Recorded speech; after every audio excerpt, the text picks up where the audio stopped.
Once upon a time, a demonic tower burst out of the ground, marking the end of the human race, and people awakened supernatural abilities to fight the demons coming out of the tower. Generations passed, some heroes died, and the newcomers who took their place were able to reveal themselves. And so a new hero was finally born. Possessing incomparable talent, intelligence, and incredible luck, he still managed to reach the very last floor of the tower. The strongest of men, the hope that can end all evil. People called him the light of humanity, and his name is Ling Xiao. This was Ling Xiao's third regression, and this time, he had pumped his attributes and skills to the max. In addition, he had managed to get the best weapons and equipment in the world. The system prompts told Ling Xiao that clearing the last floor of the demonic tower would put an end to everything, and he could only get to this point thanks to the system prompts he had received over the years. However, this time he was unable to find any information about the creatures on the top floor, and even the system was unable to give him a clear answer to that. The hunter noticed that their head was staring into the air again, which made the priest laugh and assume that he was thinking about some girl again. Hearing what those were talking about, Ling Xiao explained that he was actually thinking about what would happen after they defeated the Demon King. The priest wondered why this sounded like an excuse, while the hunter said that it was exactly what was expected from their great and wise head. This was exactly what happened every time Ling Xiao looked at the interface. But there was nothing he could do about it after all. He was the only one who could see it. Hence, he could only concoct a silly excuse. The enchantress was encouraged to see what the top floor of the demonic tower looked like. Looking around, the priest wondered if this was really the last floor of the tower. The knight then remarked that it was a bit empty and asked if this place was supposed to be guarded by the Demon King. The hunter admitted that it was hard for him to even imagine what he would look like. The enchantress said that this place was strikingly different from the dark and creepy atmosphere of the lower floors, because it was bright, clean, and luxurious. To which Ling Xiao replied that it was logical, because angels were scary because they wanted to scare away demons, while demons were very beautiful because they wanted to let their enemies' guard down. But no matter how beautiful the place was, they still shouldn't let their guard down. The hero squad members agreed with the commander and promised to be more careful. This was the first time Ling Xiao had managed to get this far in his 3 regressions, and therefore he himself doesn't know anything about this floor. The priest said that they were able to climb so high only thanks to the efforts of the commander. The knight immediately agreed because their leader was confronting the demons of the lower levels as if he had fought with them many times, and knew all their weaknesses and strengths as if he knew his own 5 fingers. The hunter said that only one chance separates them from triumph, and that the fate of all mankind will depend on them. The enchantress ran up to Commander Ling Xiao and addressed him. Afterwards, she said with a smile that they would definitely be able to win with him. Ling Xiao smiled back at her and motioned for her to start, as blood suddenly splashed in front of Ling Xiao. All of his comrades who had reached the last floor of the demonic tower with him were killed in an instant. After leaving the hero alone, the enemy said hello to him. Only at this moment did Ling Xiao feel an ominous presence behind him, which gave him goosebumps. Preparing his sword, Ling Xiao asked the enemy who the enemy was. He wanted to know if it was a demon. After all, she hadn't even managed to sense its presence. With all his might, Ling Xiao slashed at the enemy, but he blocked the attack using his arm. The enemy gasped because it was such a good sword, but unfortunately, it was too fragile. Ling Xiao wondered if it was an attempt to play a joke on him. After all, the enemy had broken his sword. The best weapon in this world had been destroyed with a single finger. Ling Xiao asked his enemy who, as he suddenly said in his ear that he was looking at the wrong place. Immediately after which, with a single sweep of his hand, the enemy sealed Ling Xiao into the wall. The injured man fell to the floor and began to cough painfully. Ling Xiao had already guessed that his current enemy was none other than the Demon King. But that's just impossible, because how could a demon be in human form? The Demon King answered that he was the embodiment of all human fears. He was born from the dark aspect of humanity and by nature received the body of a human being. Ling Xiao activated the maximum level Eye of Truth ability to see the status of the enemy. But what he saw amazed him, because the enemy's health had not changed at all. He had hit him as hard as he could, but he hadn't done any damage to him, which was unthinkable. Suddenly, he noticed that the Demon King had a passive skill, unlimited survivability that gave him constant and unconditional infinite health, and his mana What could this symbol mean? Does the Demon King really have an infinite supply of mana? Because if so, he is simply invincible.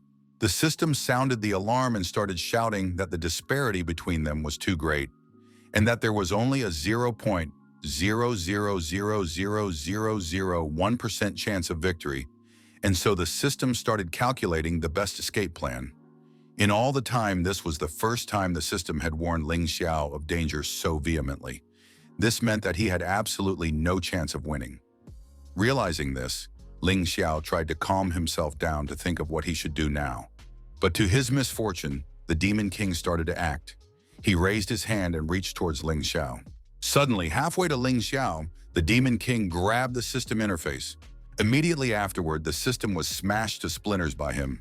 The Demon King assumed that he had seen some garbage that only a hero could see, and asked if this was what had been guiding him all this time. And was it really the thing that was showing him where these unique items were?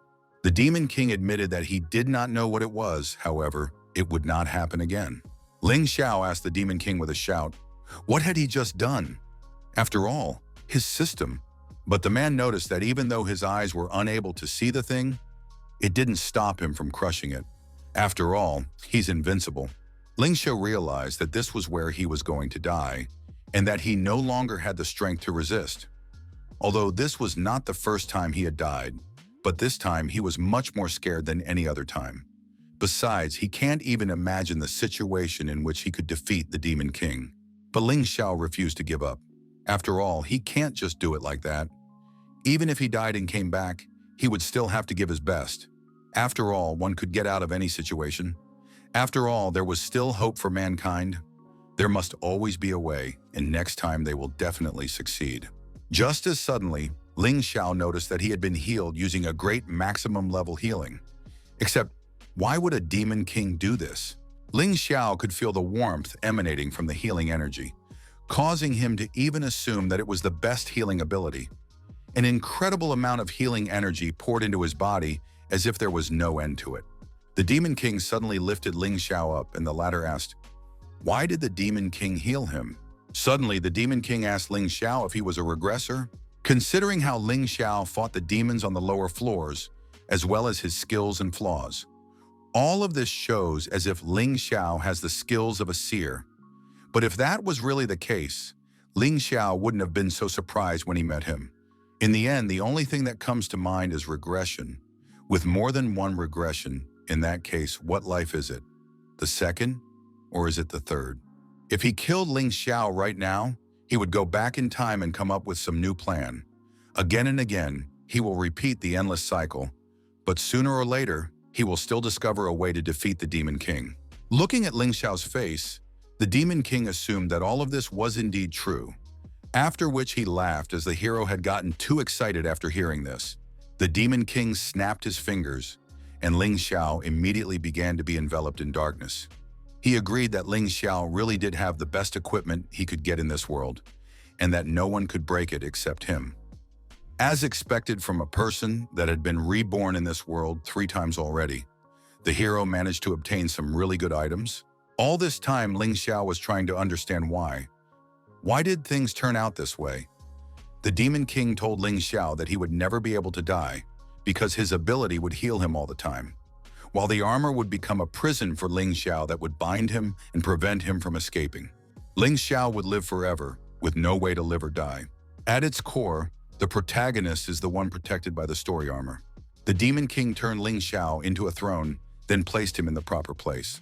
The Demon King then sat on his new throne, his hindrance in the form of the hero, and his companions removed. Lastly, the Demon King directed his mana towards the corpses in the middle of his throne room. At least once in his life, everyone feels like a protagonist. So how do you determine who the real protagonist is? Prophets will not be able to answer this question, and only historians are capable of doing so. After all, the one who wins the ultimate victory is the protagonist. Why is it like this? It's because he's the strongest boss. A short while later, the news was already saying that Ling Xiao and his team members were dead. They died on the top floor of the Demon Tower, just one step away from a grand victory. After so many victories and accomplishments, the people firmly believed in victory. Now the awakened association expresses their deepest condolences while urging the people not to lose hope. They ask those who can still fight to continue to challenge the demon tower and prevent the invasion of demonic beings. And this is despite the fact that people don't even know how long this will last and how long it will take to end it all. Looking at the anomaly nearby, Tiantian asked Qingfeng if it wasn't a secret S-rank dungeon. Dungeons are places where the demon tower connects to some human settlements. Dungeons can appear anywhere in the city, and it is through them that demonic creatures enter the human world, after which they begin wreaking havoc throughout the neighborhood. The job of the Awakened Association is to explore these dungeons. That's why most of the time the members of the association are busy cleaning up the dungeons, searching for rare goods, and ensuring safety inside and outside. After passing through the gate, Tiantian and Bai Qingfeng found themselves in a completely different place from the city, which was an S-rank dungeon. Tiantian asked Qingfeng if he was sure that the blood spike was right here and that it was the item they would be able to defeat the Demon King with. Blood spike is a law-based artifact, and the law of this artifact allows you to deal at least 1 unit of damage with each attack. Bai Qingfeng reminded Tiantian that justice will always triumph over evil, and that Tiantian herself should realize this. Tiantian apologized for her foolishness and said that she believed in him. Although Qingfeng is a genius, but he's still too young, it's worth it for him to train for a few more years, and he'll be able to far surpass Ling Xiao. But still, Qingfeng is her idol, and therefore she will always try to support him. Suddenly, Tiantian and Qingfeng noticed that there was someone else here who had already dealt with the monster. Tiantian wondered if this person had already obtained the blood spike. The Demon King said that just as he had anticipated, there would always be clever people among the humans who would try to defeat the Demon King using weapons based on laws. And that's why he came here beforehand, to force these lowlifes to give him the bloody thorn. Bai Qingfeng praised the stranger for killing the monster and obtaining the blood spike, after which he asked if he could give him the spike. The Demon King remarked that Bai Qingfeng didn't even know who he was, but he decided to rob him anyway. To which Qingfeng replied that it was for the sake of humanity, so could it be called robbery in that case? He then introduced himself as Bai Qingfeng and assumed that the stranger must have already heard of it. Bai Qingfeng explained that this item would be much more useful in his hands than in anyone else's, and it was all to defeat the Demon King. All in the name of justice. Suddenly, the stranger's eyes sparkled, and he began to gather magic. For a moment, Bai Qingfeng was still surprised, but he quickly realized what was going on and used absolute protection at the last moment, managing to defend himself from the enemy's attack. Absolute protection is also a law-based artifact, and its rule is as follows. Within a radius of 2 meters, an indestructible shield is created that can protect a single person regardless of the level of attack. While covering himself with his shield, Qingfeng wondered how a magic attack could be so strong. Could it mean that the person in front of him wasn't human, and that it was actually... Looking at the enemy, Qingfeng noticed that he had missed something during the enemy's attack. After all, the Demon King had already captured Tiantian. Hearing that the one named Bai Qingfeng, the Demon King asked if he was Ling Xiao's successor. After that, he decided to propose a deal. He would let his fan go, but only if Bai Qingfeng dispelled his cube. The Demon King assured Qingfeng that he would always keep his word, but if he didn't believe him, he could. Without letting the Demon King speak, Bai Qingfeng asked Tiantian not to be afraid, for she would die for the glory of mankind. And preparing his attack, he promised to build a memorial in her honor. Immediately after, Bai Qingfeng fiercely attacked the Demon King, but the latter managed to dodge. The Demon King was surprised that Bai Qingfeng didn't even hesitate for a moment, leaving his assistant to her fate. It also confirmed that his understanding of human nature was still far from perfect. But Bai Qingfeng explained to him that the strongest heroes were always loners, because sacrifices alongside heroes were inevitable, while the Demon King is the source of all human troubles. To which the Demon King replied that some people think otherwise. With tears in her eyes because of Qingfeng's betrayal, Tiantian asked why he had suddenly become so cold-blooded. After all, she had been following him for so many years. But even if he had always been like this, Tiantian shouted to Bai Qingfeng to not think about her anymore. She asked him to just run, using the magic cube to do so. But Bai Qingfeng was clearly not going to back down. After all, he was blessed by the heavens themselves and the new hope of mankind. Bai Qingfeng asked how could he escape so easily. Justice would always prevail only because people like him always had the determination and will to win no matter what. And it's all for the sake of humanity, for the future, and for the world. After listening to this nonsense, the Demon King suddenly started laughing with Bai Qingfeng. Afterwards, he laughed and asked if he was really not going to run away. For in that case, he was responsible for his own death. Immediately after his words, Bai Qingfeng was surrounded by the Demon King's energy. Before he could react, the ground beneath Qingfeng suddenly collapsed. Bai Qingfeng wondered how he had lost and how was such a thing even possible. Was this really the end of him? Looking at Bai Qingfeng falling into the abyss, the Demon King offered him a drink of water from the river of the lower world since he was so impatient. Besides, such a knight of justice should have been willing to sacrifice himself long ago. The Demon King admitted that he hoped that Bai Qingfeng would consider his death heroic enough. Except Bai Qingfeng didn't wish for that. He shouted that he couldn't die here. He didn't wish to be a victim, and he didn't want to end up like this. Falling through the boundless abyss, Qingfeng begged the Demon King to spare him, but it was all in vain. After dealing with Bai Qingfeng, the Demon King turned around and walked away. Since Bai Qingfeng was dead, Tian Tian already realized that she would be the Demon King's next victim. But to her surprise, the man was in no hurry to kill her. On the contrary, the Demon King was just about to leave this place. Not understanding what was happening, Tian Tian asked if he was really letting her leave. The Demon King recalled that he had promised to let her go on the condition that Bai Qingfeng dispelled his cube. Besides, he always keeps his word. Of course, he was sorry that Qingfeng wouldn't be able to leave this place anymore. The Demon King said goodbye to the little girl and said that the next time he saw her, he would definitely kill her. Even though the Demon King had left, but Tian Tian still found it hard to believe that the Demon King had let her go. Meanwhile, in the human world, a black-haired youth emerged from the dungeon, whereupon he was almost instantly lost among the passers-by. The headquarters of the Awakened Association. A while later, the secretary asked the gentleman if he was sure he wanted to join their association.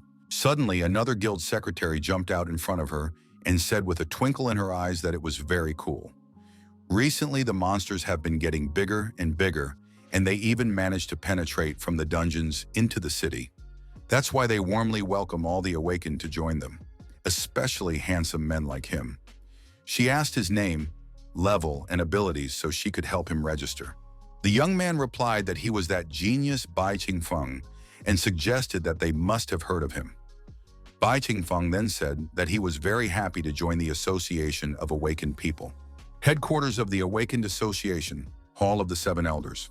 One of the elders said that only 6 of the 7 elders were left, after which he admitted that he would never have thought that Ling Xiao, who possessed the regression ability, would also be defeated in the fight against the demonic tower. The president of the Awakened Association asked the elders to listen to him. He then explained that while the Demon King was in the tower, he was blessed with infinite life and infinite mana. Therefore, they could no longer let the heroes sacrifice themselves in the tower. Instead, they should come up with a new plan.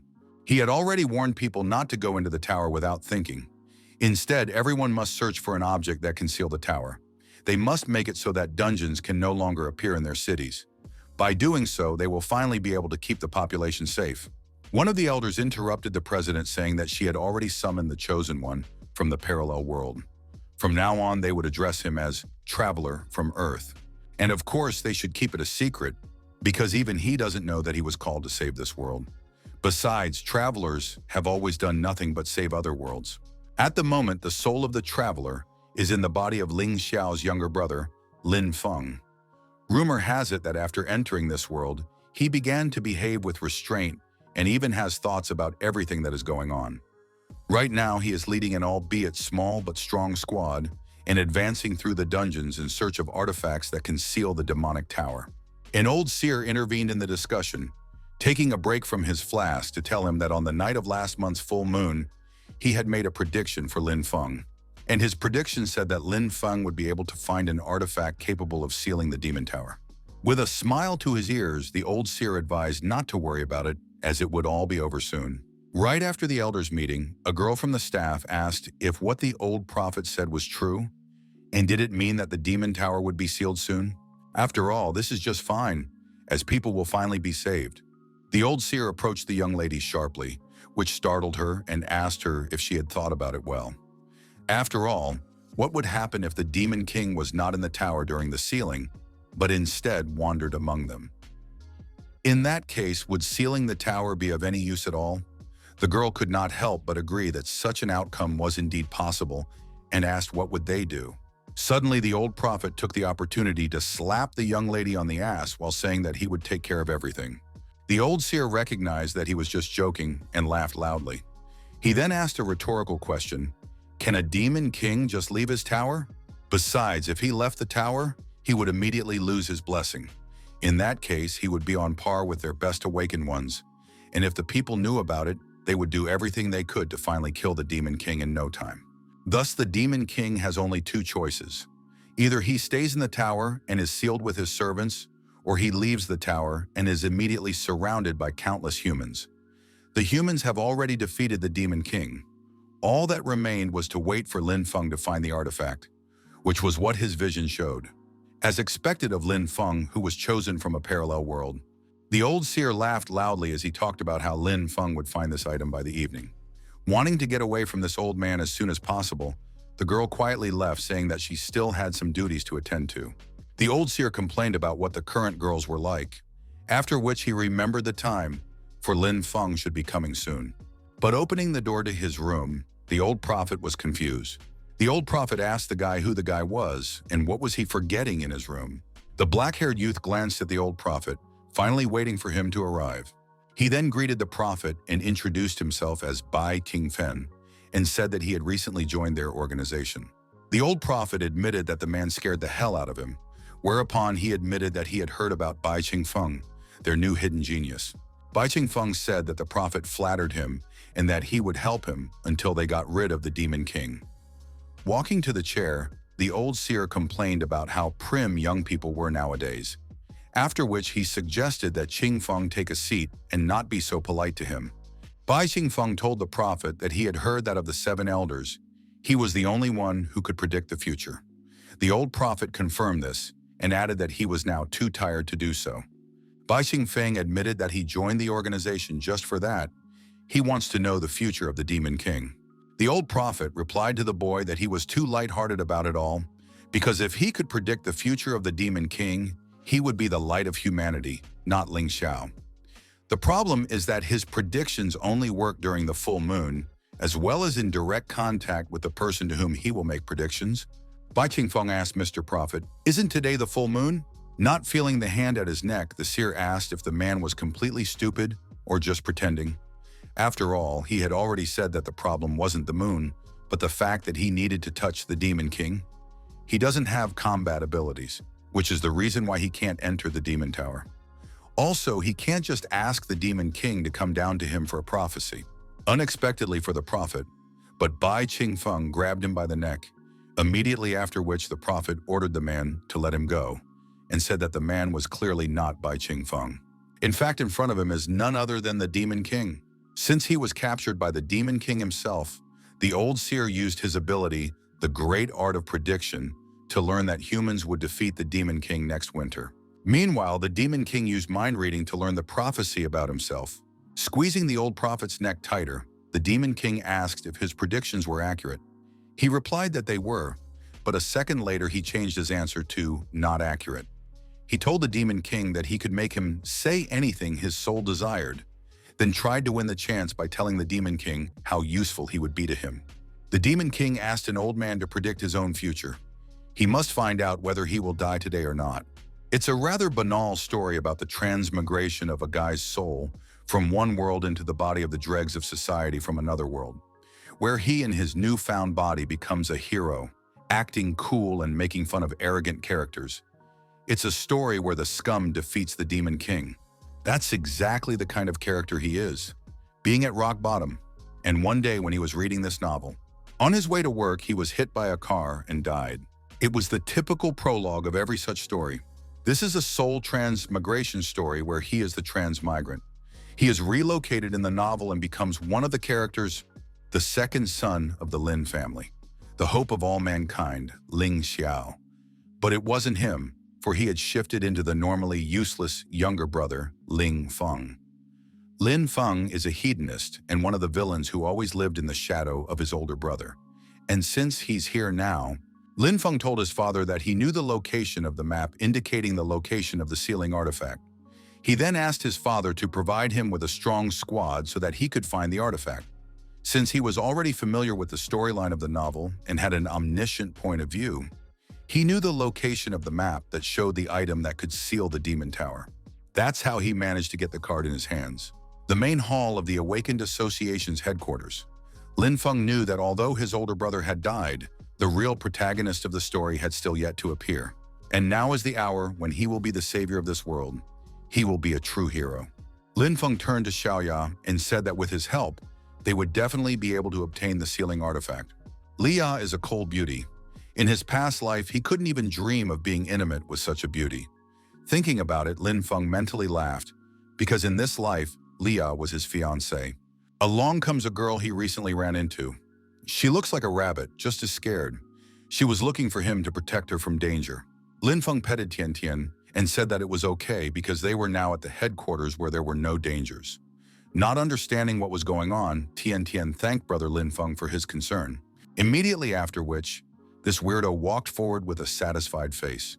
Lin Feng felt very comfortable with this frivolous beauty, and he also realized that this kind of person had nothing but butterflies in her head.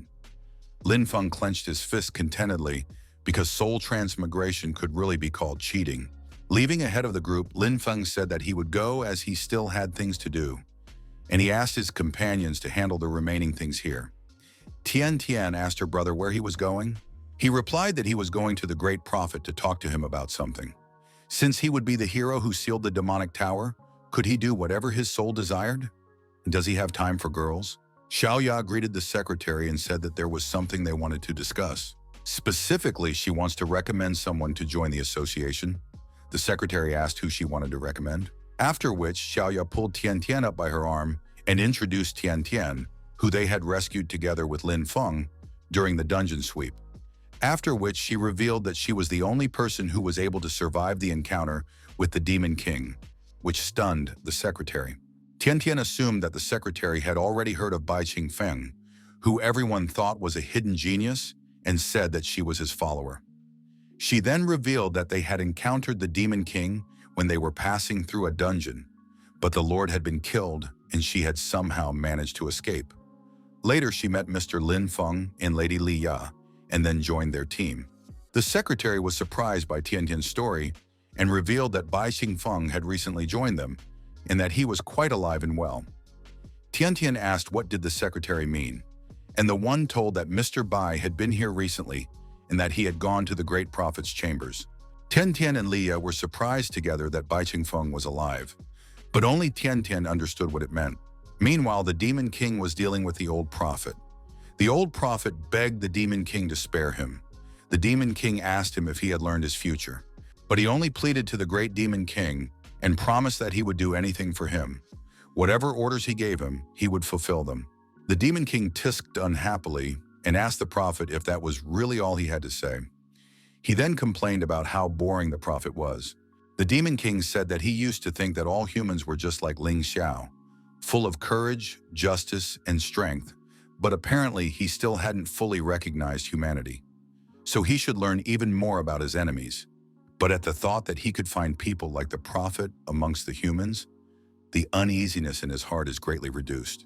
In gratitude for this, he agrees to finish off the prophet as soon as possible. Hearing this, the prophet asks for the last time not to kill him, after which he finally subsides. After dealing with one of the elders, the Demon King quietly left the great prophet's room. Once he returns to the Demon Tower, Lin Feng will get hold of the sealing artifact and he will be trapped. On the other hand, if he dares to thwart Lin Feng, he might not just fail, but even be killed by the hero, just as the prediction said. The Demon King wondered what he should do now. Leaving the Demon Tower is even more risky, since he knows the contents of the prophecy, so the Demon King decided that it would be better to return to the tower with the thought that perhaps he will someday have the opportunity to change the prophecy. Bai Qingfeng recalled that there must be an emergency exit somewhere around here. Suddenly, a stranger grabbed him by the shoulder and asked him who he was. After all, he had never seen him here before. The Demon King panicked, for he had been discovered so soon. Bai Qingfeng replied that he was just one of the awakened ones that had recently joined the association, and asked what the one needed.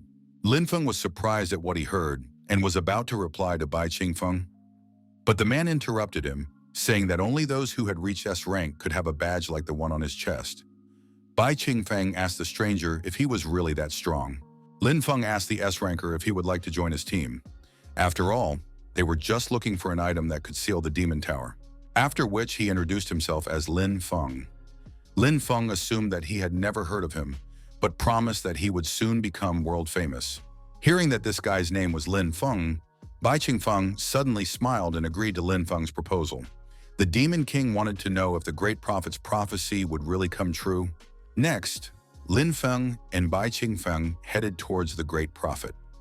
Lin Feng explained to the newcomer that he was very lucky to have met a leader like him.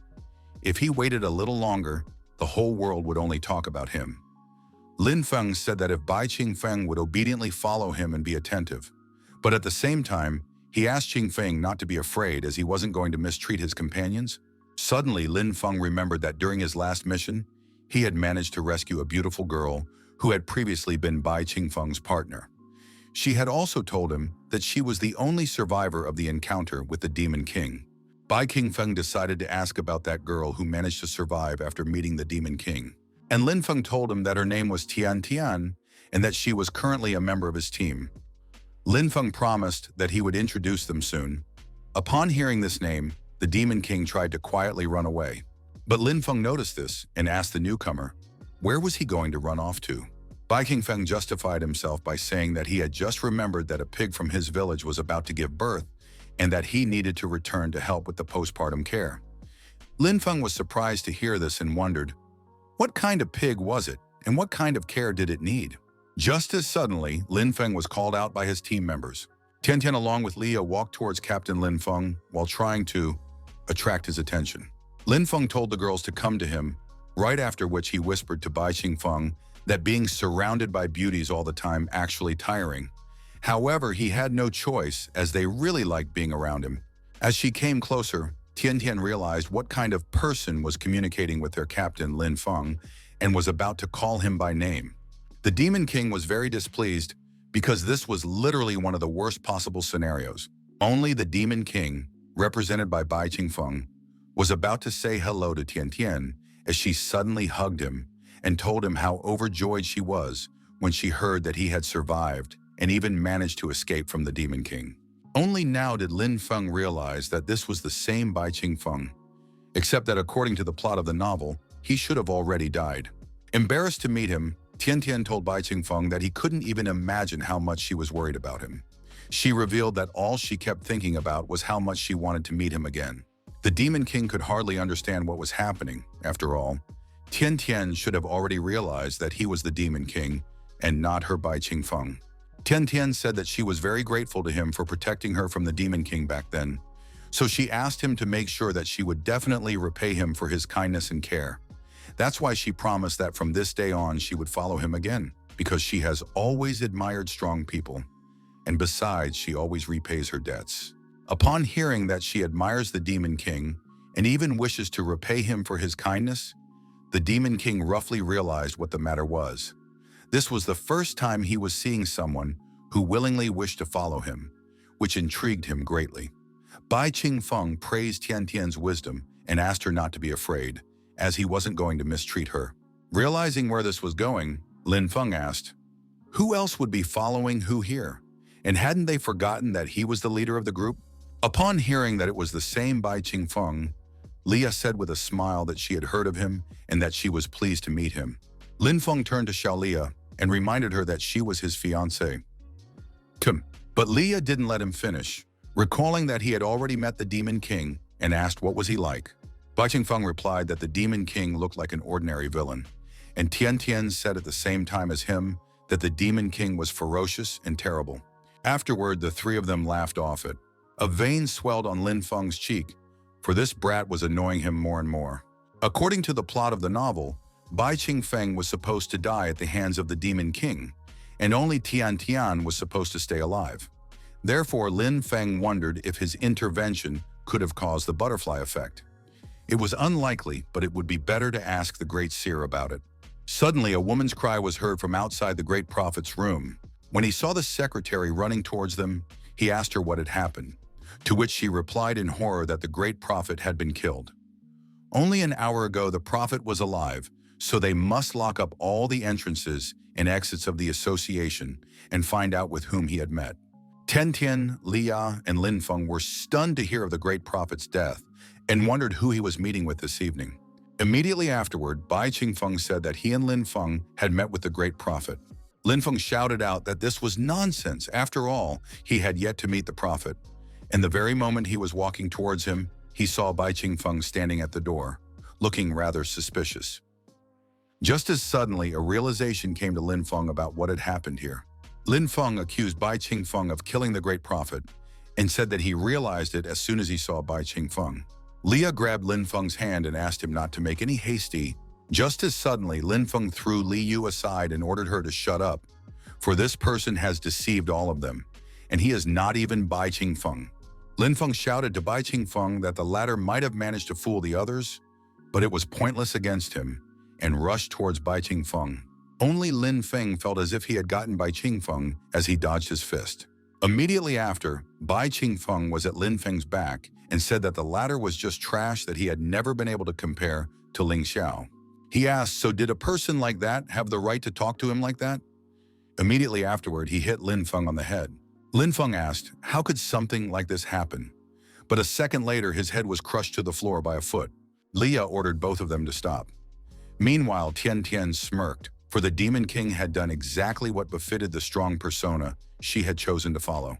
Bai Qingfeng suggested that this should be enough to appease such a person, but there's something strange about it. Why is this brat so sure he's not Bai Qingfeng? Bai Qingfeng said that he had heard of Lin Feng before. After all, the latter is the younger brother of Ling Xiao, nicknamed the Light of Humanity. Lin Feng is rumored to be worthless and talentless trash, and as he sees it, that's just how it is. Besides, Lin Feng is even worse than he had imagined. Bai Qingfeng admitted that he liked Ling Xiao much better. Lin Feng asked, how dare he call him trash? He had transferred into this body and even gained incredible strength, becoming an outstanding person, standing above the rest, so how come? Lia asked Bai Qingfeng to go easy on Lin Feng since he wasn't going to hurt him. She said that Lin Feng was actually a good person and that he had just become a bit impulsive lately. Listening to Lia trying to defend him, Lin Feng told himself that he wasn't trash.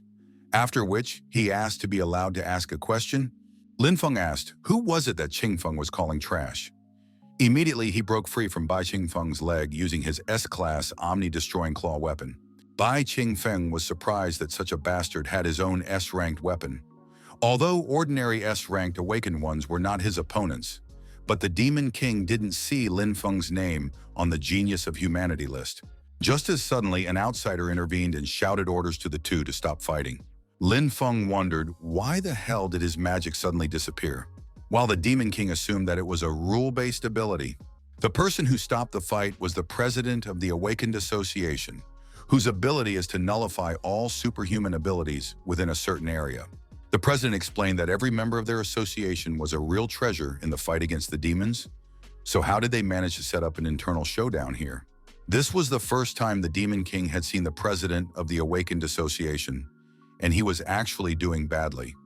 After all, right now he was not in the Demon Tower, because of which he did not possess infinite health, infinite mana, and ignoring all the rules. Bai Qingfeng said that he was very sorry for the trouble he had caused, and even admitted that what had happened was his fault.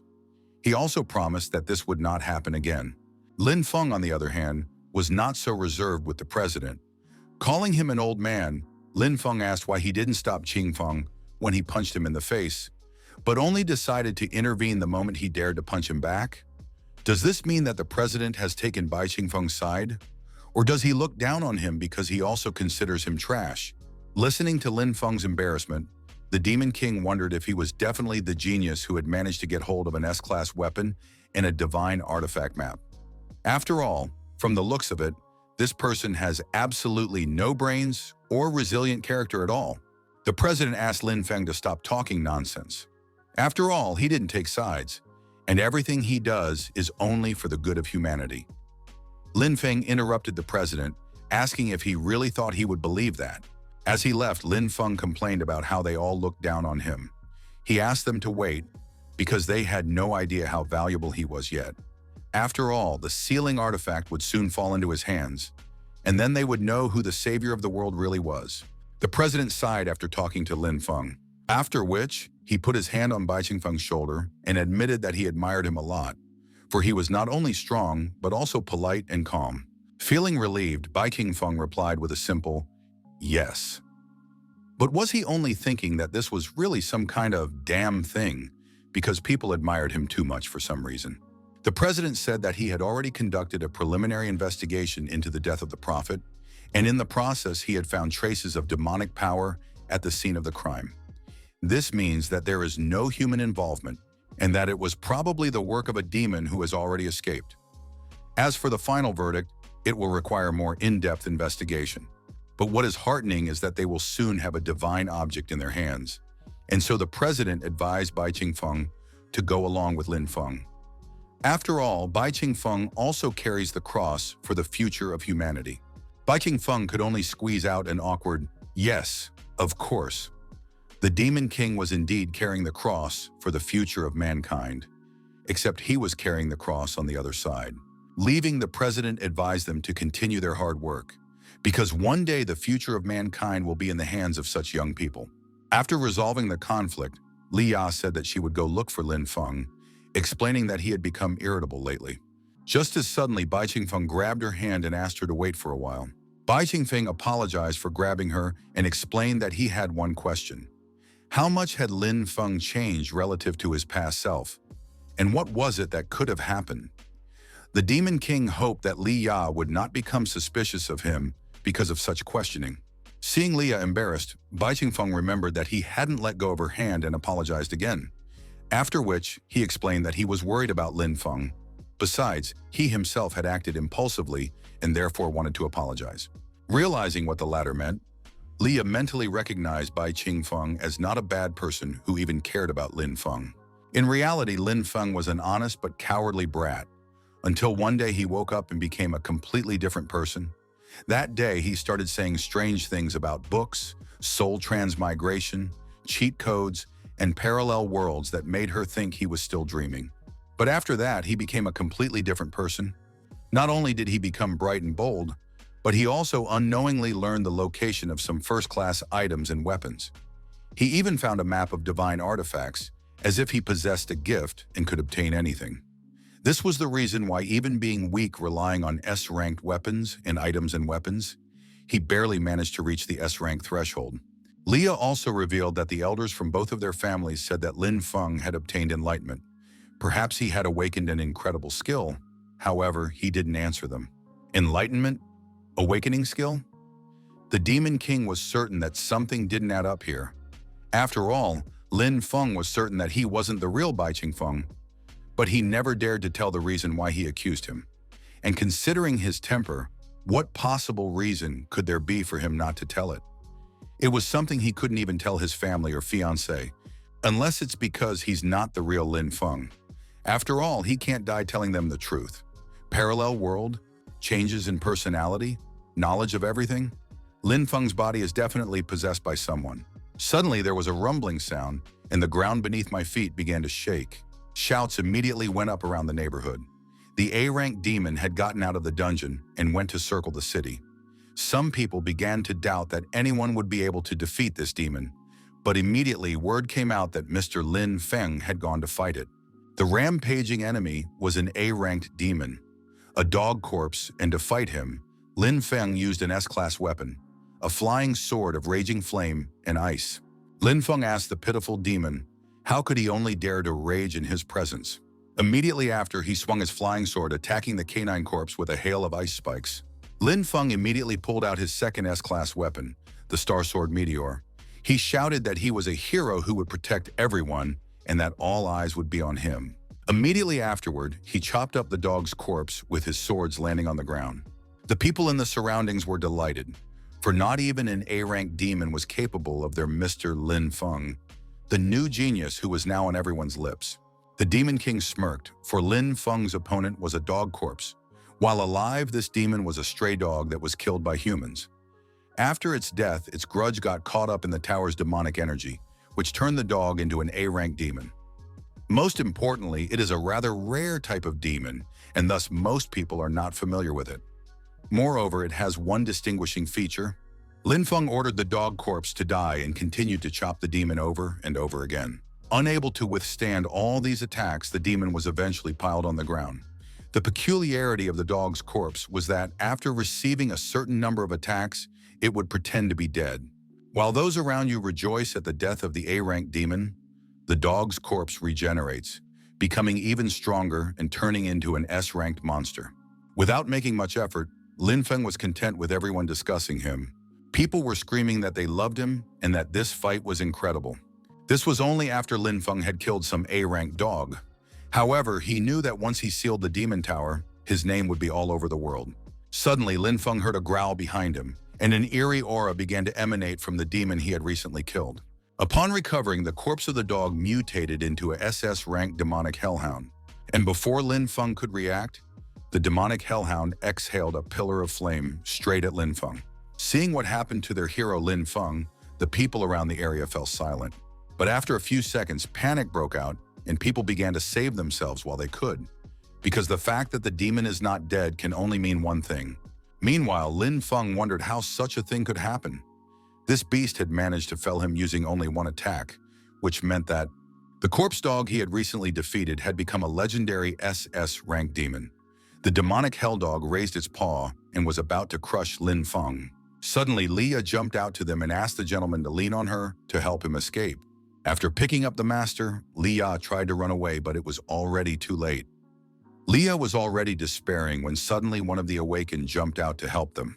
The Demon King was unwilling to kill Lin Feng right now. After all, he needed him to find the divine artifact to destroy it. That was why he couldn't allow Lin Feng to die and would have to endure it. Gathering his energy into a fist, Bai Qingfeng attacked the demonic dog. At the same time, he asked the dog if he didn't recognize his master. Suddenly, the demonic dog lay on the ground and began to shiver right in front of Bai Qingfeng. After which, the Demon King ordered the dog to get the hell out of here. And to the surprise of those around him, the demon dog that had just defeated Lin Feng cowardly ran away from Bai Qingfeng. Did people try to understand what had just happened? After all, the demon had only fled once after looking into Bai Qingfeng's eyes. So could a demon be so cowardly? And that wasn't the only oddity, because the A-rank demon had suddenly become so strong, or it wasn't that the demon had become stronger, but rather Lin Feng had become weaker. In any case, Bai Qingfeng is very cool, because even that demon ran away after being scared of his power. Leah thanked Bai Qingfeng for saving her and asked, how did he manage to scare away that demon so easily? Bai Qingfeng replied that perhaps it was because although this demon looked strong, he was still a weakling on the inside.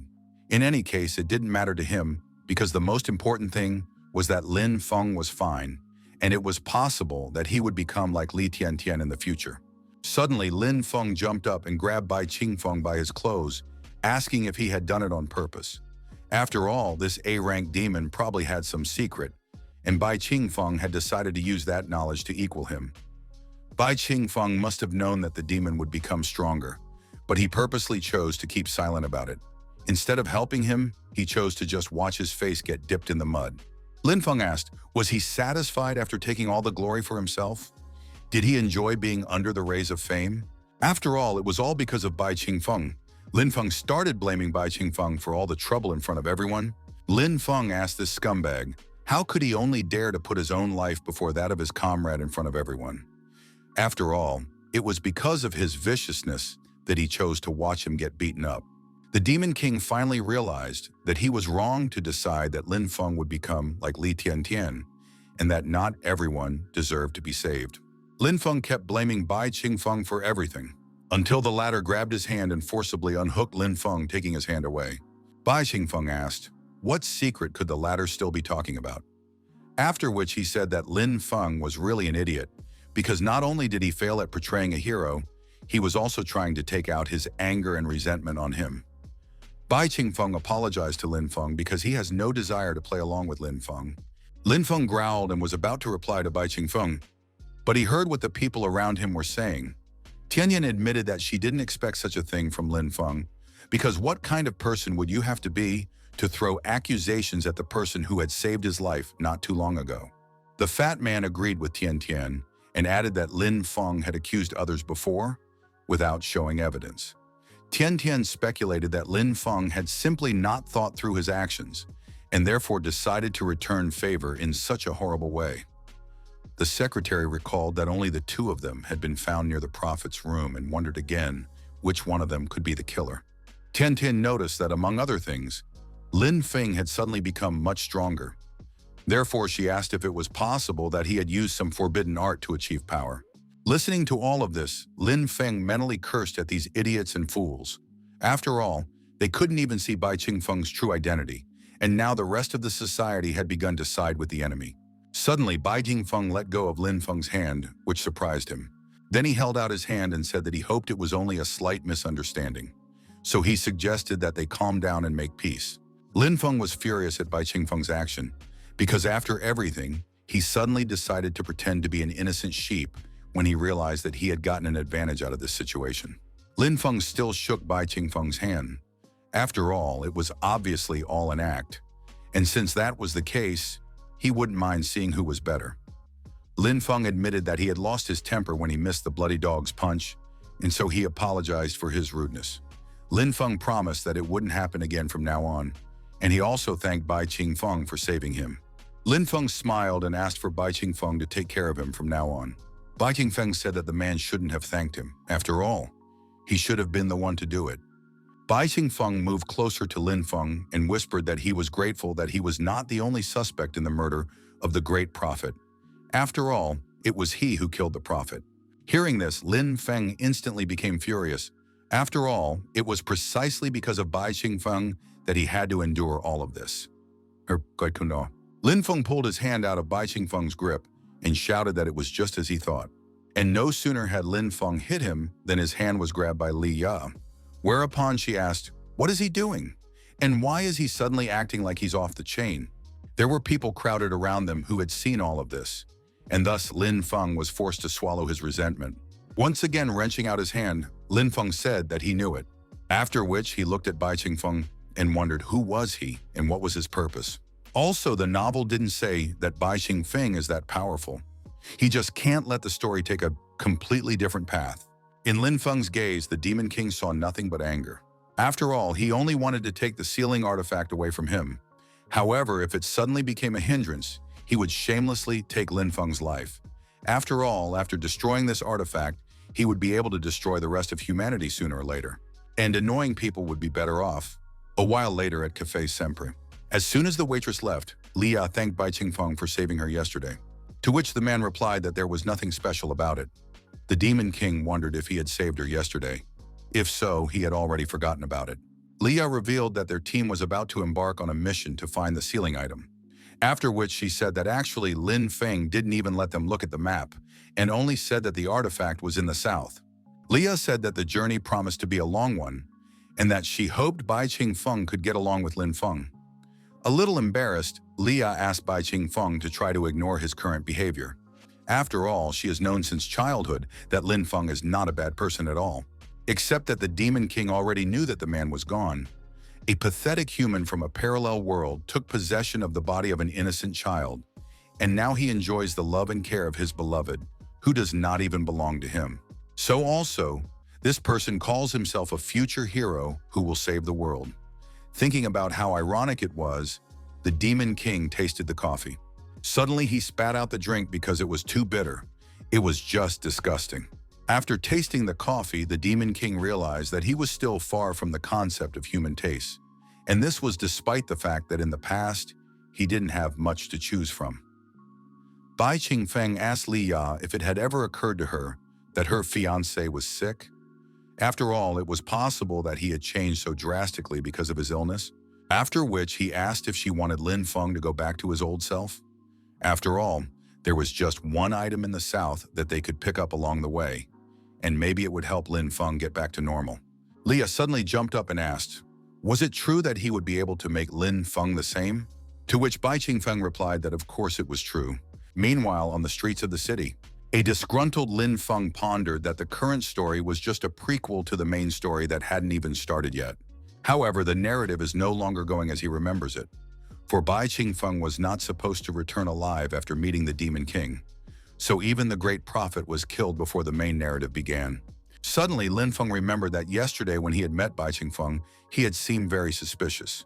It even felt like he was trying to escape from the association building. But once Bai Qingfeng heard about the artifact, he immediately agreed to join their team. Was it really because of him that the story started to unfold differently? And Bai Qingfeng was actually supposed to leave that day? And that's why there was no mention of the man who impersonated Bai Qingfeng for a day or two in the novel. In addition, the culprit who had killed the great prophet in the original story had never been found precisely because he was supposed to have disappeared silently yesterday. No one was able to find him because he was no longer pretending to be Bai Qingfeng. But it was because of his interference that the person who was supposed to disappear suddenly joined his mission to find the sealing artifact. Reflecting on all of this, Lin Feng wondered, would this affect the ultimate story? Lin Feng clutched his head due to the headache that had come over him. In his previous life, he was just ordinary trash, and he ended up being a protagonist in another world. And he couldn't even imagine that things would be this problematic because now the storyline was starting to spiral out of control. Suddenly, Lin Feng caught a glimpse of Xiaoya in the window of a cafe nearby. Lin Feng wondered what Xiaoya and Bai Qingfeng were doing there. Lin Feng has made up his mind. He will no longer let the plot change its course, for he is the only one in this world who knows everything, and he is the one who will get everything he wants. After all, he was chosen to do just that. The next day, the president of the association told Lin Feng that it was extremely important for humanity to obtain this item, and therefore the leader in this journey will be Lin Feng. To the applause of the secretaries, Lin Feng and his team set off together.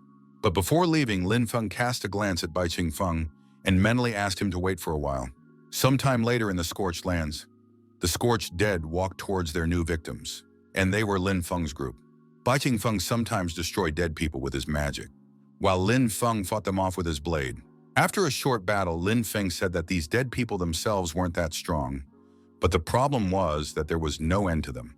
At this moment, the Demon King was thinking about the fact that he was killing demons along with humans, as if the world had gone mad. But it didn't matter to him, because he was only acting now. Just as suddenly, the body of one of Lin Feng's companions poured poison, after which he raised his blade. And sticking his sword into the ground, he unleashed a powerful poisonous wave. Once they came into contact with it, the demons immediately began to turn to dust. After dealing with the uncleanness, Liu Shaoqi took a deep breath and returned his sword to its scabbard, and the poison element markings on his body began to dissipate little by little. Seeing this strike, even the Demon King had to admit that this awakened one was pretty good. Unable to hold back her emotions, Tian Tian told Liu Shaoqi that it was simply amazing.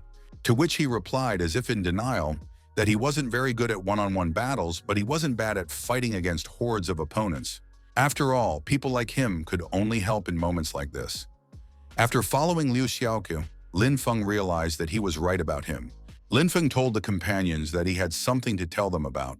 The artifact they're looking for is up ahead, but the terrain here is too unpredictable, and they don't know anything about the monsters up ahead.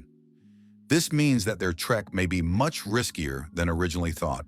Besides, they've been going non-stop for 5 days straight, so he thinks they should go back to town and rest while he goes exploring alone.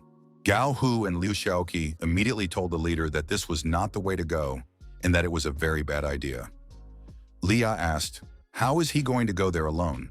And what would happen if he encountered a deadly opponent? Lin Feng explained that such was his role as a leader. He had to find the safest way for his people. In any case, he had already made up his mind, so there was no point in them even trying to dissuade him. But none of the subordinates wanted their master to go there alone. Unable to hold back his emotions, Liu Shaoqi sobbed, talking about what a good person their master was. Lin Feng smirked, for everything had gone as he had planned, and it was all thanks to Shaoqi. A rising star, born in a demon's lair and hardened in the depths of poisonous caves. A future SS rank whose name will shake the world. Though their relationship now is only a short-term collaboration. In the original, Liu Shaoqi was the protagonist's most trusted sidekick, and it was his loyalty that played a big role in the protagonist's journey to success. And he became one only because the protagonist used a few high-quality ingredients while preparing an S-class purifying potion, which allowed him to cleanse his body of toxins accumulated since childhood. Already since then, he was willing to sacrifice even his own life for the hero. But since the story hasn't even started yet, he will be able to subdue Liu Shaoqi before the protagonist appears. He will not only have the artifact at his disposal, but also the protagonist's fate. He will replace the protagonist and become the new hero of this world. Lin Feng ordered his companions to wait for him in the city, and afterward, they would continue on their way. Only a few people in the whole world know where to find those high-quality ingredients. And fortunately, he is just among them, as the book mentioned their location.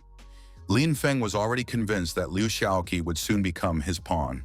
Although the Demon King doesn't know much about human nature, but he is certainly certain that Lin Feng is not the kind of person who is capable of self-sacrifice. Since they were free, Leah said that she had heard rumors that an underground auction was to be held somewhere nearby. Therefore, she suggested that they meet in a few days. After hearing about the auction, Tian Tian asked to go with Leah.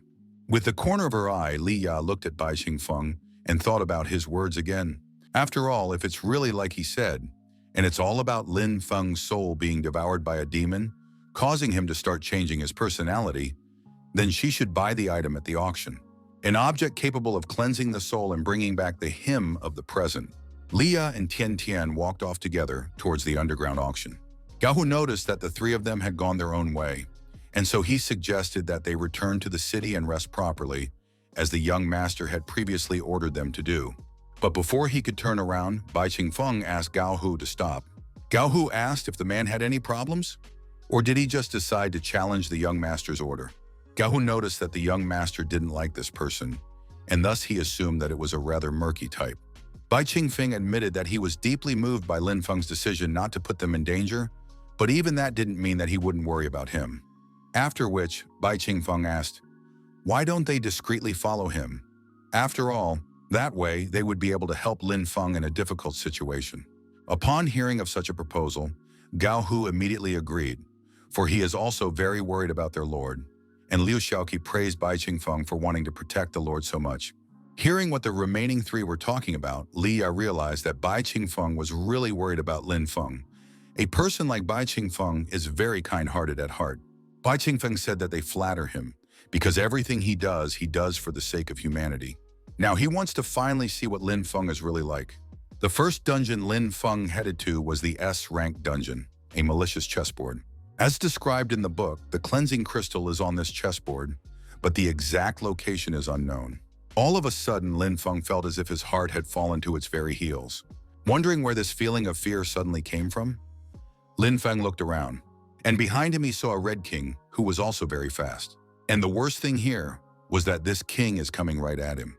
Suddenly, the Red King stopped and a chess spirit began to emerge from it. Lin Feng immediately reached for his sword to defend himself, and as soon as the spirit of the Red King reached out his hand towards him, Lin Feng struck him with his sword.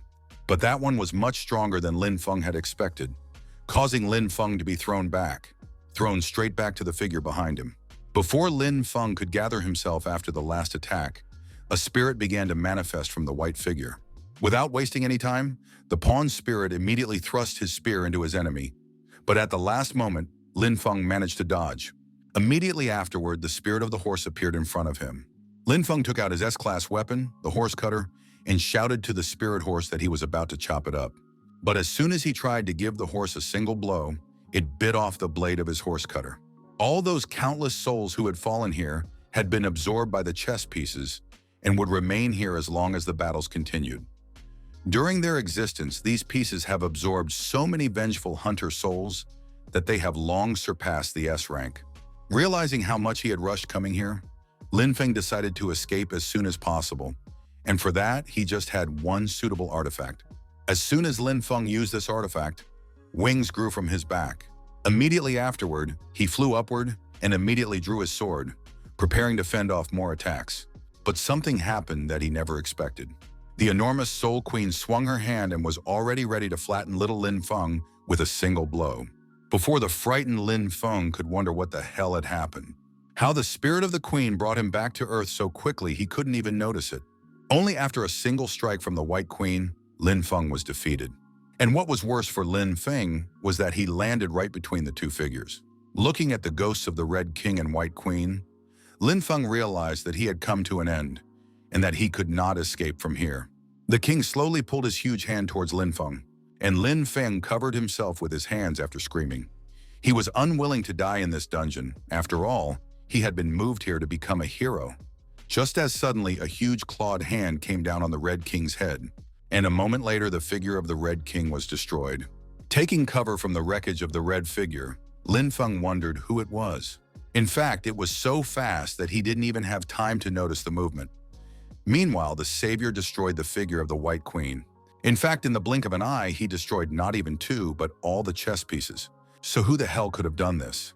Suddenly, Lin Feng heard Liu Shaoqi and Gao Hu calling out to him, worriedly.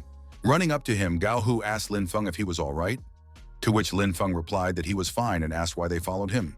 Gao Hu said that Bai Qingfeng was very worried about him, and although he wasn't very helpful, he was also worried about the Lord, so he decided to follow him together with Bai Qingfeng. They waited nearby in case he needed their help. After which, Liu Shaoqi confirmed Gao Hu's words and asked Lin Feng, didn't he say that he was just going to go for reconnaissance? So in that case, why was he going to the S-class dungeon alone? This was utter madness, but fortunately, Bai Qingfeng asked them to join him. Lin Feng was dumbfounded when he heard about Bai Qingfeng. After all, this meant that it was him. Not far from them, Bai Qingfeng stood amidst the debris of chess. Suddenly, a multitude of souls began to fly out of the destroyed chess pieces, and one of the souls held out a crystal-shaped object to Bai Qingfeng. The Demon King assumed that these were the souls of all those hunters who had died in the battle against the chessmen, and now they thank him for freeing them, even though they know his true identity. The ghost gave him a rare material, a purifying crystal. Meanwhile, Lin Feng was mentally cursing over what had happened, for this was literally the worst possible outcome of events, for Bai Qingfeng had now taken possession of one of the materials for the elixir. The Demon King noticed the look Lin Feng was looking at him with, and with a little tinkle of his crystal, Bai Qingfeng asked Lin Feng, was this what he so desired? After which, he said that it was no good, for it now belongs to him. Although the Demon King doesn't know the true value of this item, but since Lin Feng wanted it, it must be very useful. Gao Hu said that they were very lucky to have Bai Qingfeng in the same group with them, and offered to continue working with him. The veins on Bai Qingfeng's face swelled with anger. He was unwilling to stoop to fighting for this item in public after all. Everyone now believed that Bai Qingfeng had gotten it deservedly. This was despite the fact that he didn't even need any help, for if he had a little more time, he would surely be able to defeat the king. Lin Feng loudly told the guys that they shouldn't have worried about him. Immediately after that, he ran away shouting that they had better go back while he would handle everything himself. Even though he hadn't managed to get the crystal, he would still be able to prepare a half-purification potion. Its effect wouldn't be as good, of course, but even that should be enough. But the longer Lin Feng tried to hide it, the more suspicious he became. Therefore, the Demon King was already eager to find out what he was up to. From now on, he would do what Lin Feng was doing. The S-class dungeon is a lake of dried bones. Before Lin Feng could reach the dungeon boss, Bai Qingfeng was already sitting on his skull. Bai Qingfeng said that he was happy to see him here, and even asked how Lin Feng was doing. While doing so, he tossed a rare material, the Three Fires pill. Out of anger, Lin Feng growled through clenched teeth at Bai Qingfeng for once again meddling in his affairs, whereupon he cursed and walked away disgruntled to his next destination. The A-class dungeon was the Bone Cliff. Once again, Lin Feng was late. Bai Qingfeng pretended to be surprised by Lin Feng's appearance and said that he hoped he hadn't injured himself. Looking at the bone dragon scales in Bai Qingfeng's hands, Lin Feng asked why he had followed him. S-class dungeon, the breath of the abyss. Bai Qingfeng said hello again to Lin Feng, who had come up to him, but the latter screamed his head off as Bai Qingfeng overtook him again, thus obtaining the fourth rare material, peerless water. Night had fallen. Lin Feng and his group took a break. Lin Feng was shouting at the top of his voice in anger, and Gao Hu tried to calm him down by saying that Bai Qingfeng was just worried about him. Lin Feng was angry because he couldn't even get one material while Bai Qingfeng had taken them all. And what was worse was that he couldn't even say anything to him. Bai Qingfeng, who had just gotten his hands on all those rare materials, was watching all of this. After examining the materials, the Demon King still couldn't understand what Lin Feng was trying to collect them for. Although they are rare and expensive, but Lin Feng clearly doesn't need the extra money. While the Demon King was trying to figure out what Lin Feng wanted to do, Liu Shaoqi approached him and asked him to convince Lin Feng But noticing Liu Shaoqi's materials, he suddenly cried out. It was because it might be the materials he had been looking for all these years. Liu Shaoqi approached Mr. Bai Xingfeng and asked to let him look at these materials, which surprised him. The Demon King used refinement and combination on the materials he received, thanks to which he obtained an S-class refining potion. As soon as Bai Xingfeng created a cleansing potion, Liu Shaoqi cried out once again. With tears in his eyes, he said that it was the same S-class cleansing potion that he had asked many alchemists about, but none of them could make it. Bai Xingfeng asked if he needed the potion. After dropping the potion, he offered to take it away because he didn't need it. Strongly nervous about the value that was given to him for nothing, Liu Shaoqi asked if he was really sure about it. Liu Shaoqi cried out in shock and asked, "Did Bai Xingfeng just give him the potion without asking for anything in return? Thanks to this potion, he will finally be able to cleanse his body of the toxins that have accumulated over the years." Unable to hold back his emotions, Liu Shaoqi hugged Bai Xingfeng's leg and shouted that he was a very good person. Liu Shaoqi vowed that from now and forever, he would be his most loyal follower. Bai Xingfeng asked this fool to get off his back, after which he asked, "Where did this much passion come from?" After all, this was just an ordinary S-class potion. But Liu Shaoqi squeezed Bai Xingfeng's leg even harder and added that he was very selfless since he didn't even ask for anything in return. Therefore, he promised that he wouldn't let go of him again. Bai Xingfeng said that this was just disgusting and tried to unhook Liu Shaoqi. He is none other than the Demon King, so why then did he have another human follower? He was really annoyed by this. Meanwhile, Lin Feng watched from the sidelines as Bai Xingfeng tried to shake off Liu Shaoqi, who was grateful to him. And looking at this, Lin Feng could barely contain his anger. After all, Bai Xingfeng had helped Liu Shaoqi after all. The Demon King sensed how angry Lin Feng was and wondered, what was it with him all of a sudden? More importantly, why did the materials that Lin Feng was collecting turn out to be needed for the potion that Liu Shaoqi had been searching for all this time? Only now did the Demon King realize that this was Lin Feng's way of trying to get Liu Shaoqi comfortable with him. But in the end, it was him who did it. That sounds pretty plausible, except how could Lin Feng know where to look for these ingredients? Also, he still can't understand why Lin Feng is so sure that Bai Xingfeng is already dead. The Demon King assumed that he would have to wait until Leah returned with the soul-restoring artifact anyway. Realizing that there was nothing he could do about it, Lin Feng took a deep breath.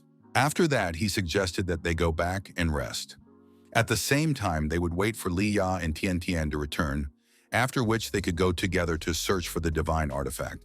And biting his lip, Lin Feng told himself that he could no longer let Bai Xingfeng ruin his plans, been serving the Lin family for generations, and that Lin Feng had told him even as a child that he would treat him as one of the family.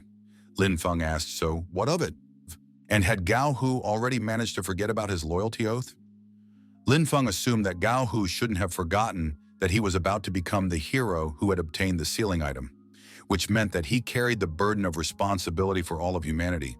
So why wouldn't Gao Hu sacrifice himself for the future of mankind? Gao Hu was about to answer the young master, but in the end he humbly said he understood. Gao Hu said that he was willing to make the sacrifice, but he was not doing it for the sake of humanity, but to fulfill the vow he had made to his master. Lin Feng mentally chuckled. After all, this loyalty was utter nonsense. A short while later, Bai Xingfeng was strolling through the city park. As he got closer to the fountain, Bai Xingfeng noticed that there was something wrong with the water in it. As suddenly, the water from the fountain rushed towards him, turning into a huge block of ice. But Bai Xingfeng managed to dodge. The Demon King realized that someone was clearly trying to kill him. But leaving him no time to ponder, the invisible enemy attacked Bai Xingfeng again, this time raising the water from the fountain into the air. After that, all that water in the air instantly turned into ice blocks. The Demon King wondered why the hell the pond had frozen over in an instant. He assumed it was SS rank, except when did he have time to insult someone of that caliber? Without giving Bai Xingfeng any extra time, the enemy attacked him, bringing down all the ice. After which Bai Xingfeng was completely buried under the ice. Guo Hu was able to obtain this kind of power thanks to the forbidden SS rank technique, giving the user immense strength in exchange for an exorbitant amount of life energy. Unexpectedly, Bai Xingfeng was alive and even managed to get out from under the ice. And what amused him was that Gao Hu's attack managed to do him any harm at all. Bai Xingfeng told Guo Hu that the latter was the first person who had managed to injure him. However, that's all he'll be able to accomplish. Gao Hu turned to Mr. Bai and explained that out of respect for him, he wished to end everything in one blow so as not to cause unnecessary suffering. After which, he used the endlessly exuding life force. Bai Qingfeng couldn't agree with Gao Hu's words, but he was still curious to see what the SS rank could do. Suddenly, the blood that dripped from Bai Qingfeng's face turned into bloody ice, immediately after which it attacked him. But Bai Qingfeng managed to dodge such a sudden attack. The Demon King was surprised that Gao Hu was even able to freeze his blood, because it meant, before he could think about it, he was bent over from the cold inside. He felt as if he were slowly turning to ice from the inside out. Gao Hu told Bai Qingfeng that he had gotten it right. He was able to control any liquid, including the blood inside the human body. Looking a little closer, Gao Hu was surprised as Bai Qingfeng's blood was somehow different from the rest of the people. More importantly, it's blood that's not even under his full control. Since that was the case, Gao Hu decided to use another, more brutal method. Gao Hu released his aura. The sky was covered in clouds and an icy flame ignited in Gao Hu's hands. Seeing such a concentrated black-colored substance, the Demon King realized that it was mana. Bai Qingfeng asked Gao Hu how a person like him only dared to use mana like demons, and wasn't he afraid of going crazy because of it? To which Gao Hu replied that it was for the young master's sake and for the glory of the Lin family. The weather kept getting worse and lightning began to strike in the sky, after which all of the water rushed towards Bai Qingfeng while turning into ice blades. Unable to dodge so many attacks, Bai Qingfeng only had to block them with his body while taking damage little by little, until Gao Hu roared loudly and attacked Bai Qingfeng with everything he had, creating a huge ice blast. After that, the attack stopped, and the entire park was strewn with blocks of ice. Having expended too much life force, Gao Hu fell to his knees and tremblingly tried to hold on.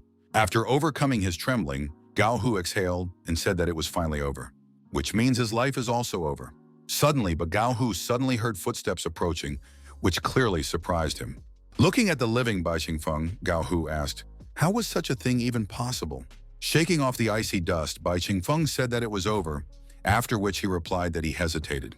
Bai Qingfeng even praised Gao Hu, since he was able to reduce his health to such an extent. Although, if you thought about it, he didn't take down that much. In any case, since Gao Hu was done, it was his turn to attack. Still unable to believe what was happening, Gao Hu said that it couldn't be.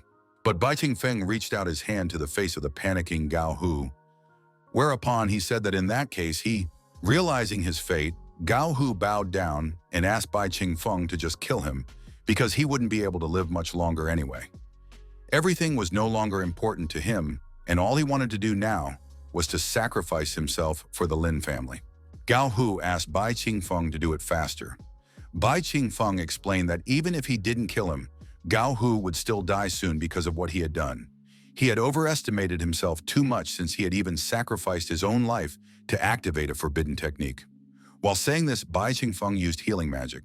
Gao Hu asked what was going on and why was Bai Qingfeng healing him. Bai Qingfeng asked, did he tell him to die? In fact, the Demon King did not wish to get into trouble, and besides, his target had never been a minor character like Gao Hu.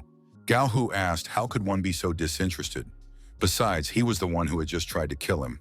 Bai Qingfeng replied that he was simply touched by Gao Hu's loyalty, and he respected people like that. The Demon King just made up a random excuse. After all, his goal is not to simply kill powerful people. His goal is to destroy the sealing item, and afterward, to destroy mankind. He knew that he couldn't risk more for less. Besides, they've been under surveillance for some time now. Leah was pleasantly surprised at how kind and gentle Bai Qingfeng was. It was also the first time she had seen a guy like him, so strong and so straightforward. Finished with the treatment, Bai Qingfeng told Gao Hu to go back as he should still rest. And if he's afraid he can't explain it to his master, he can play along, pretend to be wounded or something. Gao Hu was amazed at what Bai Qingfeng was willing to do for him. And so he grabbed Bai Qingfeng's hand and asked him how he could repay him for this kindness. Having failed in the assassination by Qingfeng, Gao Hu was eventually forced to return with nothing.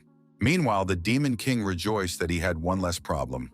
Now he only had one problem left, and so the Demon King wondered if he had been too harsh in his actions and had not caused unnecessary suspicion. Just as suddenly, Bai Qingfeng fell to his knee and grabbed his chest. Realizing that Mr. Bai Qingfeng was indeed injured in the fight with Gao Hu, Leah ran out of hiding and rushed to help. Trying to help him, Leah asked if he was okay and what was wrong with him. But in response, Bai Qingfeng only gave a pained mumble. The Demon King mentally chuckled, for she had bought into his game. Leah said that she was right in thinking that few people could remain unharmed after SS rank attacks. Bai Qingfeng had indeed acted, fighting decisively against Gao Hu. Bai Qingfeng was surprised to see Li Yu and asked, how did she end up here? And did she get that soul restoration potion? Leah replied that there was no one at the auction who had more money than her. So she bought everything at a very high price. Except she admitted that she had a feeling that because of this, Lin Feng might think that she didn't believe in him if she offered to drink the potion like this head-on. Moreover, she keeps thinking, what if his soul wasn't replaced? After all, this kind of potion might actually harm him. Just as suddenly, Bai Qingfeng lifted her face and said that he was thinking that the whole reason was because of her. She's beautiful, so he's sure that just by that alone, many guys will already like her. That means that she might just be the target of the new soul in Lin Feng's body. Meanwhile, he's just worried about her safety. Slightly embarrassed, Leah asked, did she really think she was beautiful? Countless men had complimented her beauty, but it was only when Bai Qingfeng said it that she felt joy instead of rejection. Bai Qingfeng admitted that although he knows that she and Lin Feng are engaged, but he is still worried about her and doesn't want her to get hurt. Leah took out a vial and looked at it and said she understands everything. Immediately afterward, she thanked Bai Qingfeng and immediately pushed him away, promising that she would do her best to make Lin Feng drink the potion. Bai Qingfeng said that he could be calm for them now, but the Demon King was thinking about how easy it was to manipulate people using their greed, obsession, jealousy, apathy, and even lust. Plus, besides Li Yi, he has another person who can be easily manipulated. Gao Hu was surprised to hear that their young master was possessed and wondered if someone had really taken over the young master's body. A short while later, Lin Feng was having dinner together with Tian Tian, Li Ye, and Liu Xiaoqi. Liu Xiaoqi asked why there were only 4 of them, and where are Mr. Bai Qingfeng and Gao Hu now? To which Lin Feng replied that they shouldn't wait for these two and offered to continue the meal without them. After that, he turned to Xiaoya and told her that while she was away, he had surveyed the dungeons here and mapped out some routes, which meant that she would be able to follow him without a doubt. Leah was very nervous about what she was going to do to young master. Right now, her goal is to make Lin Feng drink this potion to see if Mr. Bai's assumptions are true. Leah handed Lin Feng a bowl of potion and told him that she had heard that he had been injured a couple days ago. Hence, she decided to prepare a medicine for him. Lin Feng thanked her for her concern and abruptly grabbed Li Yu by the waist, whereupon he lowered his hand lower while promising that he would treat her very well in the future. Noticing her blushing, Liu Xiaoqi asked Li Yi if she was okay. Leah replied that nothing was wrong. Leah knew that the real Lin Feng would definitely not do such a thing. He would never have been active, as he had remained shy since he was a child, causing him to not even be able to confess to her properly, which meant that Mr. Bai was right, and Lin Feng was indeed. Leah asked the stranger to move away from her, and Lin Feng was trying to figure out what had gotten into her, and at the same moment, there was the sound of the doors opening. Liu Xiaoqi was a little surprised that Mr. Gao Hu had come to see them, but was still happy to see him arrive. He asked if he had any important business to attend to. Lin Feng was also surprised by Gao Hu's arrival, but for different reasons, except that he understood that Gao Hu's return signified the successful completion of his mission. So he was pleased. Rising from his seat, Lin Feng greeted Gao Hu and said that he was very worried about him. Gao Hu said that just as the young master had ordered, he had used the forbidden technique and sacrificed 20 to 30 years of his life. However, it ended up being... Without letting Gao Hu finish, Lin Feng praised Gao Hu for the work he had done and said that this sacrifice justified the purpose, after which he promised that he would personally take care of Gao Hu in the future. Only Lin Feng wanted to offer Gao Hu to join the meal, as he noticed a figure at his back. What he saw made Lin Feng's gaze turn pale and he was even nervous. Smirking, Bai Qingfeng finally came out from behind Gao Hu's back. Afterwards, he asked Lin Feng what had happened. Was he surprised that he had survived? Gao Hu walked over to the young master and whispered that he had also learned some information. But unwilling to listen to this traitor, Lin Feng ordered Gao Hu to back off and tossed him aside. Just as suddenly, Leah jumped up from her seat and ran towards Bai Qingfeng. Hiding behind his back, Leah confirmed that Lin Feng was indeed behaving very strangely. Hence, she advised him to be on his guard. Boiling with anger, Lin Feng reminded Li Yi that she was his fiancée, hence he wished to know what she was doing. Liu Shaoqi asked Tian Tian if she thought that there was some kind of conflict brewing between Captain Lin Feng and Mr. Bai Jin. She mockingly replied that it couldn't be because they were so friendly. Lin Feng said that it was all because of a jerk like Gao Hu, for he couldn't even accomplish a simple task like Gao Hu was hurt to listen to the young master because in fact he had always been a shy but kind and compassionate person towards the servants. Besides, Lin Feng knows that he is injured, so why is he looking at him with such disdain? There was only one answer to that, and if so, it meant that the real young master was in danger, if it wasn't an obsession. Tintin asked Liu Shaoqi who he would join if a fight broke out here. Liu Shaoqi was surprised and asked who was going to fight with whom. After which he turned around, seeing Gao Hu taking something from the table. Gao Hu admitted that he had failed in his mission, and therefore he agreed to be beaten and scolded by the gentleman. But before doing so, he advised the gentleman to think about his body. And so Gao Hu asked him to take some medicine, as he was very worried. Without listening to Gao Hu, Lin Feng snatched the bowl and growled that in the end, trash would always remain trash. If he couldn't fulfill his mission properly, then all he could do was bring him medicine. Lin Feng drank the medicine since they are in plain sight, causing him to not be able to lose face completely. Just as suddenly he felt the fight and veins swelled up all over his body. Immediately after that, Lin Feng started strangling himself. The real Lin Feng explained to the fake that he was the one that Leah was taking care of. The fake was amazed that such a thing was even possible. Leah and Gao Hu were astonished that something had really happened to the young master. Only Liu Shaoqi, who did not know what the matter was, asked the captain what had happened and who was he addressing. The Demon King wanted Lin Feng to hurry up and play out a grand scene here, and the bigger the scene, the better. Even if Lin Feng was the only one who knew the location of the artifact, he didn't care anymore, because Lin Feng wouldn't be able to gain the upper hand anyway. Meanwhile, the real Lin Feng fought the fake one, demanding that he return his body. Just as suddenly, Lin Feng pulled the tablecloth, overturning all the dishes. Immediately after which, he ran away. Liu Shaoqi asked where he was suddenly in such a hurry. Right now, the real Lin Feng was fighting him for his body, while he couldn't let everyone know that he was a stranger in this body. Leah was now convinced that there was something wrong with Lin Feng. Gao Hu asked what should they do now, but Leah admitted that she didn't know it herself. And the Demon King and Tian Tian looked at each other as everything went according to plan. Meanwhile, Lin Feng went up to his room and began to write that he was the real Lin Feng, whose soul had returned to his body after coming from another world. However, he would soon disappear as he no longer owned this body. With tears in his eyes, he wrote that this might be the last time he uses this body as his own, and given that, he should leave behind something useful. Alternatively, it was a map of a bastard who came from another world. From his memories, he realized that the future of this world was spelled out in the book, Hero Defeats Demon King, and since he had memorized everything from that novel, he would leave the details to someone he could trust. This story begins with a brilliant guy named Li He. In the future, he will be the hero of the story, and it was worth leaving his native place and in coming to the big city, as he immediately came across one hopeless scum, which had to be killed. That scum was Lin Feng, and it was after that that he was hated by the Lin family. It was because of this that he had a very hard time, however, in the end, before the first snowflake fell to the ground, the chosen one, he kills the Demon King. Based on the memories of a soul from another world, he can safely say that the guy named Bai Ching Feng is righteous and kind to those around him. That's who he's leaving this letter to. If Bai Ching Feng is able to overcome this soul, he will receive this letter when he returns to the association's headquarters. By then, Mr. Bai would be able to use these writings to help the real protagonist save this world and kill the Demon King. Lin Feng recognized that this was probably the only right thing he had done in his entire life. Right now, his soul was weakening, which meant that he would soon lose control of this body altogether.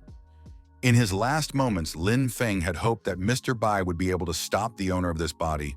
Lin Feng's soul weakened, and he finally left his body. Control of his body had returned to the fake, and he was angry. This whole thing was already annoying him. Lin Feng had ruined everything, and he couldn't let anyone know about his identity. Therefore, he decided that tomorrow he would get rid of them all. S-rank dungeon is the cave of 10,000 demons. Tian Tian said that as expected from a dungeon where a fragment of a divine item is hidden, It is amazing. Looking at the statues, Liu Shaoqi asked, "Where are all the demons? And did Captain Lin Feng do something?" Without wasting any time, Lin Feng walked up to the divine artifact fragment. As planned before, he was finally able to obtain it. Realizing what was coming, Leah whispered to Gao Hu to be ready to snatch the fragment while trying not to hurt Lin Feng. Only when the fragment fell into Lin Feng's hands did he immediately start bombarding his companions with magic. It was because the power of this fragment could give immense power to any awakened person. Barely dodging the young master's attack, Gao Hu asked why the latter was doing this to them, but he had already rushed past them and ran for the exit. He asked them if they thought he wouldn't know what they were up to, and if so, he advised them to stay here and wait for the dungeon demons to kill them. And since that was the case, he advised them to stay here and wait for the dungeon demons to kill them. Once he got rid of these guys, there would be no more who could doubt his identity. Feeling threatened, Leah ordered everyone to stand by. Immediately afterward, all the demonic statues dropped their stone shells and rushed towards the awakened ones. Bai Qingfeng ordered everyone to run away from here right now, to which Tian Tian replied that they wouldn't make it in time. Lin Feng had lured them here and badly harassed them, so they definitely wouldn't be able to outrun all those demons. Bai Qingfeng said that he would cover their retreat, and so he asked them to hurry up. Everyone was amazed at what they heard and wondered if he had decided to sacrifice himself for them. Tian Tian and Gao Hu pulled Li Ya and Liu Shaoqi towards the exit, as they refused to move without Mr. Bai Qingfeng. Gao Hu explained that he had done this for them, and therefore they could not let him down and should run as fast as possible so that his sacrifice would not be in vain. Bai Qingfeng asked them to speed up, and he in turn would close the door and restrain the demons as long as he could. As she ran away, Tianyan thought about the Demon King saving them, people, even though it was not beneficial for him, and therefore she hoped that he would be the one to kill this imposter in Lin Feng's body. Finally shutting the door, the Demon King told his darlings that they were the only ones he could show his true form to, then greeted them. Except the demons didn't recognize their king in human form and pounced on him. The Demon King agreed that it had been quite some time since he had left the Demon Tower, and striking the demons he asked, had they already forgotten him?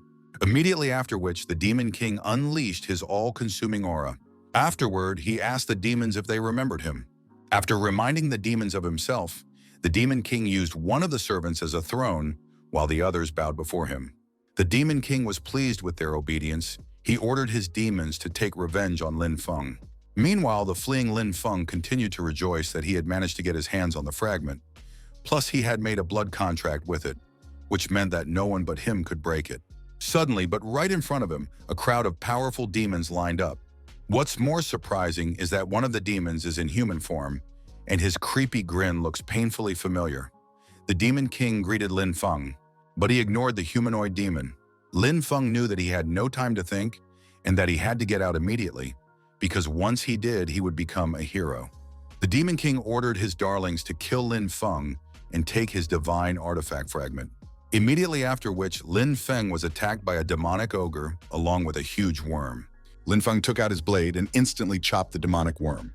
Immediately afterward, he bounced off the demons and climbed higher, as a demonic wolf immediately appeared above him, which Lin Feng immediately struck at. The Demon King asked his animals if they had played enough. In that case, they should get serious.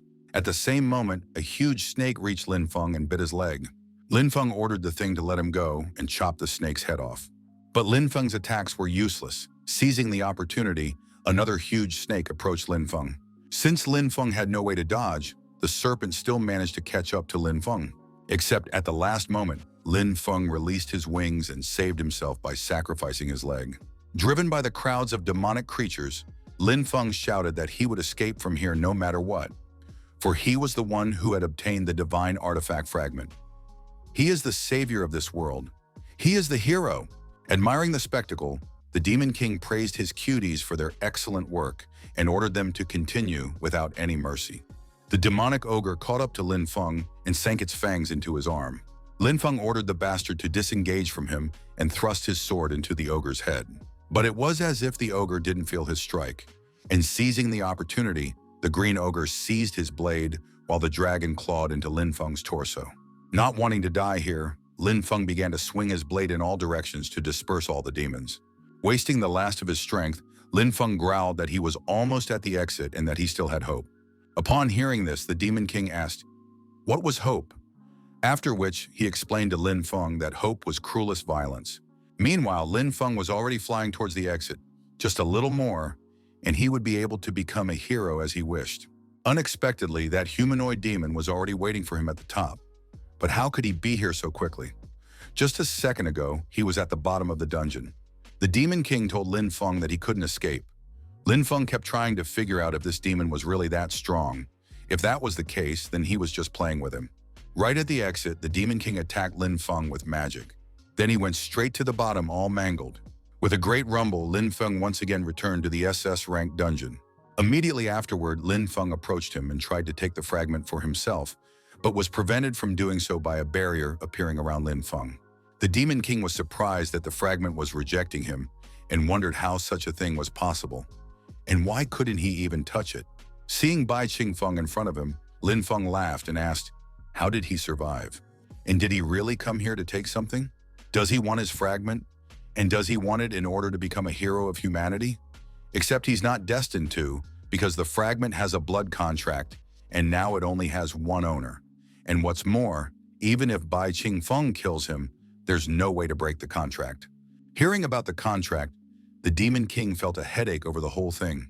Just as suddenly, Lin Feng's true soul returned to them.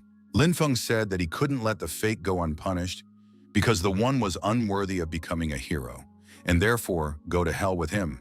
The Demon King assumed that the soul of the real Lin Feng had manifested because the soul of the migrant was unstable due to the wounds he had received. Lin Feng influenced the shard, after which the settler asked, what was that shard doing? Lin Feng asked the settler not to forget that they were both owners of this bloodline, which meant that he could also cancel the contract he had made. With true Lin Feng's help, the contract was canceled and the divine artifact fragment was returned to a derelict state. The immigrant told Lin Feng that he was just a crazy idiot and asked if he knew how much effort he had spent to obtain the fragment. The migrant explained that if he sealed the Demon King, he would be world famous. But he was thwarted by the body's true owner, who is a stubborn freak. The settler said that now it's no wonder everyone thought he was scum, because he fully deserved to be killed by the protagonist at the beginning of the story. Lin Feng explained that even though the migrant had the knowledge from the novel as well as the blessing of the fragment, he was still too corrupted. If he continued to rampage, as his actions would bring a new threat to the world. Yet he didn't do it all to save the world, but only for fame. Worst of all, he even decided to kill his companions. While Lin Feng was dealing with the settler, the Demon King drew the fragment to himself. It was the artifact that humanity wanted to seal him with. Because of all this, it's rather strange that he's now contracting with him. The Demon King agreed that events had started to take a rather strange direction. The settler asked Bai Qingfeng not to kill him. After all, if he did that, the entire Lin family would haunt him for the rest of his life. And most importantly, no one would believe that Bai Qingfeng had gotten hold of the fragment himself, which meant that sooner or later he would have to give it back. The settler remembered how his companions had behaved recently, which made him realize that Li Ya and Gao Hu were in cahoots with him, and there was clearly something wrong with the medicine he drank. The settler assumed that it was the reason why that wretched soul was able to regain control of his body. The settler promised that as soon as they returned, he would kill each of them, Li Ya, Gao Hu, as well as... Just as suddenly, Lin Feng used his body one last time to pierce his neck. The Demon King was astonished by Lin Feng's action, and therefore asked, what did he do? Lin Feng reminded the settler that he was too corrupt, and since that was the case, he could no longer let him use his body and wreak havoc everywhere. The settler asked if that was why he had decided to kill him. He reminded that if the body died, Lin Feng himself would also perish. Lin Feng turned to Bai Qingfeng and said that he entrusted him with this fragment, for only he could save this world. The Demon King simply could not believe that this man was called trash. In his opinion, he had the appearance of courage and determination. Lin Feng admitted that he himself couldn't believe that he would die with his worst enemy like this, and that trash like him had been honored with a heroic death. Bleeding, the settler tried to shout that it was impossible. He refused to accept his defeat until the very end. After all, the settler never got a chance to finish as his time expired. A short time later, the news announced that the association team was able to find a fragment of the divine artifact. Once they found the rest of the pieces, they would finally be able to seal the demonic tower. With the first fragment, humanity finally had hope. The leader of the team that achieved similar success, who also found the artifact, he is Bai Jingfeng, already dubbed the savior of mankind. Meanwhile, in the Association of the Awakened, Lu Shaoqi was telling the Awakened Ones how generous their captain was. After all, he had gone to great lengths to find high-quality materials and then made a refining potion out of them and gave it all to him without any intention. Gao Hu said that their captain was the kindest man he had ever met. He even forgave the murderer who had been sent after him and even helped him to see the truth. Li Ya, on the other hand, was telling the girls how handsome Bai Xingfeng was and even suggested that a lot of people would like him. Everyone around him was just talking about how incredible Captain Bai Xingfeng was, and that books are usually written about such personalities. The whole internet is already marveling about him. Some people recalled that they had previously heard of a man who had been dubbed the Hidden Genius. It was even said that he was born to be a savior. Tiantian told the Demon King that the old chairman had called Lin Feng immoral because he had tried to kill his team members several times. Therefore, the association decided to completely hide Lin Feng's existence and declared that Bai Qingfeng had been the leader from the beginning, so all the glory belonged to him alone. Right now, everyone was spreading his heroic story, and everyone believed that Bai Qingfeng would become the savior who would one day defeat the Demon King. The Demon King replied that it wasn't like that, because all the glory didn't belong to him, but to Bai Qingfeng. The Demon King was still remembering what Lin Feng had said before he died. He said it's quite interesting because no one will ever know the name of the real hero, but they will remember a cruel and hypocritical person like Bai Qingfeng. Tian asked the benefactor where he had gone. He replied that he wanted to repay the precious gift in some way because he didn't like to be in debt to anyone. The president of the Awakened Association told the Great Summoner that the soul she had summoned had died in the body of the trash, Lin Feng. The Great Summoner said that the president had nothing to worry about, for she could summon as many souls as she wanted from the other world. No one cares about garbage, and therefore everyone will think it's for the best if garbage suddenly starts to change. The president asked if this is fair to people whose bodies become possessed by these souls. After all, they lose their body and even their personality, which is practically no different from murder. The Great Caller asked the president why he is always so indecisive. After all, she does it for the sake of world peace. And is it wrong to make some sacrifices if it is for the good of the majority? If he really wants to talk about it, then tearing away a soul from a parallel world by summoning it to this one is also unfair. After all, instead of living a peaceful life in their world, they suddenly appear in another world and try to become heroes.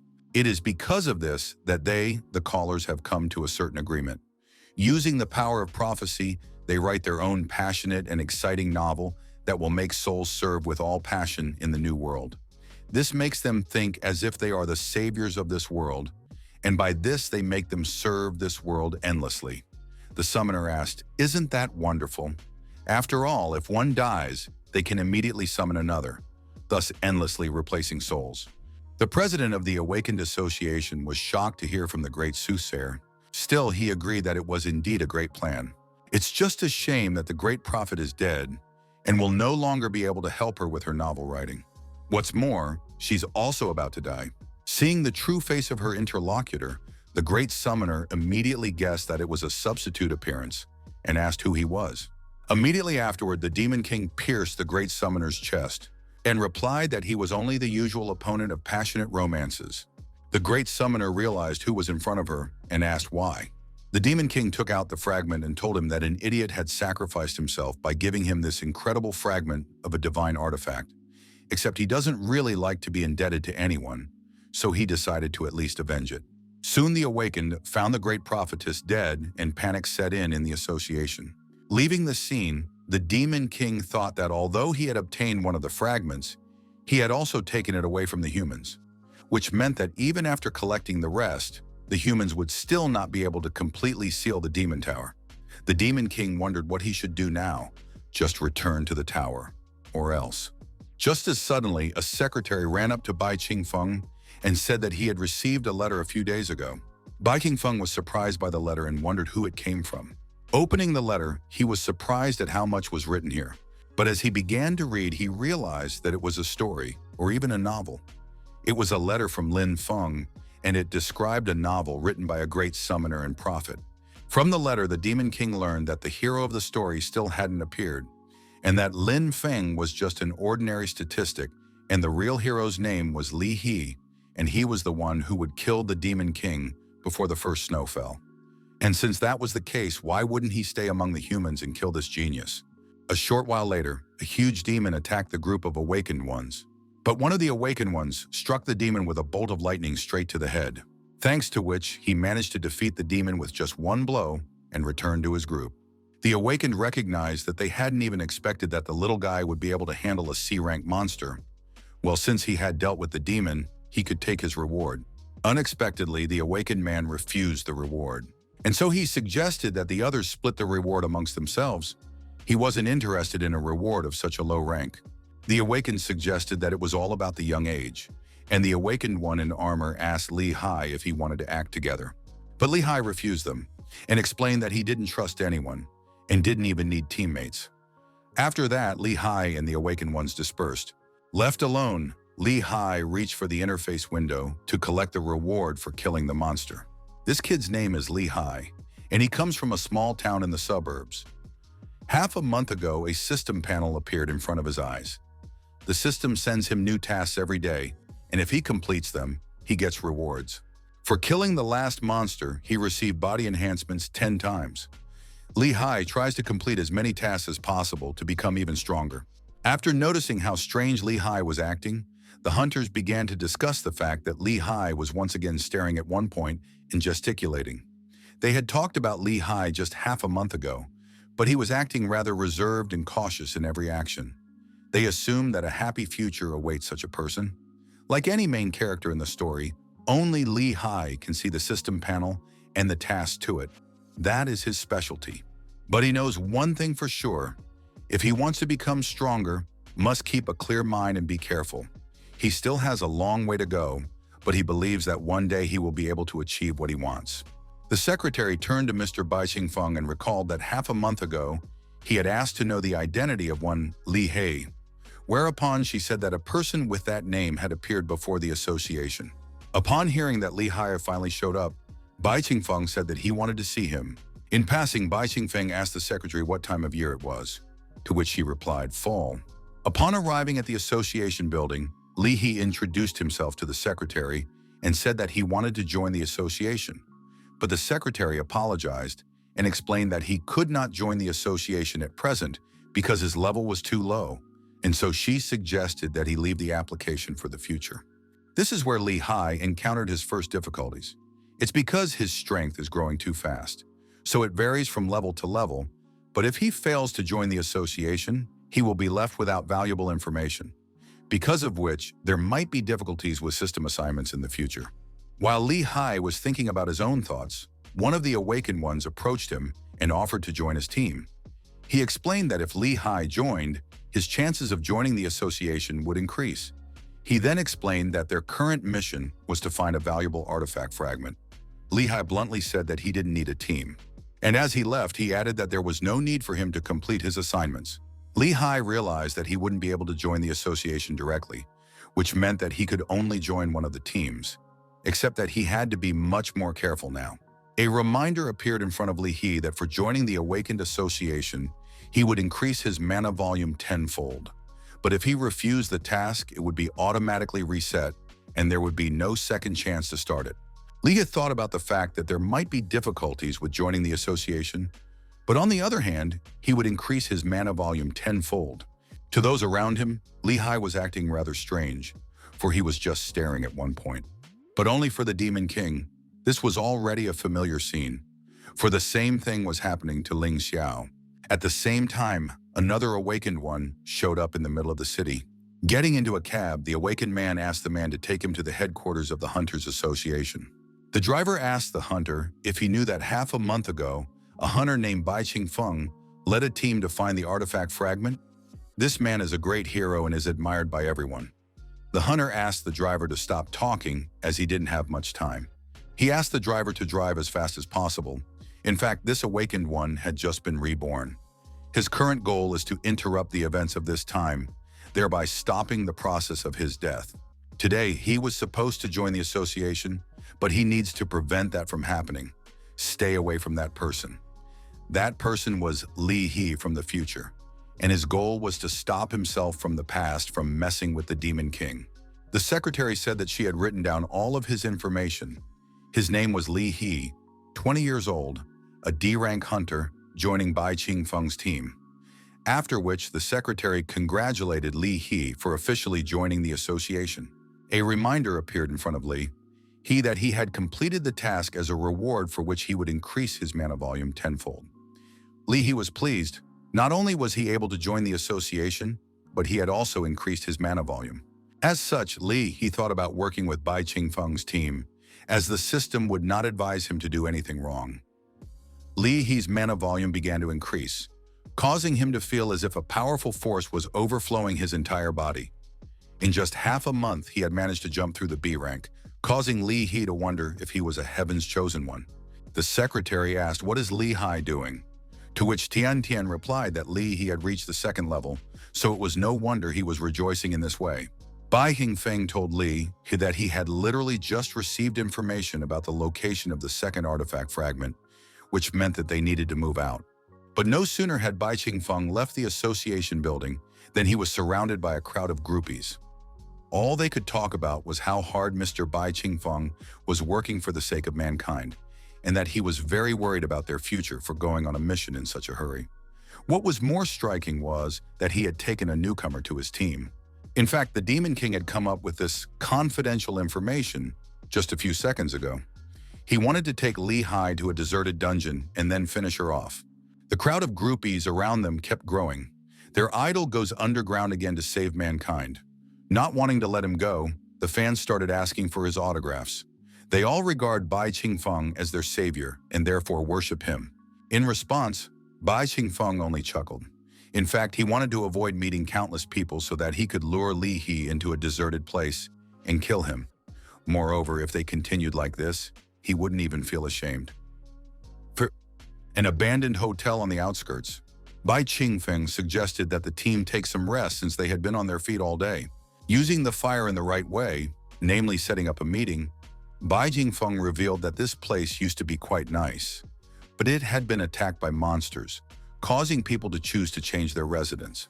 There were quite a few dungeons in this area, so Bai Qingfeng advised his companions not to wander alone, and as for their journey, they would continue their advancement tomorrow. Bai Qingfeng said that today the boys and girls would sleep in the same room and take turns on duty. He advised to keep an eye on safety and to listen to his instructions. Suddenly, he heard the sound of the system, which was strange because it was only 12 o'clock now, and it was too early for a new task. Li He must go to a dungeon 3 kilometers to the north and kill a rank A monster. The reward for completing the task is an S-rank potion. Li He was surprised at the A-rank dungeon because his strength would not be enough to complete this task, and if there was danger. But once Li Hai saw the award, he almost changed his mind, because half a month ago he couldn't even eat properly, and now the S-rank award was available to him. Li He told the rest of the group that he needed to go out. Li He was sure that the system is designed to make him stronger, and since it gives him a task, then he will be able to accomplish it. He believes in the system and believes that maybe he is a God's messenger. Gao Hu asked the guy, did he really listen to the chapter? After all, it is quite dangerous outside. To which the guy replied that he had some business of his own that he would return in the morning, and he couldn't put it off. Li He felt that if he intended to become stronger, he shouldn't do things the way most people do. Although he realizes that the others will criticize him, it's not that big of a deal. Leah said that the captain shouldn't have taken that scared chicken. But Tian Tian reminded that their head had noticed that he had talent, so he wished to take a closer look. Liu Shaoqi asked what would happen if he died. Then he reminded the chapter that there were quite a few A-rank dungeons here. The Demon King was pleased that Li Hai himself had taken the first steps. While the others would go to bed, he would help Li Hai solve everything. A-rank dungeon, paradox stage. Once in the dungeon, Li Hai began to look around for the puppet he should kill. And while Li He was looking for her, the puppet slowly descended behind his back. Immediately afterward, the puppet pounced on Li Hai, but he managed to block her blow. Almost taking the enemy by surprise, the puppet bounced back to prepare for the next attack. With only one strike, the puppet managed to wound Li He's arm. Li He had no weapons at the moment, making weapons the only thing he could use right now. Just as suddenly, the puppet rushed forward, swinging its swords, forcing Li Hai to retreat backward. Li Hai attacked the puppet as hard as he could, but never managed to injure it, while her one careless strike managed to leave him powerless, causing him to no longer be able to dodge. And what was worse was that he had nowhere else to retreat to. Li Hai wondered, issuing an A-rank dungeon, did the system dare to test his patience? Meanwhile, Li Hum from the future slapped the desk and once again ordered to give him Li Hai's location. He was sure that the secretary had seen him today. But the secretary apologized to him, for they are forbidden to divulge the location of their hunters. Li Hai was furious because this meant that Li Hai from this time had already joined them and was already on a mission with Bai Jingfeng. This means that he should hurry up because otherwise he will die soon. And all because he, of that time, won't realize that he is trapped and won't even know that the owner of the system. Meanwhile, inside an abandoned hotel on the outskirts, while the others slept, Bai Jingfeng was at the table playing with a puppet. A genius of his generation had gone alone into a rather dangerous place from which he had failed to get out alive. Bai Jingfeng had a perfect alibi and didn't even have a motive for murder. No one would dare to question it. The puppet and the system panel are all just part of its attributes that help create the perfect trap. The central office asked the Lord, what would be the next task for Li Hai? To which the Demon King replied that there would be no next assignment, as this evening would be Li Hai's last. After so long, the Demon King finally returned home, making him feel much better. After killing Ling Xiao, he was already bored, but he had no idea that Li Hai would soon be the new hero. The Demon King picked up one of the shards of the so-called system left here since Ling Xiao's death. Thanks to the system, Ling Xiao was able to obtain quite a few good weapons and potions, relying on the advice from the system, which was simply amazing. After affecting the shards of the system, the Demon King reassembled the interface, and then the system recognized the Demon King as its new master. The Demon King ordered the system to find Li Hai since she was so good at searching. And once the system finds Li Hai, it should bring him to him. The Demon King advised to give Li Hai better rewards so that he would begin to consider himself a god's son, so that he would no longer waste time on constant training. The system should achieve the fastest results possible. The system obeyed the Demon King's order and said that it would need half a month to bring Li Hai. After finishing with the system, the Demon King walked over to the throne and then said hello to Ling Xiao. The Demon King asked if he was already used to being the throne, and how does he feel? The Demon King admitted that he used to think that all humans would be like the hero Ling Xiao, intelligent, cautious, brave, and selfless. But after being in the human world, he realized that people like Ling Xiao, who could kill demons, were quite rare. True heroes. It's just a pity that their deaths are always tragic. As he was about to leave, the Demon King remembered something and told Ling Xiao that his brother Lin Feng had also become a hero. After which, the Demon King once again left the Demon Tower. Half a month ago, peaceful province, Li Hai village. Li Hai suddenly woke up due to a strange sound in front of him. Seeing something hanging in the air, Li Hai assumed that it was just a hallucination due to hunger. The system welcomed and also congratulated Li Hai on becoming the new owner of the system. It then explained to Li Hai that he would be able to receive rewards for completing daily tasks. The system asked if he was ready to change his destiny and become stronger. Li Hai was surprised by the system and what it offered. But what interested him was the possibility of becoming stronger. Li Hai fought and completed the tasks of the system as he wished to become stronger. After all, he believed that he was the chosen one. Reflecting the puppet's attacks with his bare hands, Li Hai shouted to himself that there was no way he would back down, for he believed in himself. Finally getting the chance, Li Hai attacked the puppet, except that the puppet was faster and therefore impaled Li Hai with his sword. Li Hai clamped down on the blade so that the puppet couldn't take it out. Immediately afterward, he cut the strings controlling the puppet. Li Hai defeated the puppet, which surprised even the Demon King. But unfortunately for him, the Demon King was already prepared for something like this, and so he prepared an S-rank trap. The Demon King recognized that Li Hai was worthy of being called a hero of the future, and if he hadn't fallen for this system from the beginning, he might have been able to become the new Ling Xiao in 10 years. But it's too late for that, because Li Hai is in too much of a hurry to become strong, causing today to be his last day. After barely surviving the fight with the puppet, Li Hai wondered, wasn't it all supposed to be over? For unknown reasons, the system was in no hurry to give him an S-rank potion. A new figure appeared not far away from Li He and immediately drew the puppet's sword. The Demon King asked Li He what was the matter, and was he already thinking about the words he would say in the next life? Li He wondered, who was this person? He was amazed at how powerful the energy emanating from his enemy was, and wasn't even sure if he could handle it. Before he could even notice the movement, the Demon King chopped him with his sword. Meanwhile, in the main hall of the Awakened Association headquarters, the secretary asked the guy why he had come back, to which He from the future replied that he wanted to make an urgent order. He was willing to pay as much as she wanted, as long as he could get an awakened person with the teleport skill as soon as possible. He needs to get there as soon as possible before it's too late. One of the 7 elders asked, if He is the person from the prophecy, didn't he become strong too quickly? The president said that according to the prophecy, He had to work hard for decades to reach his current level. But just a few months ago, everything went wrong. Immortal Ling Xiao, Great Prophet Zhao Gong, and the Great Summoner all died one after another.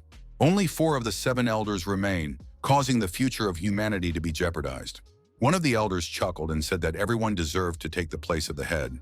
The immortal had passed away, the prophet had failed to predict his own doom, and the summoner had caused only devastation. The elder asked the head not to worry about it, for if this he is the true one from the prophecy, he should be fine. After all, he will give him a chance to survive. The president asked the elder if he was going to revive Li Hai. He replied that if he had already revived Li He, then there were 2 of them in this timeline. The elder's abilities are interconnected, but the future is a mystery to them, so he doesn't know how things will turn out. The Demon King struck the lying Li He, but the latter managed to dodge his blow. Li He already realized that he could not defeat this opponent, and so He dared to escape. He immediately started to run away. But the Demon King rushed after him, starting to quickly catch up with Li He. As soon as the Demon King jumped onto the platform with Li He, the platform immediately shattered into splinters. Li He had to admit that it was indeed powerful, as he had barely dodged it. But after a second, he realized that the enemy's target wasn't him at all. The Demon King began to smash the platforms that Li He could use to escape from him. Not even a moment later, Li He stopped, for the enemy had destroyed all the other platforms and he had nowhere to run. To kill him, the enemy only needs to destroy the platform he is standing on. In the next instant, Li He was pierced by a blade. Realizing what Li He was thinking, the Demon King said that he was mistaken to think his table was frivolous, because if he broke the platform, He would not have died due to his characteristics. Either Li Hai can fly while the escape was just a cover. The Demon King said that either way, he should kill him personally. He told the enemy that he was too cautious. The Demon King assumed that He's heart was on the right side, so that was where he should strike. But to be sure, he would just smash He's head. Li Hai realized that this would be the end of him, because the enemy had already hit his heart, and he would not be able to stand any further. Closing his eyes, He wondered, was he really going to die today? And did he deserve it? Li Hai assumed that his too rapid progress was to blame. Realizing that something was wrong, He looked up and saw that the blade had stopped right beside his head. Meanwhile, Leah stormed over to Captain Bai Xingfeng, then interrupted him. Leah reported that they had received information that an artifact fragment had been found in the nearby SS rank dungeon, just as he had said earlier. The enemy that had almost killed Li, he suddenly disappeared, which surprised Li He. Completely exhausted, He sprawled on the floor. He had to at least get some rest. Lu Shaoqi was pleased when he heard that they were close to the shard and agreed to go after it tomorrow. The Demon King, on the other hand, was thinking about the fact that the fragment was found in time, because the SS rank dungeon was too dangerous, which would cause Li He to die there. The secretary reported to the master that they had found a hunter with teleportation ability and asked where exactly was he going to go. Li He from the future hit the counter again and ordered him to be taken to the SS rank dungeon in the southeast. That's where the artifact fragment is hidden, and that's where he died in his previous life. In this life, he was not only going to kill the Demon Lord, but also get the artifact. The next day, he reflected on what had happened that night. He was unhappy that the last task was too difficult, which almost got him killed, because it meant he was still too weak and needed to get stronger as soon as possible. Just as suddenly, a reminder appeared in front of Li He. For completing the task, he gets a random S-rank potion as a reward and asked if he was ready for the next task. Feeling the difficulty, Li He realized that he had to proceed more carefully, and that the next task would not be easy either. Last night, he had almost died, and so Li Hai thought about abandoning the assignment, but still he wished to become stronger. Suddenly, more and more interface windows began to appear in front of Li He, offering him 100 mana units, 100 points of vitality and power, an S-rank potion, a special S-rank weapon, and even a treasure map for the task. The system reminded the Lord that he was a true son of heaven and a true genius, so he would surely be able to achieve greatness, so it recommended him to take on this task. After that, the system continued to offer him more and more rewards. Li He was amazed at how many rewards the system was willing to give him and was ready to accept, because now he would definitely be able to become the strongest. Li Hake wondered, was it really that simple? He doesn't need to train hard, fear trouble, accumulate strength, so maybe he shouldn't have been so cautious before? Without thinking long, Li He accepted the system's assignment. Now he realized that the hard work and difficult path of cultivation was only deserved by weaklings, while geniuses only need to turn on their brains and go with the flow. He is a true son of heaven. As soon as Li He left the building, Tian Tian turned to him and asked him to get ready as they would soon be heading to the SS rank dungeon nearby. There were traces of the fragment in it, but Li He slapped her hand and said that he would not follow them from now on, as he had his own things to do as well. Tian Tian popped up in front of Li He and explained that she wanted what was best for him.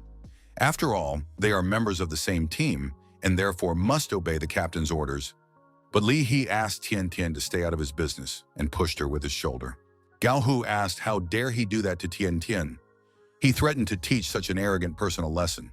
The Demon King turned to the system, and the system immediately understood what he wanted. Immediately, a reminder appeared in front of Li He that the system aimed to create an honest and obedient son of heaven, and therefore condemned actions against girls. After which, the system gave Li He an additional task to immediately apologize to his comrades and apologize to the girl. The reward for the task is an S-rank weapon, but if he refuses, he will be suspended from using the system. Li He was surprised to be given an S-rank weapon for something like this, but he wasn't too happy about the fact that he would be suspended if he refused. Li He was trying to figure out what the system was doing. All he did was insult them, and he was already facing disqualification. This assignment was too humiliating for him. The Demon King smirked as he watched Li He agonize over the dilemma. Meanwhile, Tian Tian's comrades demanded that Li He hurry up and apologize. Li He even threatened to personally deal with him if Li Hai didn't. Realizing that he had no other choice, Li He still decided to buck the system. Li He fell to his knees and bowed in front of Tian Tian. After that, he started shouting that he was wrong and apologizing while hitting his head on the ground. Everyone was amazed at this kind of behavior. Liu Xiaoqi said that he didn't even have time to get involved in the showdown. Li He wondered if Li Hei's head was okay, and Tian Tian asked Li He to stop apologizing. After completing the task, Li He immediately ran away, covering himself in shame. He shouted in shame because he had never been so ashamed before. Li He laughed and asked Tian Tian to ignore that weirdo, to which Tian Tian replied that she wasn't going to get upset with him. Seeing Tian Tian laughing, the Demon King smiled sincerely. Sudur's S-rank dungeon, Mirror of Rebirth. Li He had finally arrived at the dungeon where he would be able to obtain the artifact fragment meant to defeat the Demon King. By obtaining the fragment first, he will be able to defeat the Demon King and protect himself. For over 100 years, no one has been able to pass this test. And it's not because of monsters, it's because of the rules. People who enter the dungeon see an exact copy of themselves, and therefore you can only pass the dungeon by killing your doppelganger. But no one has ever managed to defeat his copy.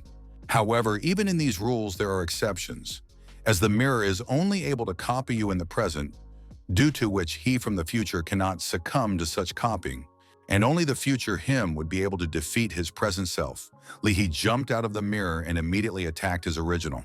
After all, he not only knows the techniques of himself from the past, but also prepared the necessary weapons in advance. Weapons of thunder and lightning. According to his habits, Li He knew exactly at what point he should dodge. After hitting the doppelganger behind his back, Li He immediately pierced his heart. Immediately afterward, his doppelganger split into mirror shards. After all, a copy will always remain a fake. While he is the true son of heaven and now he can become the only one who managed to pass this dungeon. Li He returned to the mirror, whereupon it split open, providing him with a fragment of a divine artifact. At this moment, Li He agreed that even without a system, he was the chosen son of heaven. Not only will he become a true hero, but he will kill the demon. And when he exacts his revenge, he will be even more majestic. Li He placed the fragment into his blade, then he turned around to the entrance of the dungeon. Time was up and the demon should appear soon. Entering the dungeon, the Demon King sensed something ominous. But seeing Li He with the fragment in front of him, he asked why but before he could finish speaking, Li He was already right beside him. Li He realized that when fighting a demon, he must act decisively, which meant he must assure himself. Taking the Demon King by surprise, Li He pierced his chest, after which he shouted that he had pierced his heart, which meant that the legendary Demon King had finally come to an end. As soon as future Li He killed the Demon King, something strange happened. The Demon King's illusion dissipated, and underneath was the real Li He. Future Li He immediately pulled out his blade and wondered, how did this happen? He wanted to understand, where could Li He from back then have come from, and how come he had killed himself? As a shout was suddenly heard, Bai Qingfeng's group members were surprised that there were two Li He's here. Rushing forward, Leah reminded that this dungeon was known for being able to create a copy to fight against its original. Gao Hu assumed that Li He had already challenged himself, except which one was the real one. Tian Tian noticed that in the dead Li He's hand is the same weapon he carried today, and yes, the clothes are the same, which means that the real one lies in front of them. While the second Li He is carrying an artifact fragment that only the boss is rumored to have, Lu Shaoqi shouted that this fake Li He was just a monster and suggested that he should just kill him. Before Li He could explain that he was not a monster, Liu Shaoqi caught up to him with his poison blade. Immediately afterward, Li He was hit by a bombardment of ice from Gao Hu. The future Li He realized that he wouldn't be able to overpower the opponents as there were too many of them. More importantly, attacks using the artifact fragment had almost no effect on humans, which meant he couldn't be defeated so easily. Taking advantage of Gao Hu's support, Li Ya climbed on Li He's back. Immediately after, she struck Li He with her whip, but he managed to repel her attack. At this moment, He was trying to figure out what he should do now, and how come he had killed himself. How come the current he ended up here? And moreover, why did he take the form of a demon lord? Half a day ago. He was dissatisfied after all. Yesterday's task almost cost him his life, which meant that he was still too weak. For completing the task, he received an S-rank transformation potion, which wasn't too bad, because it could help him at a critical moment. Suddenly, a reminder from the system appeared in front of Li He. He must immediately go to the Mirror of Rebirth dungeon and kill the monsters. According to the rules of the dungeon, as soon as he entered, a copy of him would appear, which he had to kill in order to get the artifact. The system also recommended that he use a potion to turn into Bai Qingfeng, as it would be easier to kill him than himself. The system also asked him not to tell anyone about this plan. After entering the Mirror of Rebirths for the first time, Li He wondered if this was really it. The system alert didn't say anything, and so he wanted to know if he could really make it work. Suddenly, he noticed that there was a copy of him nearby, and since that was the case, the system had made the mistake of offering him a potion to drink. Also, he was trying to figure out why there were so many scars on his copy's face. After all, it could mean that there was something wrong here, if only it wasn't for the artifact fragment that the boss should have. Before He could realize anything, the copy stabbed through his chest, satisfied that he had finally killed the Demon King. He tried to figure out what his copy was talking about, calling him a demon lord.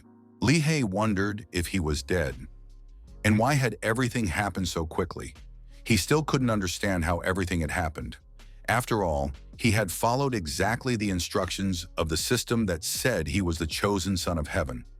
So he tried to understand at what point did he stumble. At the same time, the future Li He, caught under attack by Tian Tian's fire, was trying to figure out what he had done wrong, and why was everything fundamentally different from his previous life. After all, in the past life, everything developed completely differently, and he, from the past life, did not reincarnate into a demon lord, and in the dungeon was not alone. Ever since he had returned 3 days ago, he had been careful not to interfere with the original development. He had even teleported directly to the dungeon so that he wouldn't contact anyone. So why are things so different from his past life? While Bai Qingfeng's squad was fighting Li He, Bai Qingfeng himself arrived. He was then told that he was too late and that the dungeon boss wasn't that strong, but unfortunately, he had managed to kill Li He.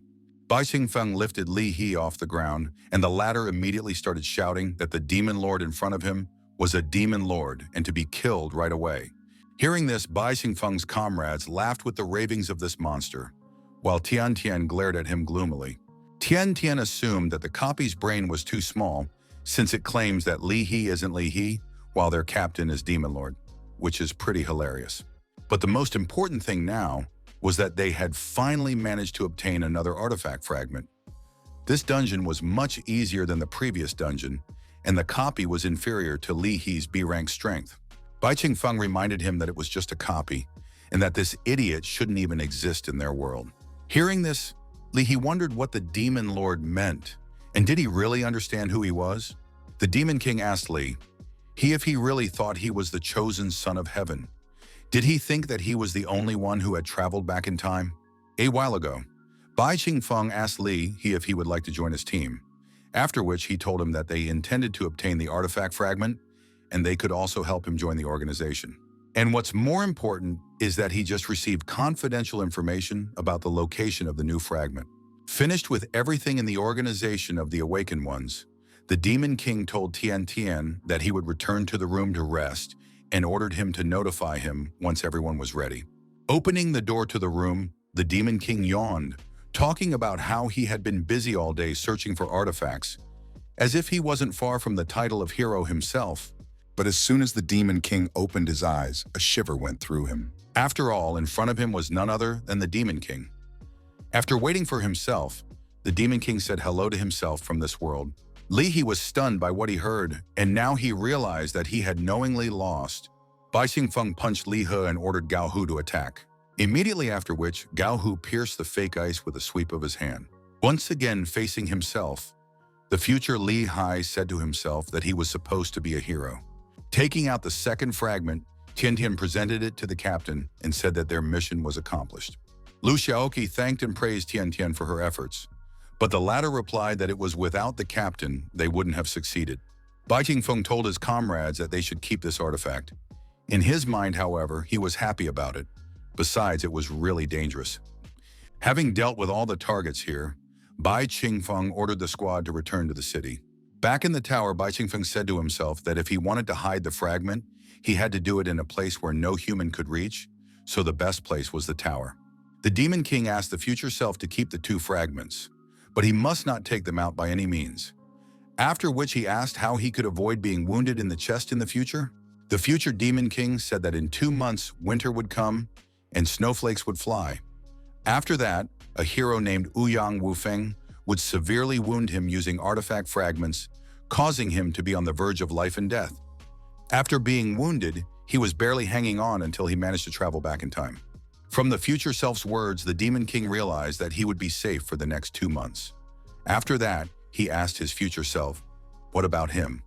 After all, with such an injury, it was unlikely that he would be able to survive for long.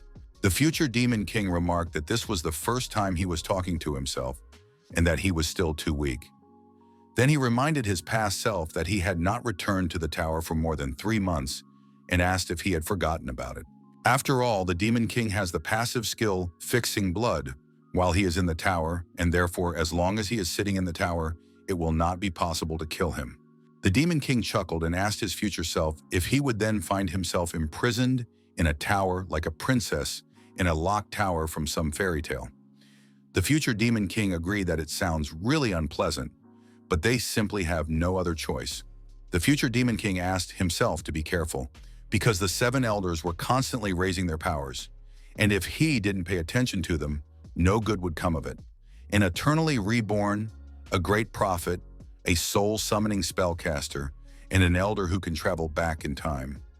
The timeline of this world has changed, and even he can't say what will happen in the near future. The current Demon King summarized that Ouyang Wufeng would appear in 2 months anyway, which meant that he could now live peacefully. After which, he reminded that he had already been in this world for 3 months, and he had been searching for fragments without rest, which had already made him tired. In addition, during this time, he had already studied the enemies and their abilities, lifestyle, and more. This means that in the future they will have more opportunities to attack. The future Demon King asked his past self if he was too arrogant. He had been in the tower for several years, so he wanted to look at his current self if something like this happened to him. To which the current Demon King replied that he did not care about it and that he was going on vacation. Such an act from himself simply infuriated the future Demon King. The news anchor congratulated Captain Bai Xingfeng and his team for returning and obtaining the second artifact fragment, which means that very soon they will seal the tower. The future of humanity is going strong, and people are full of hope. More and more people arrived, rejoicing at such good news, and no one noticed how a bush nearby suddenly trembled. Suddenly, a red-haired boy emerged from a bush. He wondered if this was what the city looked like 20 years ago. Besides, there were so many compatriots around him. The boy breathed in the fresh air, and then he looked up and saw the clouds and the blue sky. And what made him even happier was the sun, for it looked just like in the book. Suddenly, a large blob appeared out of nowhere and addressed the 13th. The blob advised him to appreciate the opportunity he had been given and that the gods were always watching over him, which meant that he should definitely find the artifact fragments. 13 promised that he would definitely complete this task, after which a chat window appeared in front of him. God of Truth. M77 marveled at how the city looked 20 years ago. The Cancer God remarked how many animals were around, while the Wind God praised the program, for it had as many as 20 channels. The Lord of Hell asked, "Is this some kind of battle channel? And where do they get such news from?" 3 billion years ago, he noticed that there were no demons around, and the center of the universe was already anxious to know when it would be possible to go in search of the fragment. After jumping out of the bush, 13 shouted that there was no hurry anyway, because he was finally in the age of peace, and that meant that he should familiarize himself with the world first. First of all, he went to the coffee shop, where he immediately ordered a coffee. With a twinkle in his eyes, he gazed at the mythical drink he had seen in some book. The waitress felt sorry for the red-haired guy, so she decided to give him a discount. 13 said that even though he had come here for an assignment, the coffee was also worth a try, and there was a Demon King nearby. After drinking the coffee, 13 and the Demon King simultaneously spit it out, shouting about how bitter it was. The Demon King wondered how people who lived 1,000 years ago drank this poison. 13 wanted to understand how people who lived 20 years ago drank this nasty stuff that tasted even worse than medicine. The waitress realized that now they had two weirdos. Next, 13 went to the movie theater for a horror movie, where in one scene a creepy snarling girl suddenly started coming out of the TV. While the girls in the movie theater sobbed in horror, neither the Demon King nor 13 could understand what was so scary. 13 recognized that it was no wonder their world had become like the future, since people 20 years ago were so fragile. While the Demon King was less and less surprised by his appearance in this world, since people were still as fragile as they had been 1,000 years ago. Finished with watching the movie, 13 went to the fairgrounds, where he threw darts at the center of the target without a single miss. The owner of the attraction was amazed at how this red-haired boy hit the center of the target 40 times in a row. The owner praised the 13th for such an amazing sight and advised him to take the prize, because he would soon break the record. He then remarked that he was clearly not an ordinary person and assumed that the boy was from the Awakened Association. This was the first time 13 had seen that the prize could be obtained without bloodshed. Immediately afterward, the owner of the attraction saw another amazing person who instantly broke all their records. The Demon King was trying to figure out what was the point of such a useless prize. The people around admired the performance of the 13th, and the Demon King started getting hit on by girls. Having fun, the Demon King and the 13th were forced to admit that the world of 1,000 years ago is pretty interesting.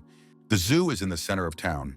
A zoo worker tried to drag 13 away from the zoo, demanding that he let the animals go. 13 could not understand why people were doing this and shouted about justice, because all these animals should live in a natural environment.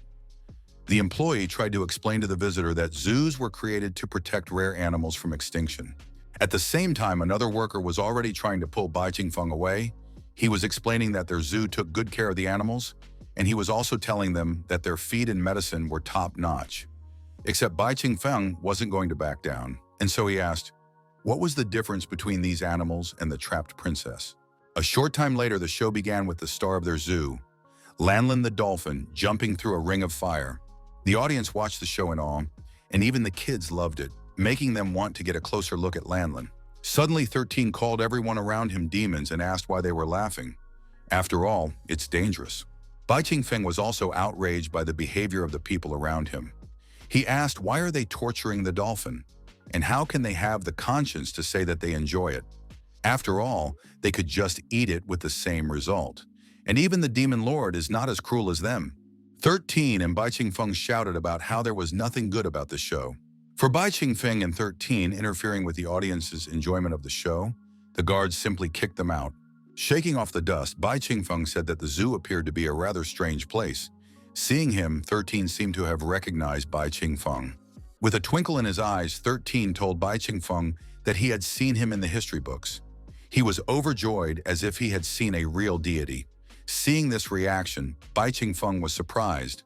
After all, he had only found 2 fragments of the artifact.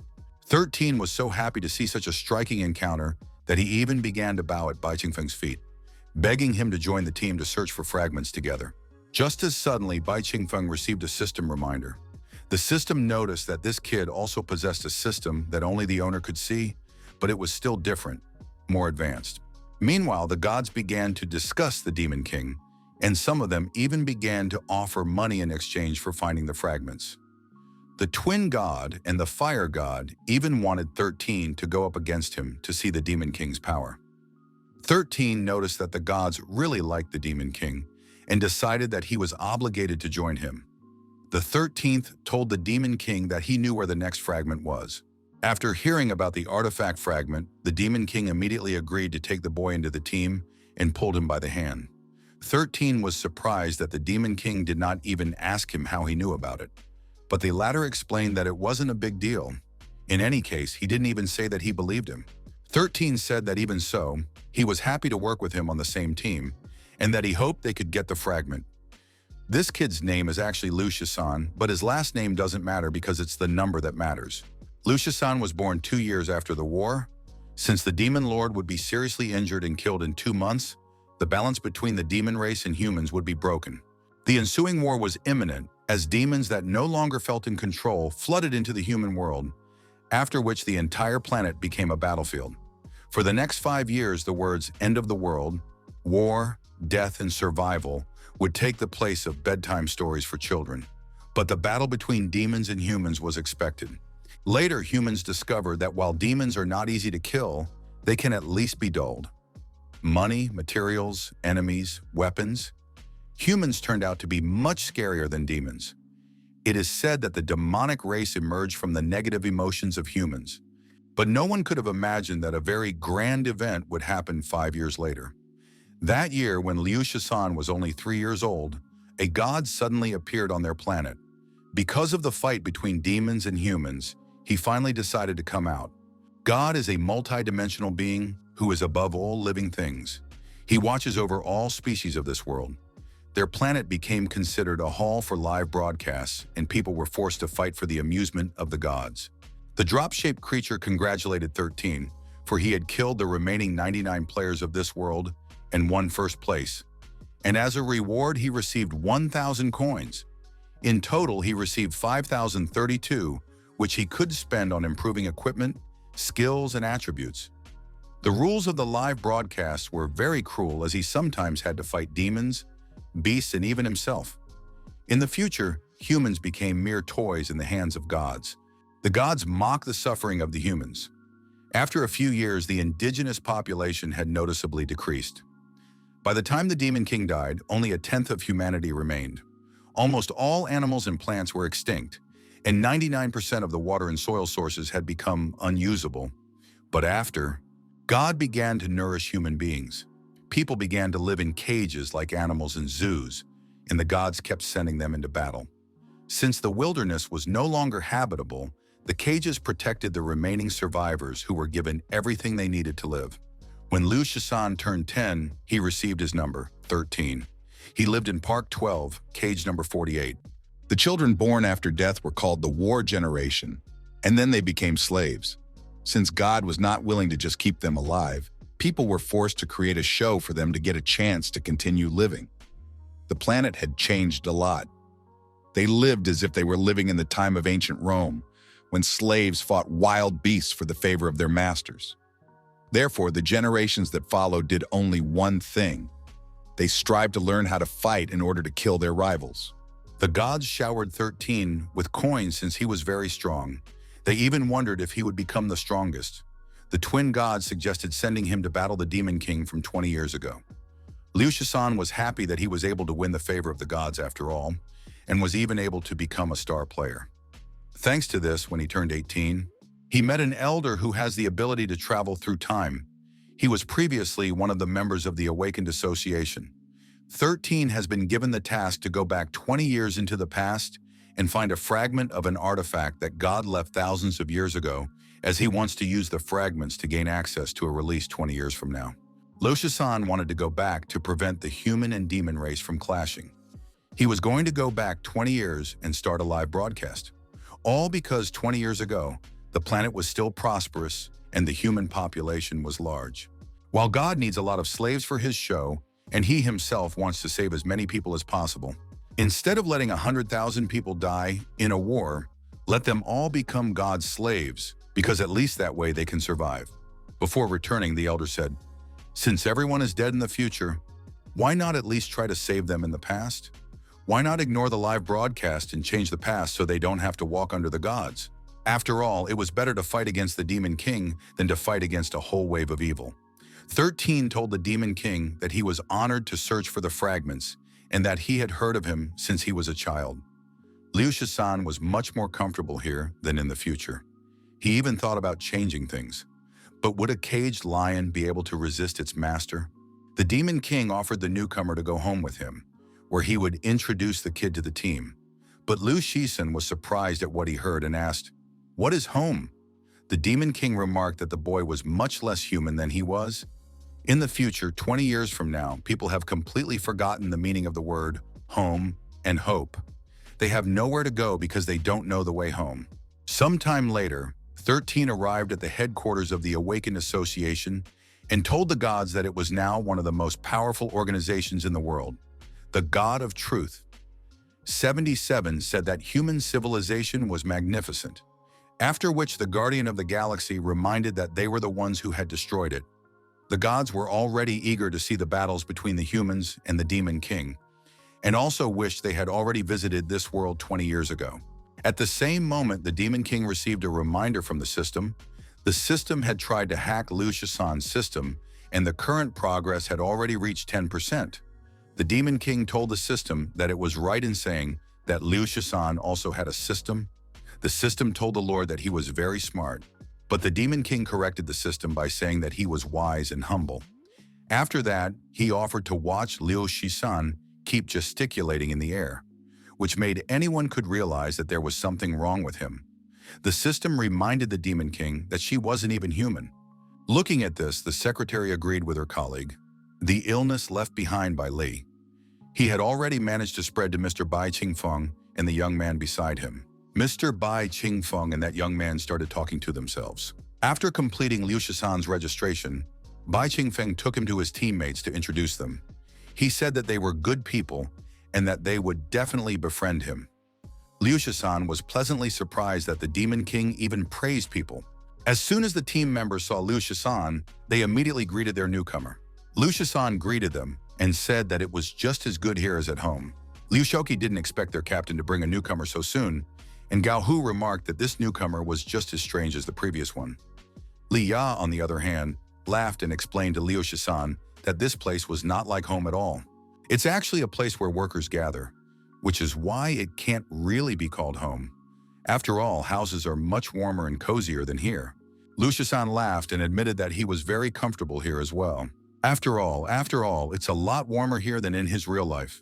Tian Tian welcomed the newcomer to their team and asked what he had done in the past, after which she said that she thought it was important for each of them to live warm, dress well, and never go hungry. That's when life is happy. Liu Shisan pondered the words Tian Tian, a place to eat and wear warm clothes every day. In the future, God had given them food and shelter, and the inhabitants should have been grateful to him. Thinking back on it, Liu Shisan told Tian Tian that he already had a home. Thinking back to his tower where he from the future is located, the Demon King wondered if he also had a home. Tian said that it was wonderful if everyone had a home. Then she asked the newcomer if he had always been alone, and had he never had any teammates? Hearing about the comrades, Liu Shisan once again fell into memories. The theme of one of the contests was killing your teammates.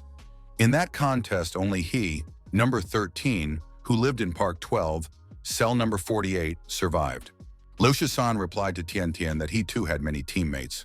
Remembering the future of himself and the demons, the Demon King wondered if he too had comrades. Gao Hu told Liu Shisan that they trusted him since he was brought by their captain, and as long as they pursue the same goals, they will remain teammates.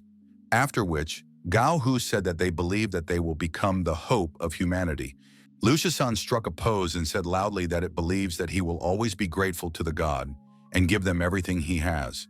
He hopes that the gods will come to this planet as early as possible for the sake of saving more people. After all, everyone should become the god's favorite. The Demon King believed that he would collect 10 fragments of the artifact, become invincible, and destroy all of mankind. But the Demon King decided not to talk about it in public. The members of Bai Qingfeng's team folded their hands and wished each other good luck, and also to make every effort to retrieve the third artifact fragment. The SS rank dungeon is an endless maze. It is the largest and most confusing labyrinth, drenched in dark air. The third artifact fragment is located in one of its parts. The labyrinth is very confusing and even somewhat similar to the SS-ranked double mirror dungeon, as it has very strict rules that must be obeyed. The top floor of the Demon Tower also has its own laws, due to which the demon on the very top floor and applied bloodlock and unlimited magic power. Liu Shisan said that this was where the fragment of the third artifact he had read about in the book was located. First of all, they would have to pass through the labyrinth. But something surprised even Liu Shisan, namely the fact that all these people were here. It's all about the fact that there are about 100 entrances to the endless maze, because of which hundreds of teams can take part.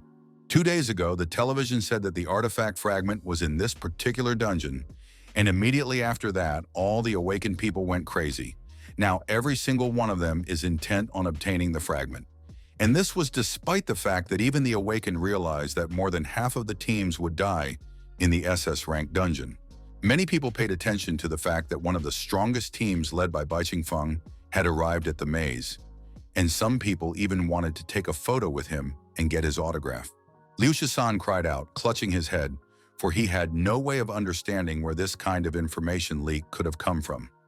His contribution was to inform the location of the artifact, but now it was useless. Meanwhile, the girls from one of the teams were taking pictures with the savior of mankind. Seeing Liu Shisan feeling bad, the Demon King took him by the shoulder and asked him not to be upset about it. After all, if he became a member of their team, then so be it, he would remain one until the end, and if they fought side by side, they would surely deal with everything. Liu Shisan couldn't hold back his emotions and cried with happiness.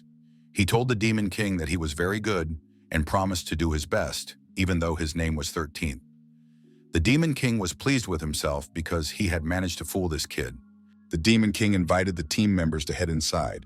Each team had already chosen an entrance, so it was time for them to go. Realizing how much the Demon King was in a hurry, Liu Shisan asked where they would go, and shouldn't their team think better about which entrance they should choose, and what would happen if they wandered into a dead end. The Demon King asked Liu Shisan to just shut up and not think too much. For some unknown reason, next to the Demon King, Liu Shisan was beginning to feel peace of mind. Liu Shisan wondered if this was the reason why his comrades trusted him so much. After a short while, the group reached a fork in the road. Tian wondered where they should go next, and Liu Xiaoqi noticed that there were rules written on the slab ahead. The rules of the fork are, kill your teammates, then the survivor can move on. There are no wrong paths in this fork. Only 13 began to feel joy as everything was once again ruined in the first challenge. He must kill his comrades again. The worst thing here was that the rules had already come into effect, and now there were spells imposed here. But even so, Liu Shisan refused to just give up. He knew that he had to do something. If they don't complete the mission in time, they could stay here forever. Do they really need to kill each other? Gao Hu said that the rules in this dungeon were still the same standard rules, and laughingly said that killing teammates sounded too boring. Lucia-san was trying to understand what was going on and why were the team members just chatting with each other. Don't they realize how dangerous and desperate the situation they are in is? But Lucia-san immediately pushed these thoughts aside because Tian Tian had started to act. First, she had raised her hand, and most likely she would attack Liu Xiaoqi now. All of this means that each of them is only pretending to be relaxed, but they actually wish to blunt their opponent's vigilance in order to attack first. Liu Shisan watched as Tian Tian's hand accelerated, as suddenly, Tian Tian just yawned, after which she complained that she wanted to sleep and suggested that she should hurry through the dungeon and return home. Besides, at home, she had baked cookies that were still languishing in the oven. Liu Shisan tried to understand why she was yawning, and did she understand the situation they were all in? Suddenly, Liu Xiaoqi slipped his hand into his back pocket. Liu Shisan assumed that he was trying to pull out a weapon to hit Tian Tian and decided to stop him. But the latter simply took out a carton of milk, then asked Uncle Gao Hu to use a spell to turn the milk into ice cream. The shocked Liu Shisan wondered who would even use an S-rank skill to make ice cream, and besides, they didn't have long to live. But after a second, things only got weirder.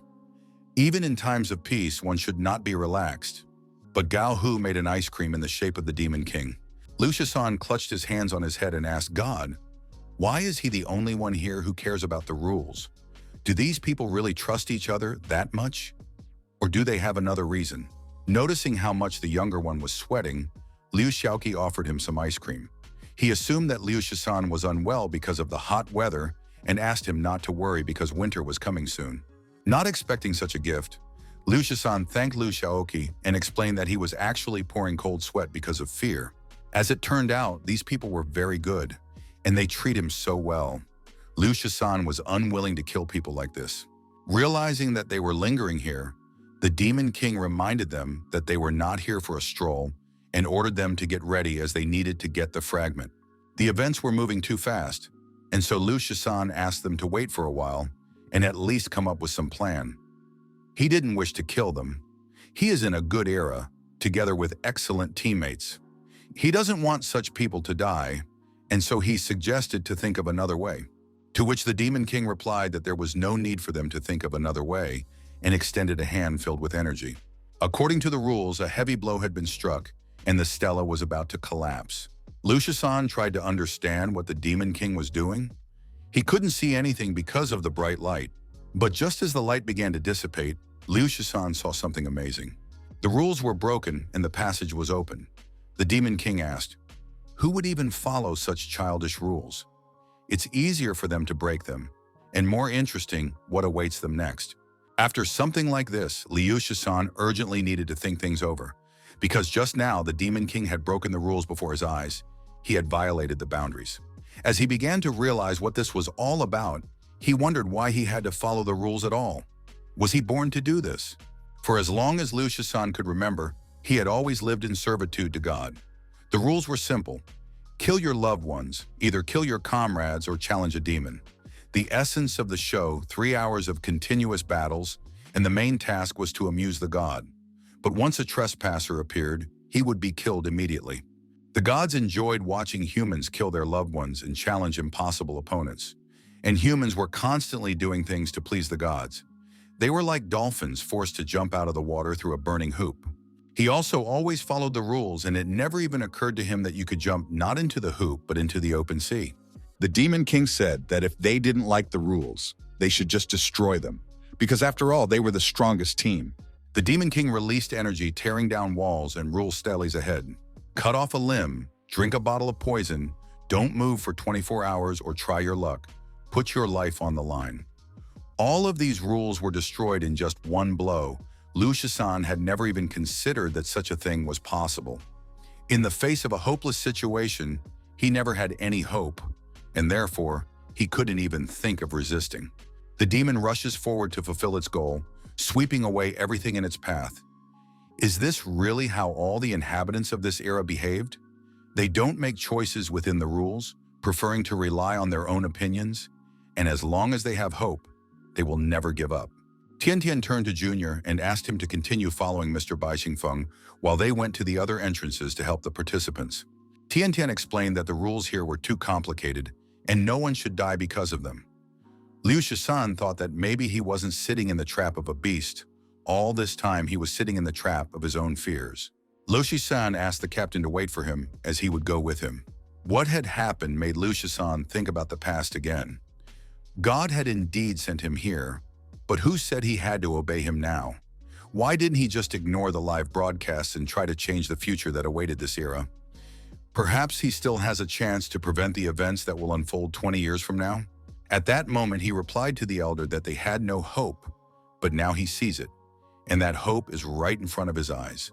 Liu Shisan was eager to grasp this hope with both hands and pave a new future for mankind. Now, Liu Shisan didn't find it surprising that after the rest of the team contacted the Demon King, they stopped fearing anything.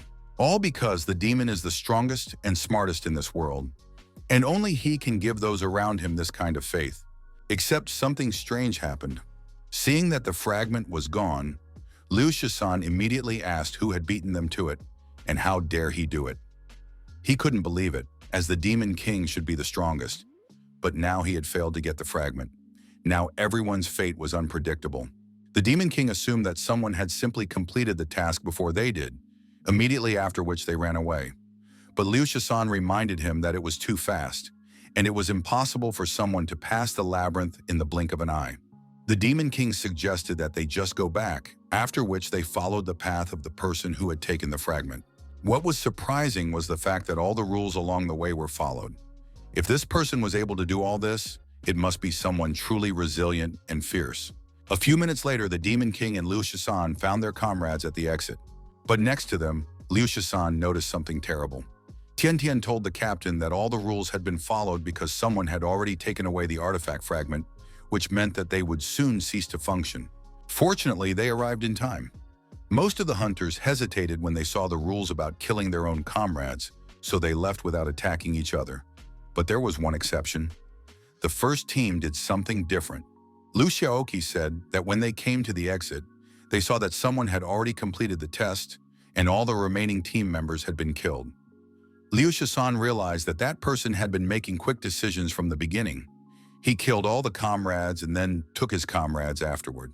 Tian Tian was shocked that someone had already taken the fragment and clenched her fist in anger and said that this person must be a truly horrible person.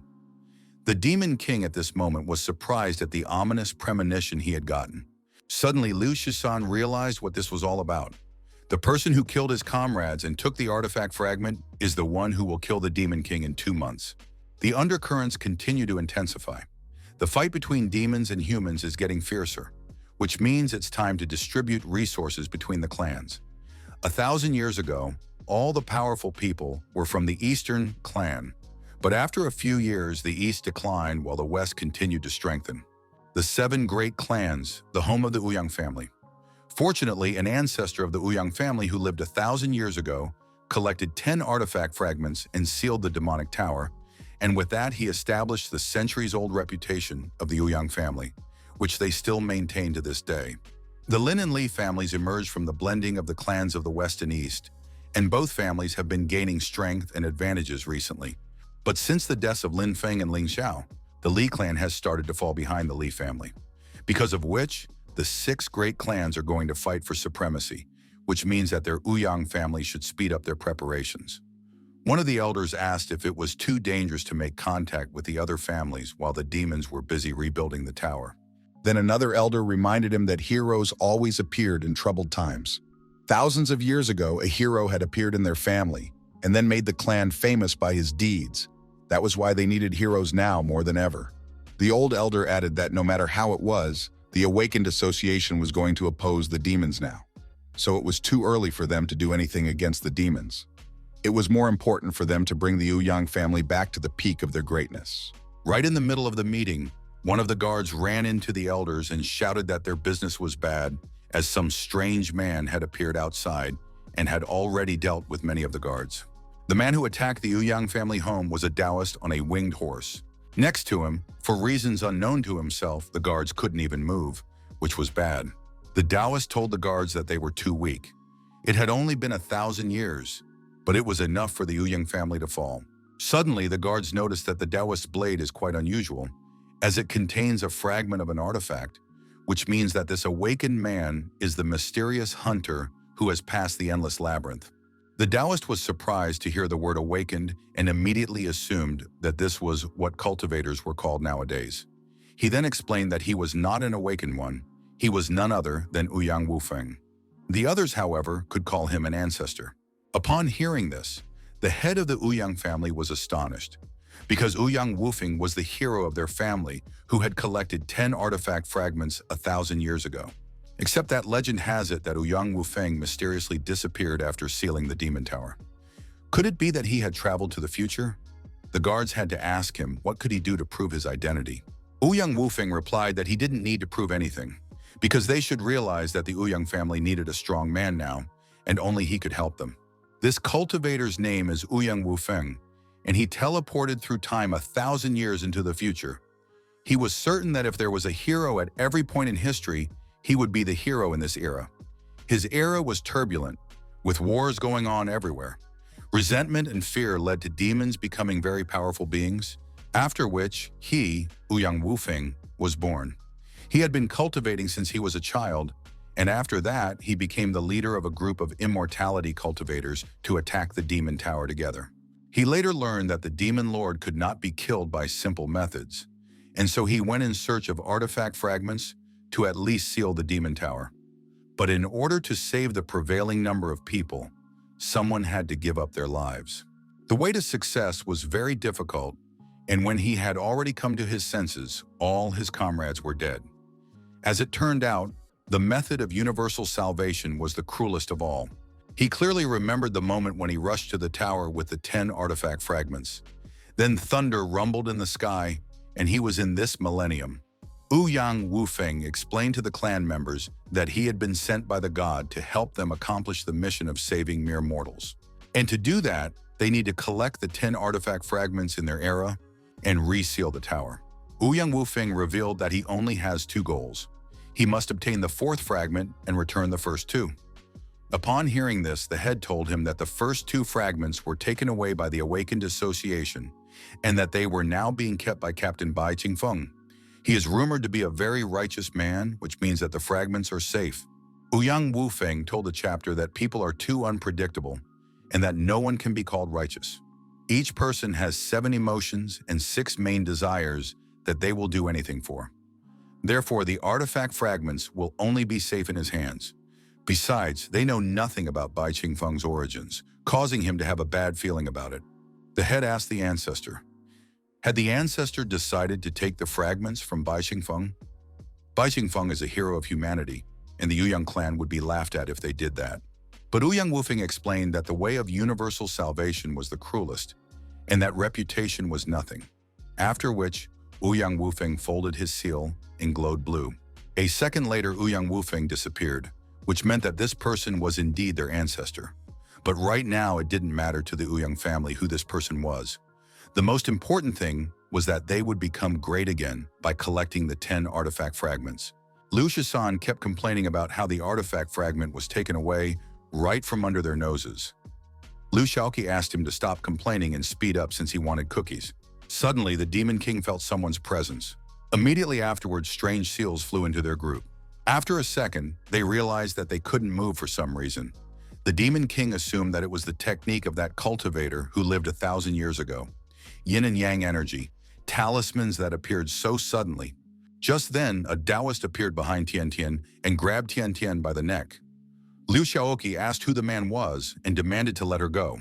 The Demon King used his powers to burn the talismans attached to them. Immediately after that, Liu Shisan shouted that the shackles had fallen, which meant that they should save Tian Tian. Liu Shisan realized that he was right, which meant that the person in front of them was Ouyang Wufeng, a cultivator who lived about 1,000 years ago, and through the one who would kill the Demon King in a few months. Ouyang Wufeng demanded that Bai Qingfeng give him his artifact fragments, otherwise he would kill the hostage. Liu Shisan had a terrible premonition. After all, from the looks of it, this was similar to the very scene where Li Tiantian meets Demon for the first time. Therefore, Liu Shisan wondered what Demon would choose. The gods, meanwhile, were pleased with the developments and could no longer wait to battle Ouyang Wufeng. The Demon King assumed that this person was exactly the one who had obtained the artifact fragment and killed his comrades without hesitation. Worst of all, the enemy had inserted the fragment into his blade, making it much more dangerous for the Demon King.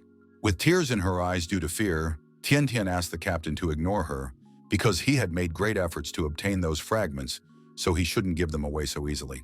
Ouyang Wufeng squeezed Tian Tian's neck and ordered him to be quiet. Seeing this, Liu Shaoqi was about to rush to Tian Tian's rescue, but was stopped by Captain Bai Qingfeng, after which the latter told Ouyang Wufeng that they didn't have the fragments with them and that they were safely hidden. Besides, Tian Tian wasn't that important to him and could just get rid of her.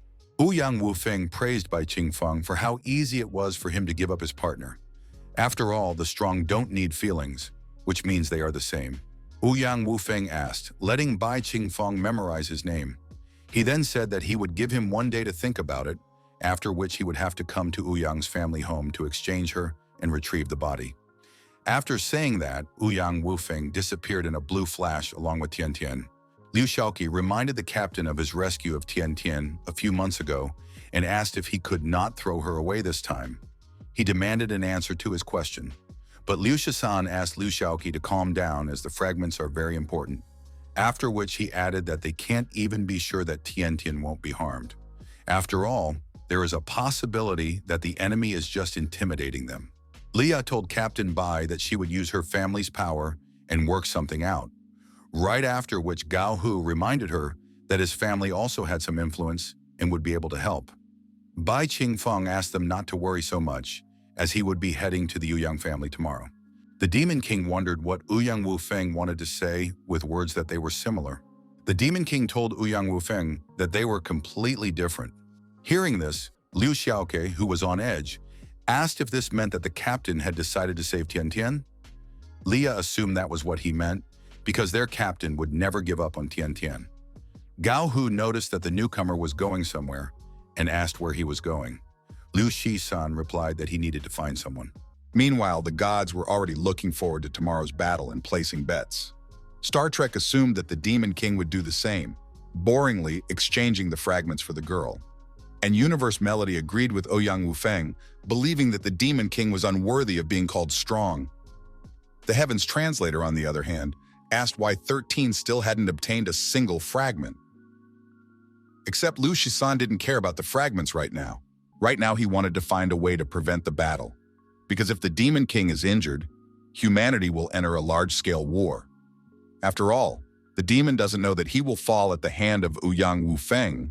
Meanwhile, the Demon King returned to the Demon Tower, where the future him explained that this Ouyang Wufeng was the one who would injure him in 2 months.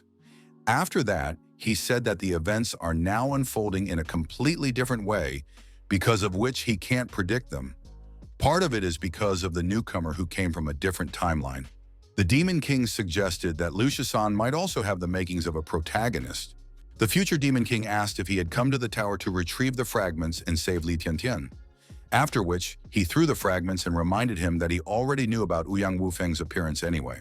After catching the fragments, the Demon King chuckled and asked, didn't he know what was their main advantage?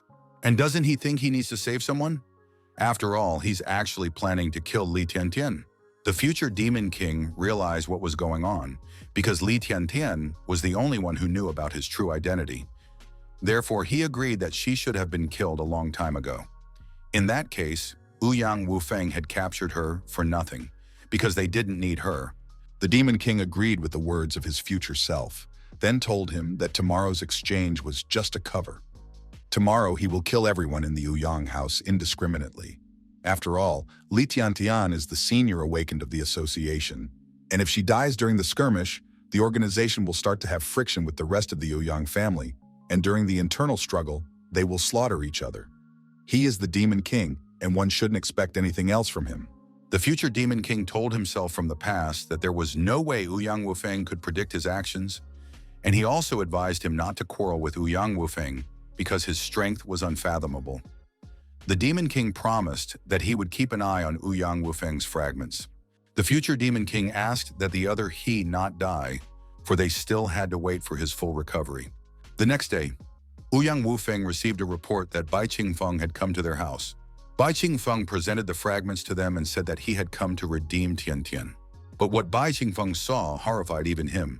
The exhausted Li Tiantian lifted herself up, grasping the bars of the cage, and quietly told the captain that she believed he was coming to rescue her.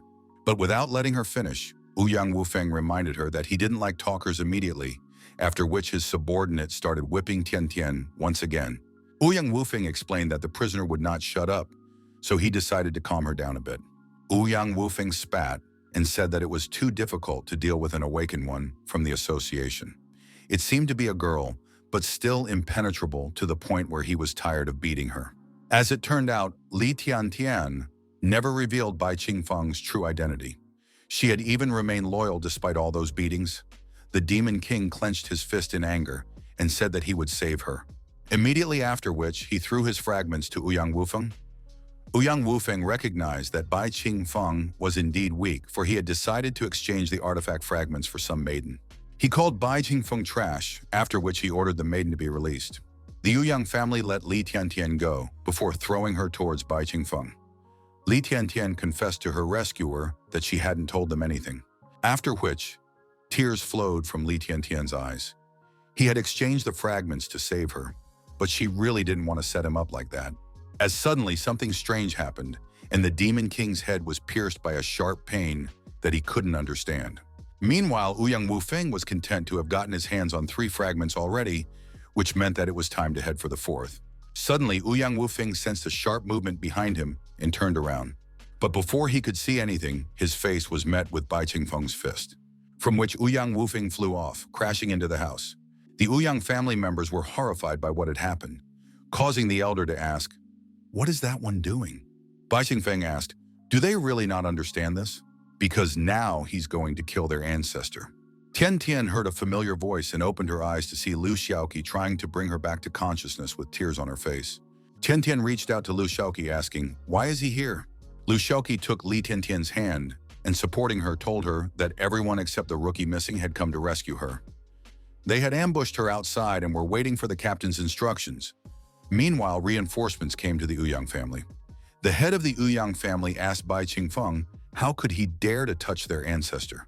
After all, after such an act, tens of thousands of their family members would not be able to stay away. Bai Qingfeng said that 10,000 was too weak, then flicked his hand. And at the same moment, many armed soldiers appeared on the walls. Bai Qingfeng told the head of Ouyang that times had changed. Immediately afterward, the soldiers started firing at the Ouyang family members, while the family members could only block the bullets with a barrier.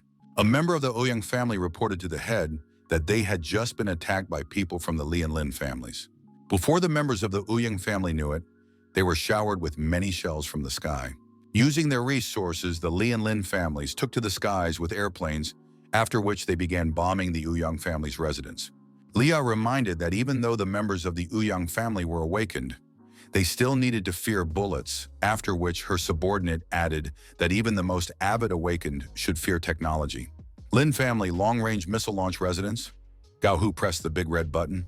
Immediately afterward, long-range missiles were aimed at the Ouyang family residence. After they hit, a huge fire mushroom formed. Seeing an explosion in the middle of the city, the residents tried to figure out what was going on in the Ouyang residence. Rumors began to spread among the residents that the Li and Lin families were conspiring to attack the Ouyang clan together. Due to the shelling, Ouyang's residence was reduced to rubble in no time. The head of Ouyang, who had survived all this, asked if they had attacked just to save a comrade. Meanwhile, Tian Tian became emotional again as she saw Lia and Gao Hu. Lia said that they had already dealt with the Ouyang family. After which, Gao Hu laughed and asked Tian Tian not to worry, as it was easy to destroy the Ouyang family. Lu Xiaoqi told Tian Tian that according to their captain's plan, the attack on the clan was to start immediately after her rescue. Besides, this was the captain's second plan, and unfortunately, he didn't tell them about the first one. Li Tiantian was flattered by how kind their captain was. The Demon King, on the other hand, was at this moment trying to detect at least a trace of Ouyang Wufeng, as he couldn't fall so easily. As the Demon King suddenly heard Ouyang Wufeng shout, the latter called him an animal. Seizing the opportunity, Ouyang Wufeng activated one of his talismans. No sooner had the Demon King turned to the source of the sound than he felt some movement under the ground.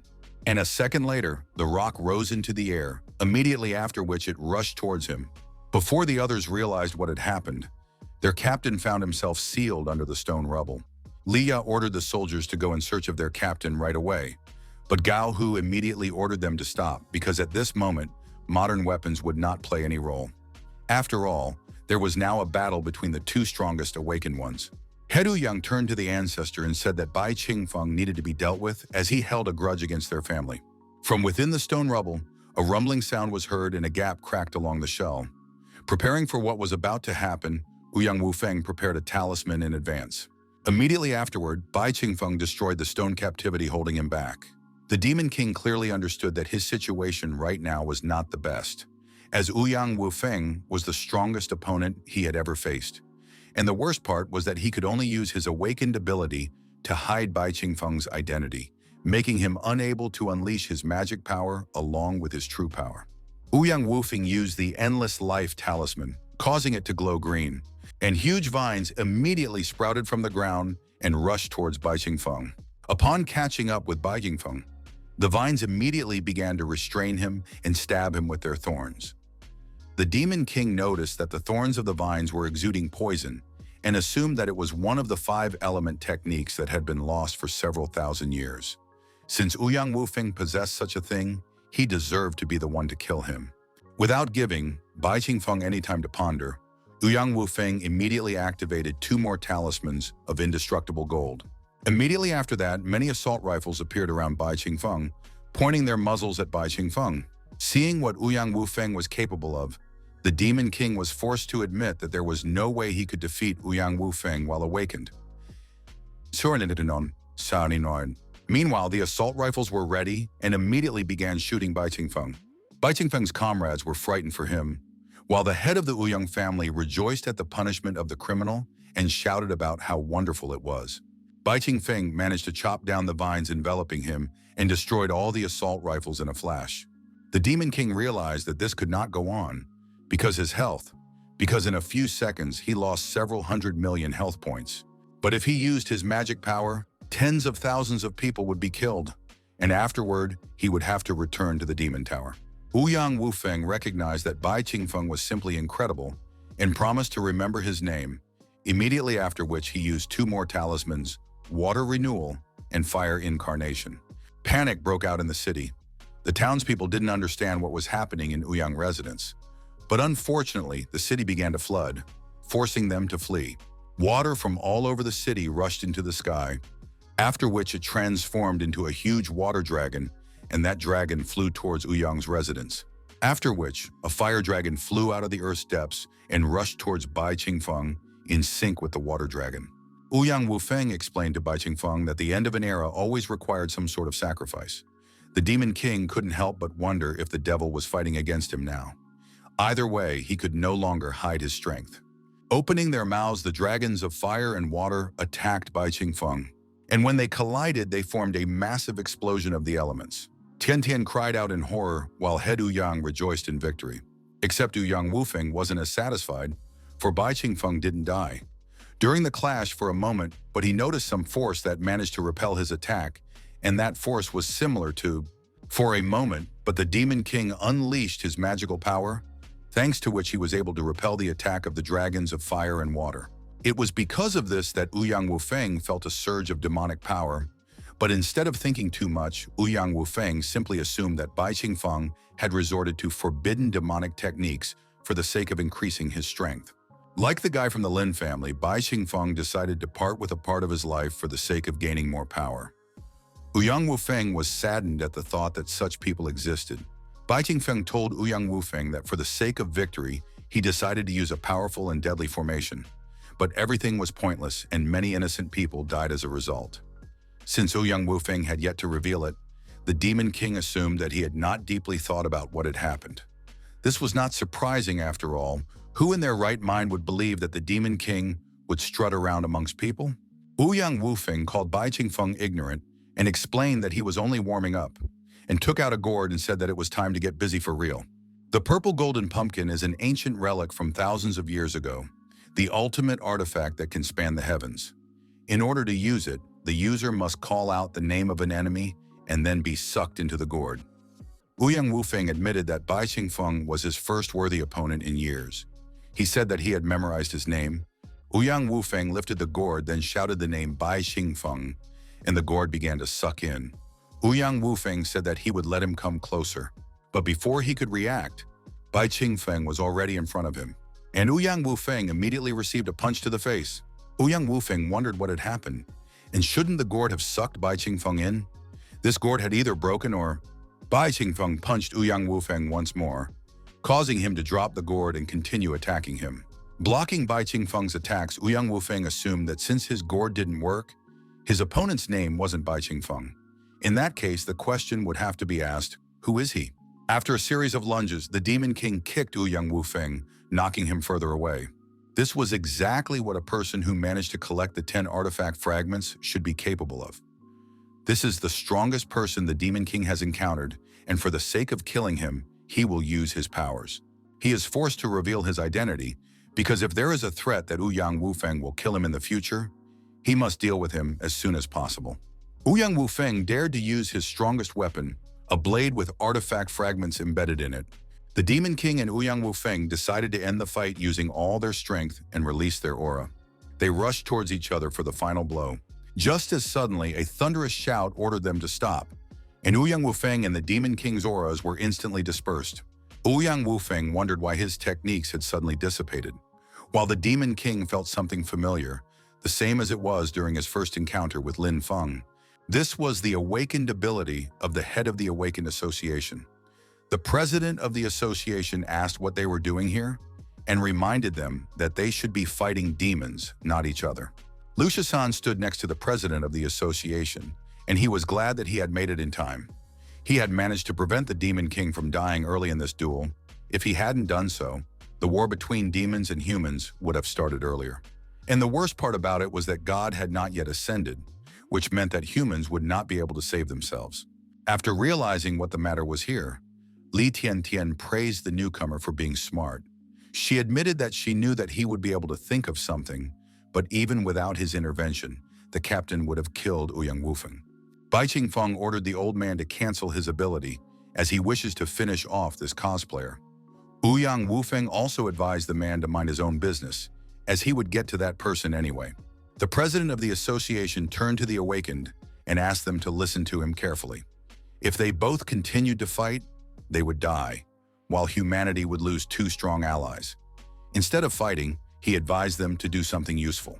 Over the years, their association had been looking for ways that they could help them fight the Demon King, and in addition to sealing the Demon Tower, they decided to do something else, namely to summon the Protoss to help them defeat the Demon King. Bai Qingfeng and Ouyang Wufeng were surprised by what they heard. Bai Qingfeng asked, hadn't the Protoss gone out of business 1,000 years ago? Ouyang Wufeng in turn had just learned that the Protoss had long since disappeared from this world. The president of the association said that humans and demons have been at constant war since ancient times, and now they only need 1 fragment of the artifact to open the Protoss portal. The history books say that if they can open the Protoss portal, the Protoss will come to their aid to help them fight evil. Ever since the first fragment was obtained, they had been continuously searching for the portal, and finally, after so long, they had learned of its location thanks to the newcomer's information. Now the association would be issuing important quests that would greatly help in their advancement. And for that reason, the 2 of them should fight side by side and enter the SSS rank dungeon. Ouyang Wufeng said that he had also heard of such a thing, and since it was like this, he suggested that he should leave soon. In his era, the Protoss were the most powerful than the demons and humans, and if they came, the demons would definitely end. The Demon King in turn thought it would be great if he could convince the Protoss to work together with the demons. Bai Qingfeng said that he would also go to the portal, after which Lu Shisan also expressed his desire to go along with them. Lu Shisan knows better than anyone that the information in the book is a fake, that the Protoss deliberately left in this world 1,000 years ago to force demons and humans to open their portal. In fact, if they open the portal, the Protoss won't help anyone. Instead, they will enslave every living thing on the planet and become the new masters. Except that something was keeping Liu Shisan uneasy about the fact that the portal would open 5 years early. Even with the fact that the demons and humans were still not in a full-scale war, humanity would be able to survive and wait to be enslaved, because they would all become slaves. Bai Qingfeng thanked the newcomer for the information, for now they would all know where the portal was. Mentally, the Demon King regretted that he couldn't watch his system. Even though he had given them important information, he still wished he knew what his true purpose was. Ouyang Wufeng meanwhile pondered about this Bai Qing Feng.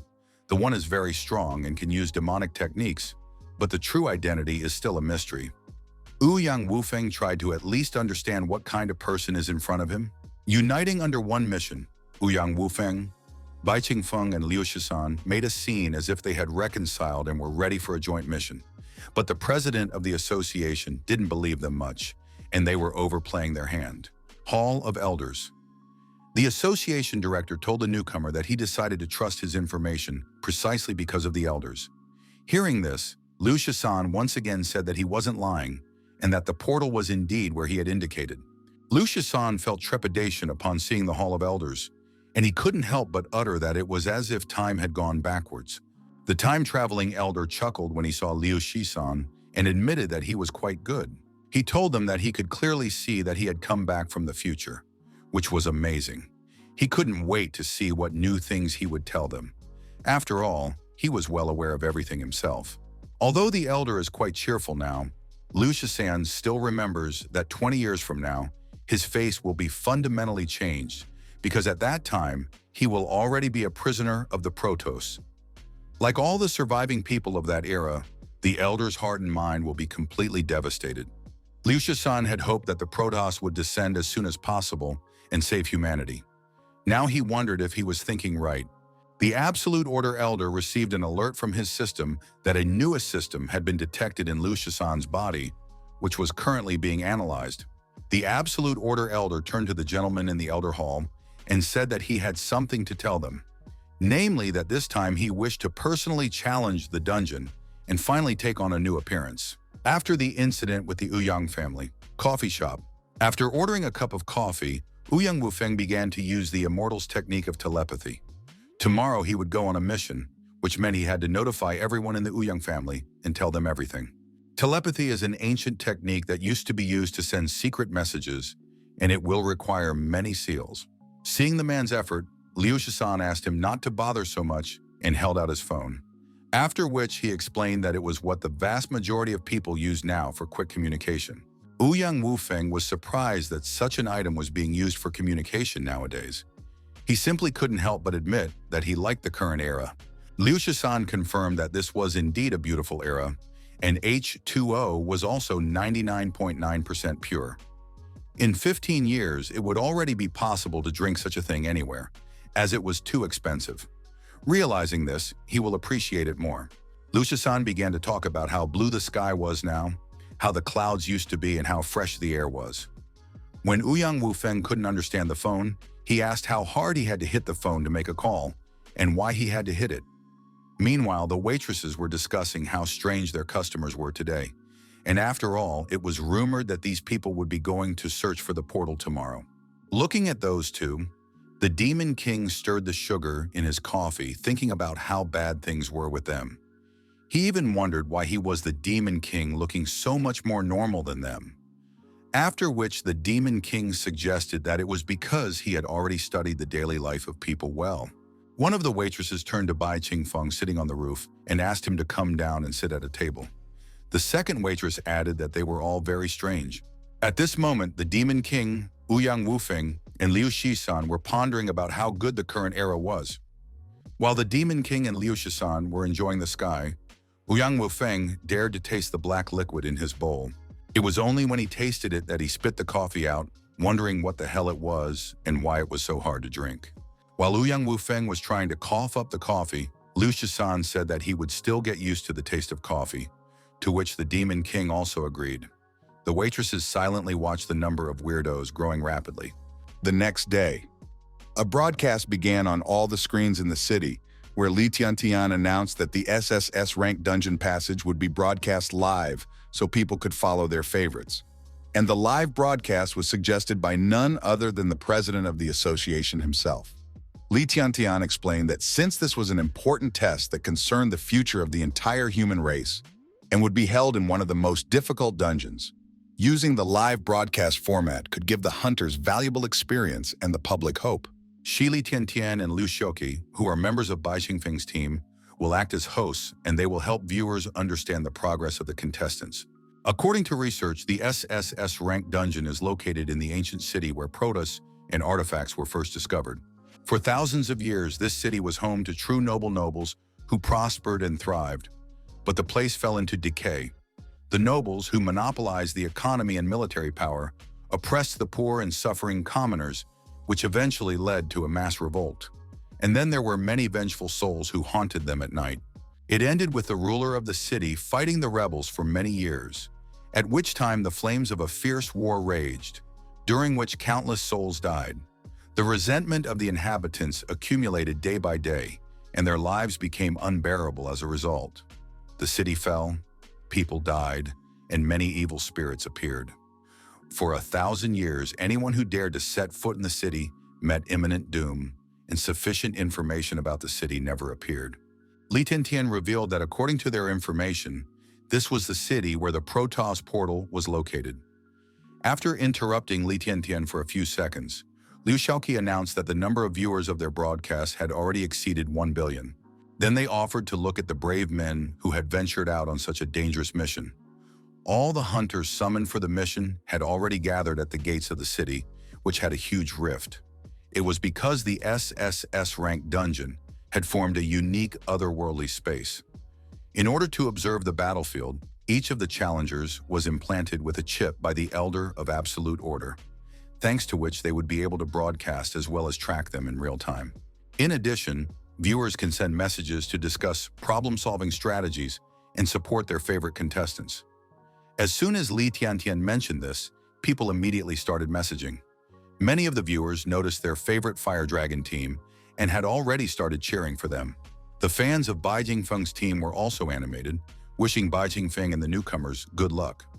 Not counting the fans, some of the spectators discussed how scary this dungeon was, and that it was one of the hardest dungeons that was probably harder than the Demon Tower. Some of the audience even felt a sense of déjà vu. The Awakened Ones headed toward the spatial rift, and Li Tiantian announced the official start of the task for the 300 Awakened Ones. As soon as the Awakened Ones entered the city, the first bad news followed. All the teleported hunters were scattered in different corners of the city. They were separated, hence Li Tiantian and Liu Xiaoqi said that they hoped that they would be able to find their comrades and pass the trial safely. The anchors decided to focus the broadcast on one of the hunters.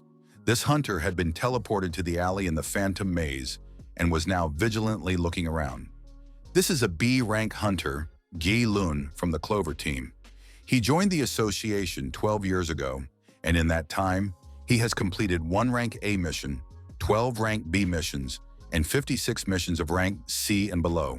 The viewers couldn't understand why an ordinary B rank awakened person decided to go to the most difficult SSS rank dungeon, and after all, there were bound to be rule-related traps in this dungeon, and he would have to make an effort to survive. Some of the viewers even started cheering for this awakened man, while a minority wished for his death. Walking through the ancient city, an A-rank spirit, the Executioner, appeared before Galun. In his lifetime, this spirit was an executioner, but after his death, he turned into an evil spirit that stalked the streets and took away body parts from those he met before letting go. The executioner ordered the awakened man to leave part of his body if he did not wish to forfeit his life. When the audience saw the evil spirit, they were horrified by it in its eerie aura. Some of the spectators advised the awakened one to follow the executioner's order, while some advised him to just run away. There were also those who memorialized Galun beforehand, even those who were curious about which body part he would part with. Galun, as well as the audience, was frightened by the sight of this monster. Moreover, he was unwilling to part with his body part and just started running away from the executioner, begging to be saved. Besides being just an ordinary monster here, a dungeon boss can look much more terrifying. Galun ran with all his might, but the executioner was much faster and caught up, slashing his back.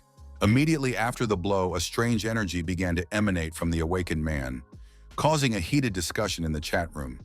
The host said that, judging from the information gathered from the awakened that were currently fighting evil spirits, the spirits of the ancient city were feeding on people's lives.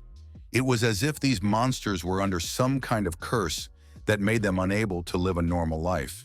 The trials of the SSS rank dungeon had exceeded their expectations, which meant it was time to mourn the brave hunters.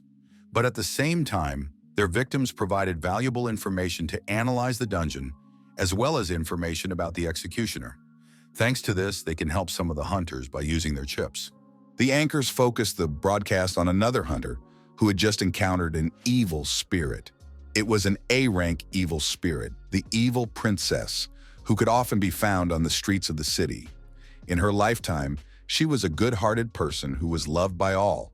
But when the city fell, she was betrayed and died in misfortune. She would usually ask oncoming people questions, and if you didn't know the right answer, you would be left with no choice but to try to escape. The evil princess told the awakened one that she wanted to ask him one question. The evil princess asked if he loved her. The most faint-hearted of the audience could no longer watch what was happening in this town. Everywhere roams creepy evil, with which it is almost impossible to fight. Try to escape, you die. Stay for the challenge, you will also die. The evil princess began to slowly approach the awakened man, and the audience advised him not to do what the monster was saying, as it was an obvious trap and there was no right answer. They advised him to run away, but it was too late. The awakened man said he didn't love her, but after a second he changed his mind and said he did. The evil princess asked him to prove it and laughed immediately, after which she clung to the neck of the hapless awakened man. The audience was horrified by this scene. The people who were giving advice were trying to figure out how the awakened ones should survive. Should they run or should they follow the rules? Even Li Tiantian admitted that these scenes were too bloody, whereupon she revealed that according to Elder Chip, 27 out of 300 hunters were killed within the first 3 minutes. And worst of all, the death toll keeps rising. Putting her hand on her heart, Tiantian said that they would mourn for their heroes. Afterward, Liu Xiaoke said that they had received valuable information from the front lines. Evil Spirit City was once called the City of Gods and was the capital of the kingdom, but later, due to a cruel tyrant, the people were in dire straits, but they still managed to overthrow the rule of the royal family. But after his death, the tyrant king turned into an evil spirit and cursed the city, as a result of which people after death began to turn into evil spirits, and gradually this place became a city of evil. The king is the boss of this dungeon, and in all probability, he knows where the portal is. They transferred all the important information into the chips of the awakened ones on the front lines to help them with their mission, but unfortunately, almost all the remaining 200 hunters are attacked by evil spirits. Liu Xiaoke offered to watch the broadcast with another awakened one. Only the camera switched as viewers saw the awakened man yawning in the morgue as if he had just slept. Viewers wrote that he was crazy or hoped that he would survive being in such a horrible place. This awakened man was Liu Shisan, a member of Bai Qingfeng's team who had only recently joined the association and had yet to show himself in action. Rubbing his eyes, Liu Shisan wondered where he was suddenly teleported to. The presenters recognized the newcomer of their team and said that they would be waiting for his performance. No sooner had Liu Shisan gotten up than he heard footsteps and saw a nurse at the other end of the morgue. The nurse said that there was no key and that it might be in one of the corpses. She asked if he could help her find that key. On the screen was the information that it was a crazy A-rank nurse who was not uncommonly seen in the City of Unholiness. In her lifetime, she was a dedicated nurse. But after the riots in the city, the number of people killed in battles was increasing day by day. The nurse couldn't stand the way patients were dying one by one and began to go insane. She ended up locking herself in the morgue and started stitching corpses together in an attempt to paralyze her own soul. The audience felt sorry for the nurse, but still she was doing a horrible. Liu Shisan jumped up from his bunk and giggled. The audience thought that the newcomer suddenly started giggling due to the fear of death and started feeling sorry for him. But to their surprise, Liu Shisan suddenly told the nurse that there was no problem with it and that he could help her with such a small thing. The audience's opinion changed drastically. There were, of course, those who called the newcomer cool, but most of them were trying to understand what was going on here. As Liu Shisan walked towards the corpses, everyone wondered how many corpses there were and how long it would take to check them. Could there be bodies of dead awakened ones here? And was there really a key inside? Without changing his face, Liu Shisan said that it was a very simple task, because he just needed to cut the corpses to find the key, which was much easier than dissecting living people. The onlookers became more and more amazed by Liu Shisan and were creeped out as they continued to watch him. Someone even asked, was Bai Qingfeng's team really not twisted? Liu Shisan, on the other hand, thought that it would be much easier now than 20 years later. With quick movements, Liu Shisan opened all the bodies in the morgue, but he still couldn't find the key. Many viewers vomited, and the live broadcast had to be censored. Liu Shisan was now a maniac worse than an evil spirit. Even the distraught nurse couldn't stand such a thing. And even foul things like her began to vomit because of what she saw. While the nurse was trying to recover from the shock she experienced, one idea came into Liu Shisan's head about where the key was hidden. All the spectators as one wondered what he had come up with. After which, Liu Shisan turned to the nurse with an eerie smile and said that there was only one corpse left in the morgue. After hearing this, the nurse's heart literally dropped. Liu Shisan threw the nurse on one of the beds and asked her not to run away, because soon she would no longer be in pain. But the nurse started screaming at the maniac to keep away from her. The audience at this moment tried to understand what the hell is going on here, and who of these two evil spirits. With abrupt movements, Liu Shisan dealt with the nurse's body. The spectators felt sorry for the nurse, and they were trying to figure out if everyone on Bai Qingfeng's team was that perverted. The worst part was that a minority of the viewers even liked how insensitive this guy was doing everything. As Liu Shisan had suspected, the key was indeed inside the nurse. The audience prayed to the good spirits to defeat the evil people. Meanwhile, the gods from the other broadcast were feeling bored since 13 hadn't done anything special. Li Tiantian and Liu Xiaoqi were embarrassed by the way their newcomer behaved. Tiantian tried to explain to the audience that their team were not actually perverts and that they were actually a warm, sunny, and peace-loving team. Trying to get rid of the embarrassment, Liu Xiaoqi said that this scene was too gory and suggested that they move on to the next awakening. The next hunter shown was just facing an evil spirit, and the audience immediately tried to figure out what the mix was. A Western swordsman fighting an Eastern cultivator. Recognizing the enemy's oriental robes, the evil spirit told the one that he had once killed many immortals with a cultivator. After which, he offered the cultivator to give him his heart. But instead, the cultivator used the immortal's technique of secret space, immediately after which a weapon and its instruction manual appeared in his hands, further puzzling the viewers. From the clue, the viewers learned that it was Ouyang Wufeng from Bai Qingfeng's team, as well as a member of the Ouyang family who had just joined the association and had yet to prove himself. After running his eyes over the instructions, Ouyang Wufeng lowered his barrel and told the evil spirit that times had changed. Immediately afterward, he pulled the trigger and began shooting the unclean things in front of him. The onlookers were increasingly amazed at what was happening, as an ancient Eastern cultivator was using a modern weapon to kill a Western swordsman, but they still had to admit that it was pretty cool. When Ouyang Wufeng stopped shooting, everyone wondered if the evil spirit had died. After all, an A-ranked foul spirit couldn't die so easily. Suddenly, the dead man started laughing and asked Ouyang Wufeng if he really thought it was so easy to kill him. After all, he couldn't die by fire and blade. But is Ouyang Wufeng really telling the truth? Suddenly, all of a sudden, the evil spirit felt something strange and started vomiting blood. The audience and the evil spirit were trying to understand what had suddenly happened to his body. But to everyone's surprise, at one point, Ouyang Wufeng used his talismans and techniques on the rifle. Ouyang Wufeng explained that he used magic in addition to weapons.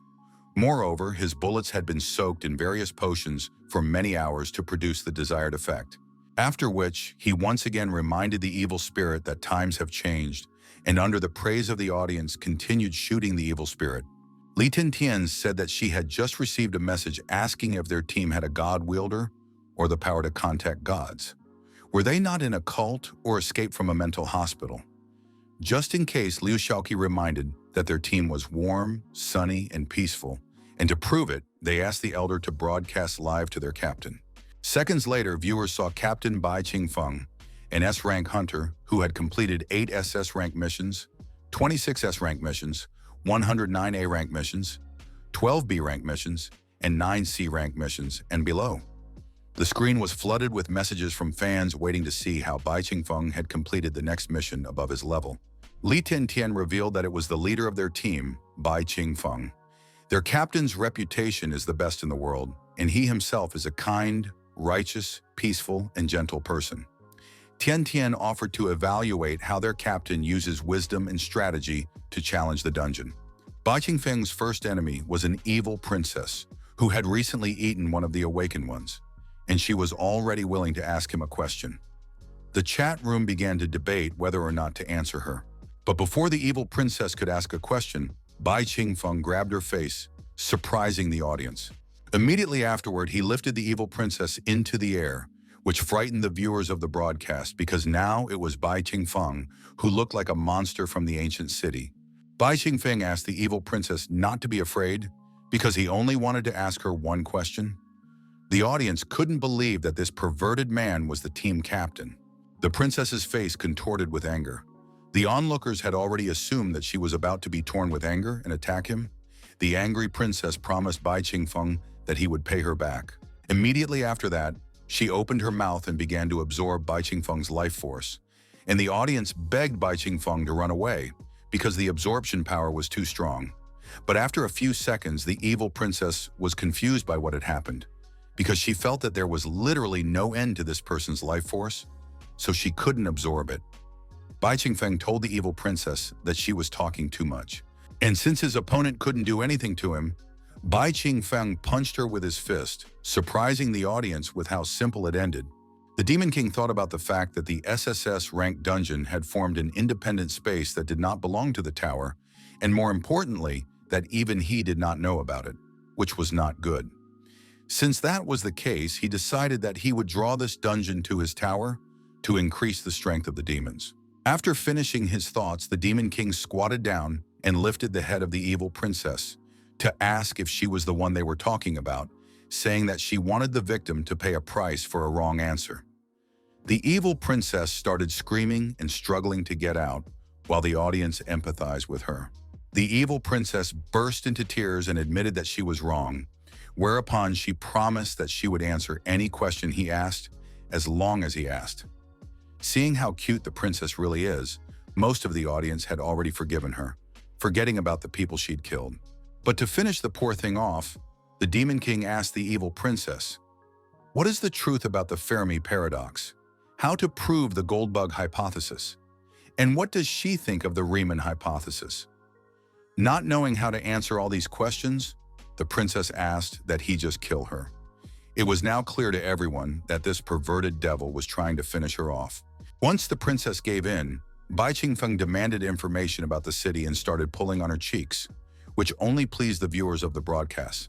The evil princess asked him to stop and promised to tell him everything she knew, but the viewers were against stopping the cuteness. Bai Qingfeng let the princess go, and so told her that this place was once called the City of Divine Gift because it was rumored that the divine gift had descended on the city.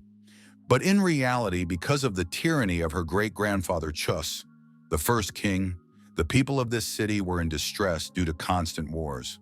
The nurse told Liu Shisan that the war continued until one day a nameless hero appeared and encouraged everyone to revolt. War and poverty engulfed the entire city. If he looked around, however, he would see many corpses left over from the war. Later, the nameless hero was defeated, leaving only the old, sick, and weak people in the city. But even so, people still believed in the hero.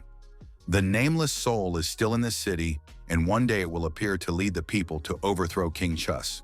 At the same moment, the swordsman was telling the same thing to Ouyang Wufeng. After the first Chus king died, his evil soul turned into the boss of the dungeon and cursed the city. Because of this, all the people of the city are forced to remain his servants forever, just as eternally as the blood moon, always hanging high in the sky, forever disgusting and terrifying.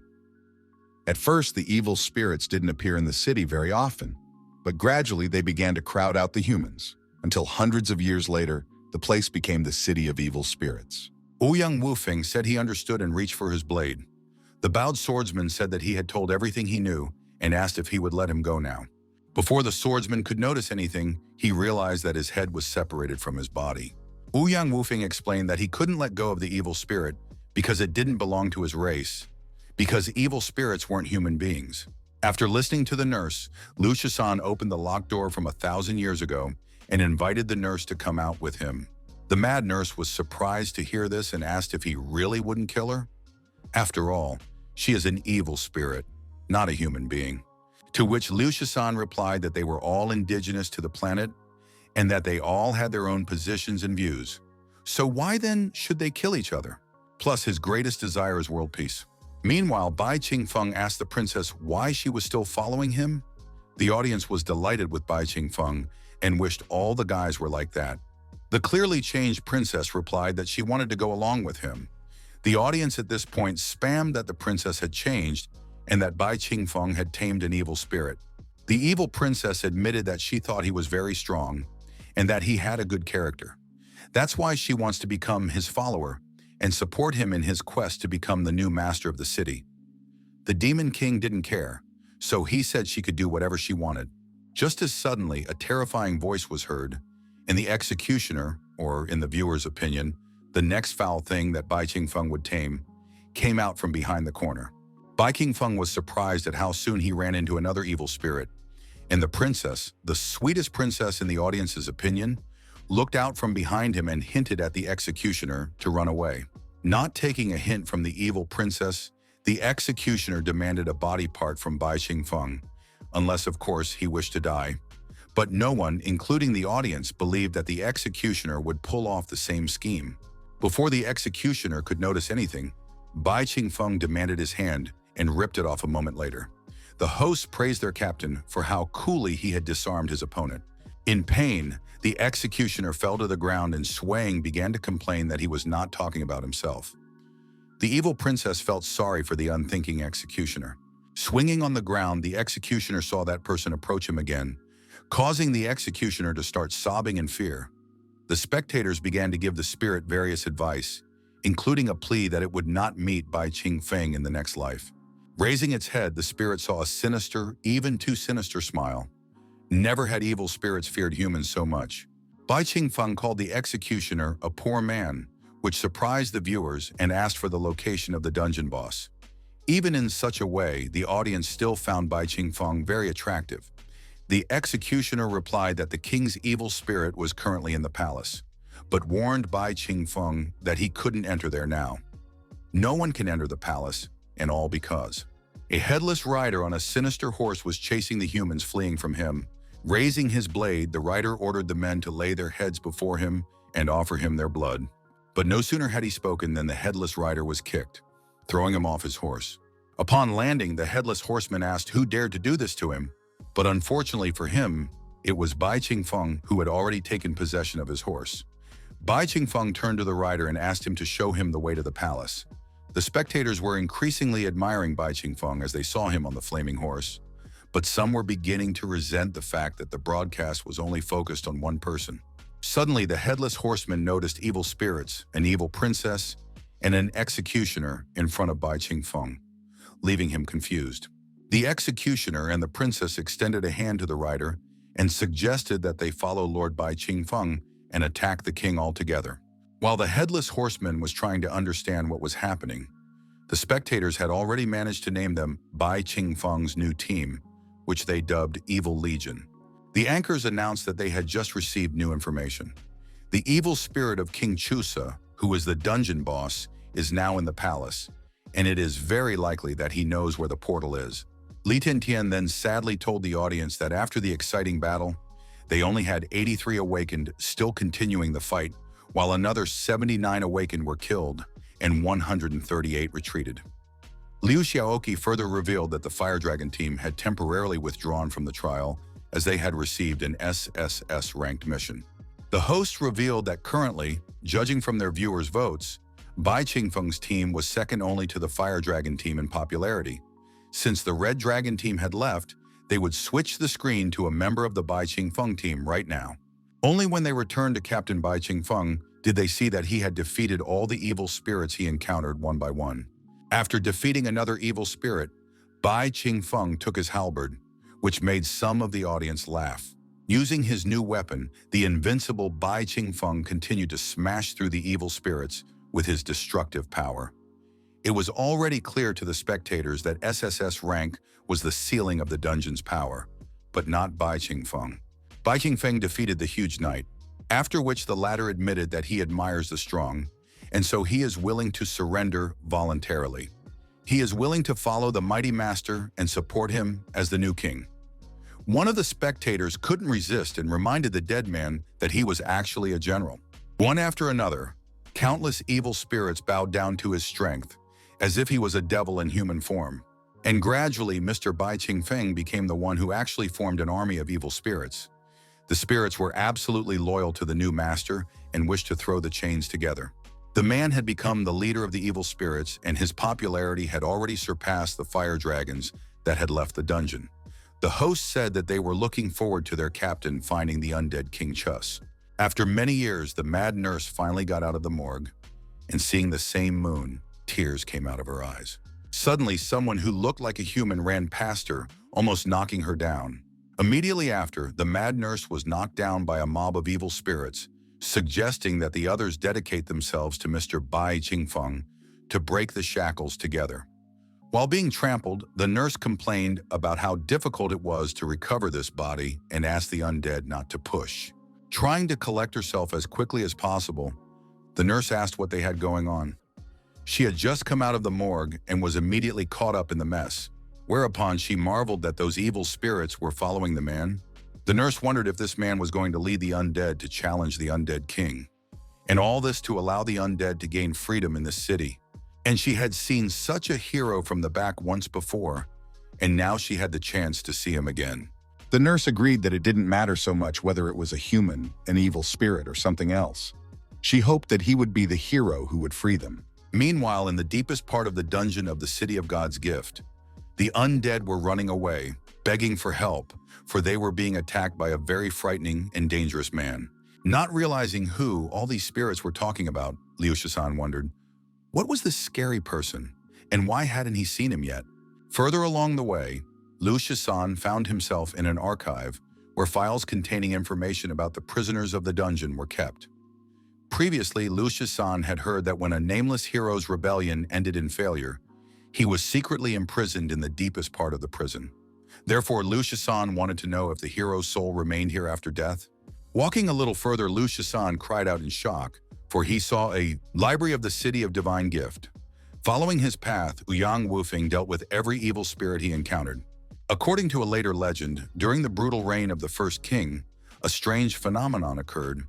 A blood moon appeared in the sky, engulfing the entire city.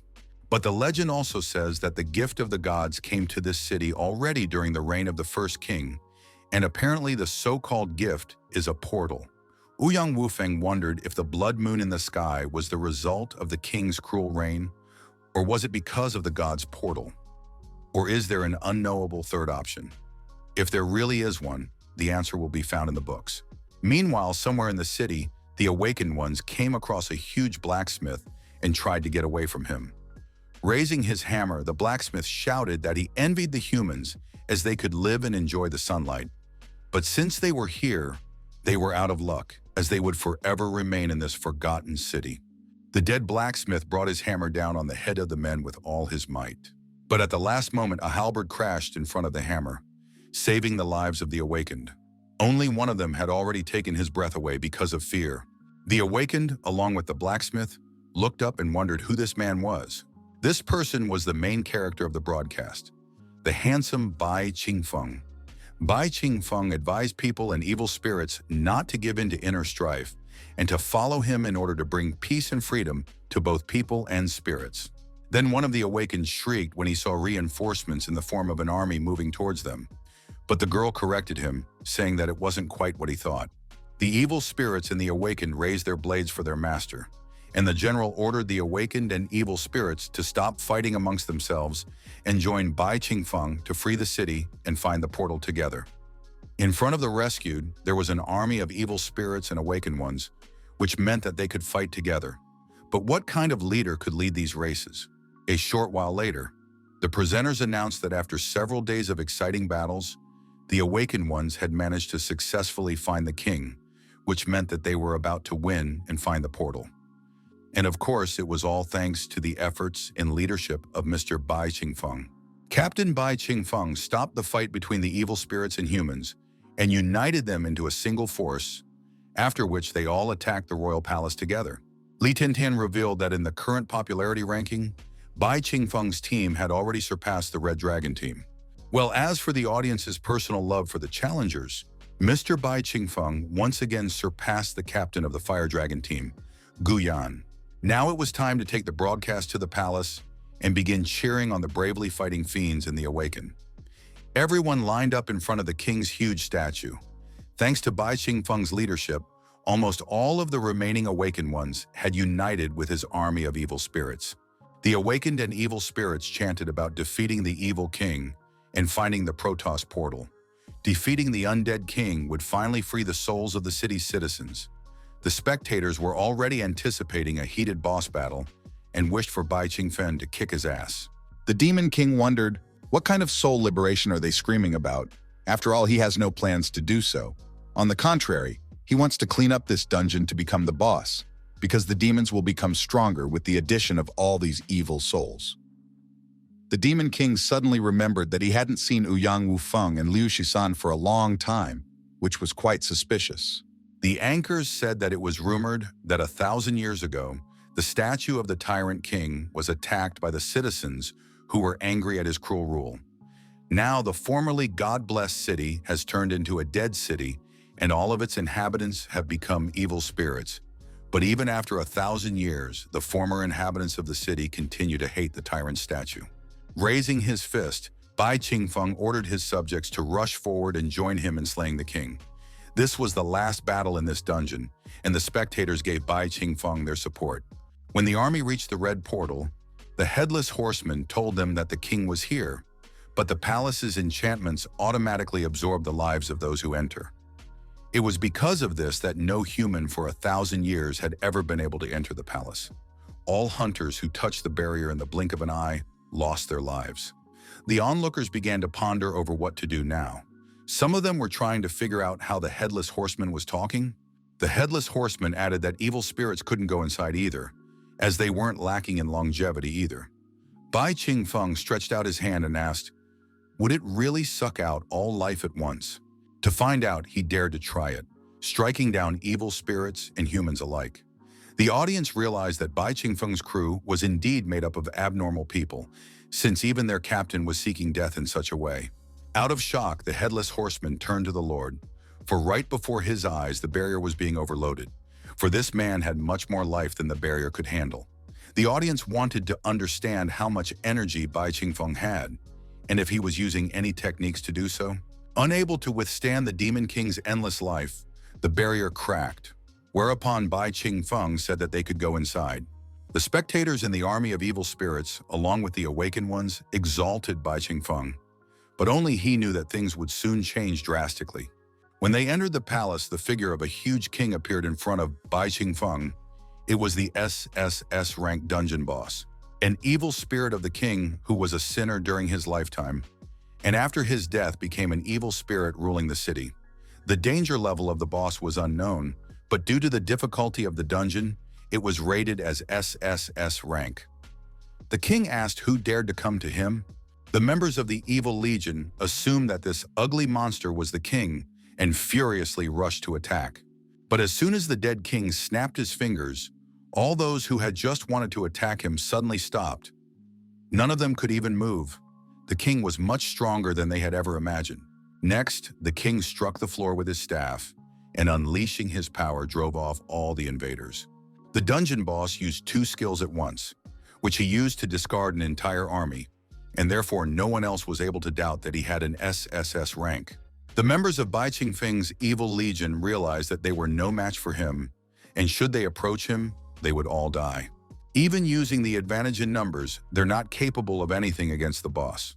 The evil princess asked Mr. Bai Qingfeng what he was thinking right now. Bai Qingfeng replied that this king was not really an evil spirit, but a demon. After which he said that according to their current information, after the king died, his soul started to control the city, but he can clearly see that there is a demonic aura in this monster.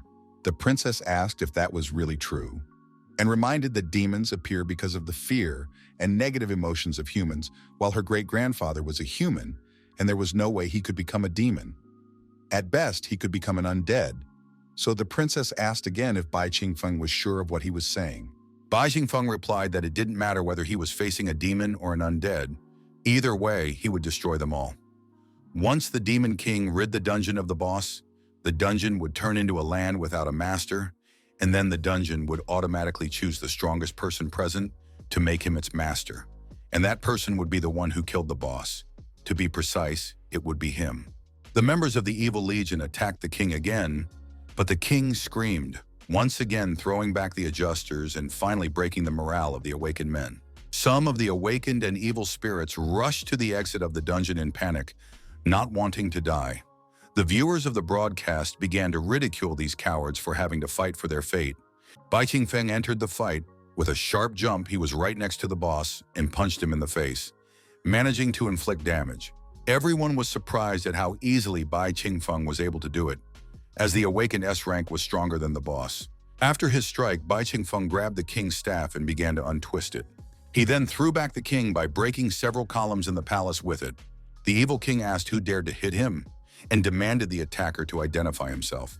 But Bai Qingfeng once again tore towards the evil king and punched him in the face.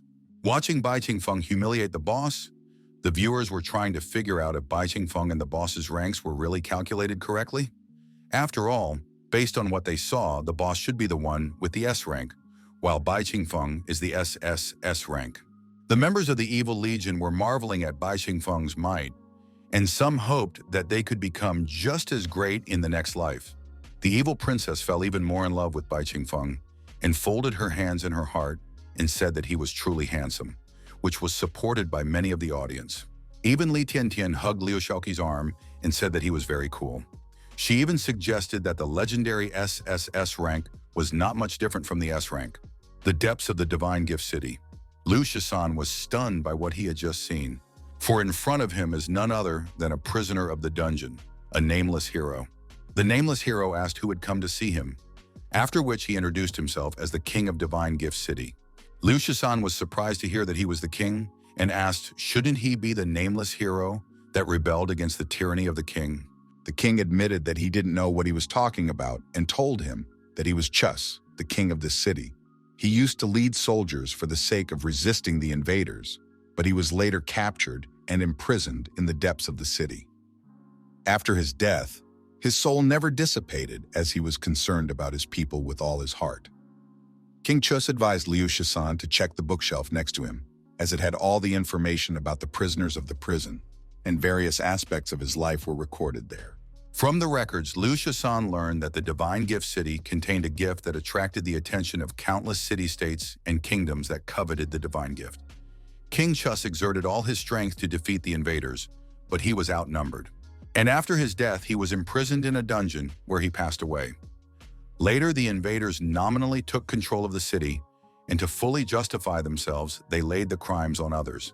Interfering with history, they withheld information about the confrontation between King Chusa and his victim, after which they began suppressing the inhabitants on behalf of the king. As it turns out, King Chus is not only a hero, but he died a long time ago, and all the subsequent harm was caused by a smear campaign of invaders. King Chus turned to the young man and asked him to break the chains that held him back. He wanted freedom, for the people of his city needed him now. Liu Shisan agreed to release King Chusa, as he suddenly remembered something. If the real king is here, then who is in the palace? And since the king turned out to be righteous, who is holding the souls of thousands of the dead captive for 1,000 years now? Kicking the evil king, Bai Qingfeng wondered if it was really an SSS rank spirit. Besides having a fake rank, it was also not an evil spirit. Hence, Bai Qingfeng demanded the king to reveal the truth, unless he wished to turn into ashes, of course. The evil king suddenly chuckled and told Bai Qingfeng that he had gotten it right, and since that was the case, that Bai Qingfeng would be forced to leave everything valuable behind to help with the transformation. Suddenly, for the demon king, purple energy began to emanate from him, which was sucked up by the evil king. The evil king said that even though he had killed him, there was no stopping the possibility of resurrection. Now he was using Bai Qingfeng's emotions as his food to become even stronger. The viewers had already realized that the boss had entered the second phase and had finally received the SSS rank. The Demon King laughed at the vain attempts of the evil king and told him that he had nothing to lose. Demons have no desires or emotions, and all they need is the eternal enjoyment of an infinite lifespan. He is the Demon King, and he simply cannot have human emotions. Suddenly, Bai Qingfeng felt a painful prick that made his head start to tear up in pain. He felt as if something was leaving his mind, and the feeling was painfully familiar. Ever since he had entered the human world, he had often had headaches, and even the moment they were in the chest dungeon, the souls thanked him for their freedom, even though they knew who he was, and even the real Lin Feng. Even not so long ago, he had felt the same pain when he had saved Li Tiantian, that didn't betray him even when on the verge of death. But now his headache was even worse, and the Demon King was trying to figure out why this was happening. Suddenly, the Demon King sensed danger and looked up to see a column flying at him. Suddenly, the executioner and the headless horseman ran out in front of him.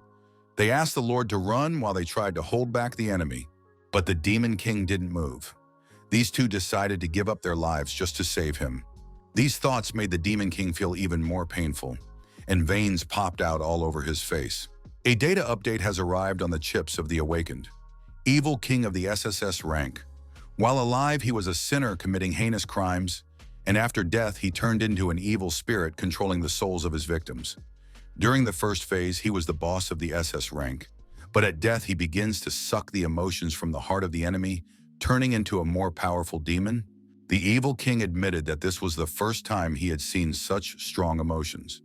He had only sucked up a small portion of it, but he had already broken through to the SS rank. Even the presenters were amazed that the boss has a second form, and they wondered if he was an evil spirit or a demon. They thought he was undead, but he looks more like a demon.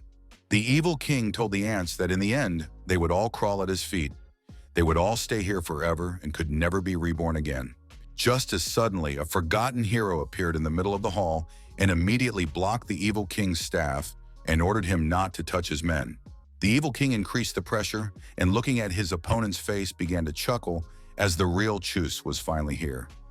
King Chos said that he didn't care who the imposter in front of him was. He had come to protect his people, even after his death. The members of the Evil Legion, as well as the audience, were stunned by Liu Shisan's words about the real King Chusa, and the entire history of the city was faked. While the huge Evil King is actually a demon, formed through a millennium of fear, hatred and hostility of thousands of the city's residents, countless generations of hardship. Liu Shisan explained that the real King Chus had always been a great hero. He took care of his people until the day he died, yet he had 1,000 years of shame on him. The audience began to praise Liu Shisan. For all this time, he had been dealing with all of this. Meanwhile, the Demon King felt as if a void had formed in his heart, as if he had lost something important. So, did the demon really suck all the feelings out of him? Except it's impossible, because he never had those feelings. The Evil King said that he was a monster who would defeat even the Divine King, and that he didn't even realize how much future generations would hate him, for he is truly evil. Whereupon the wicked king reminded Chus that he had sacrificed himself for the people. But the answer was that they had censured him for 1,000 years. Wherefore he asked if he regretted giving himself to the people. King Chus replied that he would never regret it.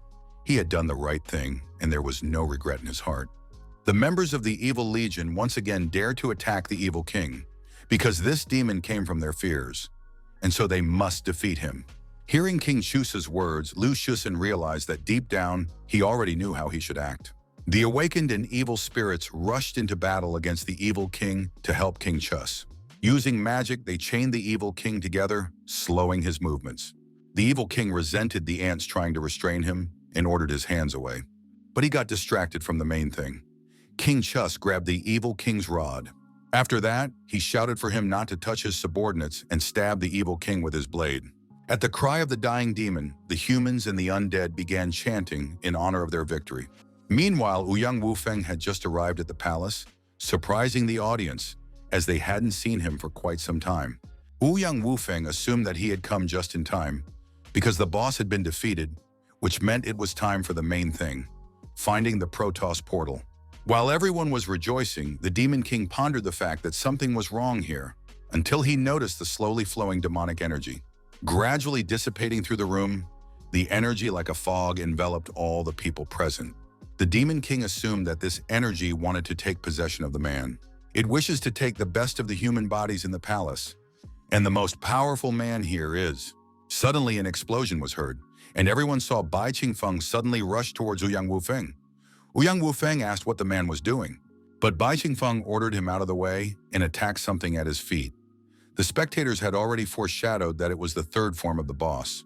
To his surprise, Ouyang Wufeng didn't even notice something sneaking up on him from behind. The Demon King at this moment had to admit that he wouldn't have noticed it either if it wasn't for his sensitivity to demonic energy. The evil king told Bai Qingfeng that he had already killed him twice, and so he cursed him. Be Bai Qingfeng cursed as he was, framed in disgrace for all eternity. But the audience refused to think badly of Bai Qingfeng, for on the contrary they admire the savior of mankind. The information about the boss had been updated once again. It was now a demon composed of the grievances of countless people from God's gift city. There are a total of 3 stages of the boss: normal, absorption, and capture. The reward for victory has not been determined, but in all likelihood the reward will be becoming the new king of the city. Bai Qingfeng assumed that this would indeed be the reward for the ordeal. He already felt that he was able to control the undead in the city. Moreover, what the demon had sucked out called emotions had also returned to his body. Now the Demon King could feel the warmth he felt in his chest. It had been taken out of his body, but now it was back in place. Now his emotions were not sealed as they had been before, which he could clearly feel. But what was that feeling? And is it really the 7 emotions and 6 desires that only humans have? Why is there something like this in his body? Bai Qingfeng once again felt a severe headache. In the Demon King's mind, a picture of a human hero killing a god began to line up. And afterwards, snowflakes colored with the color of scarlet blood began to fly everywhere. Li Tiantian said that thanks to Bai Qingfeng's leadership, the evil king had finally been overthrown, which meant that it was time to find out the location of the Protosis portal.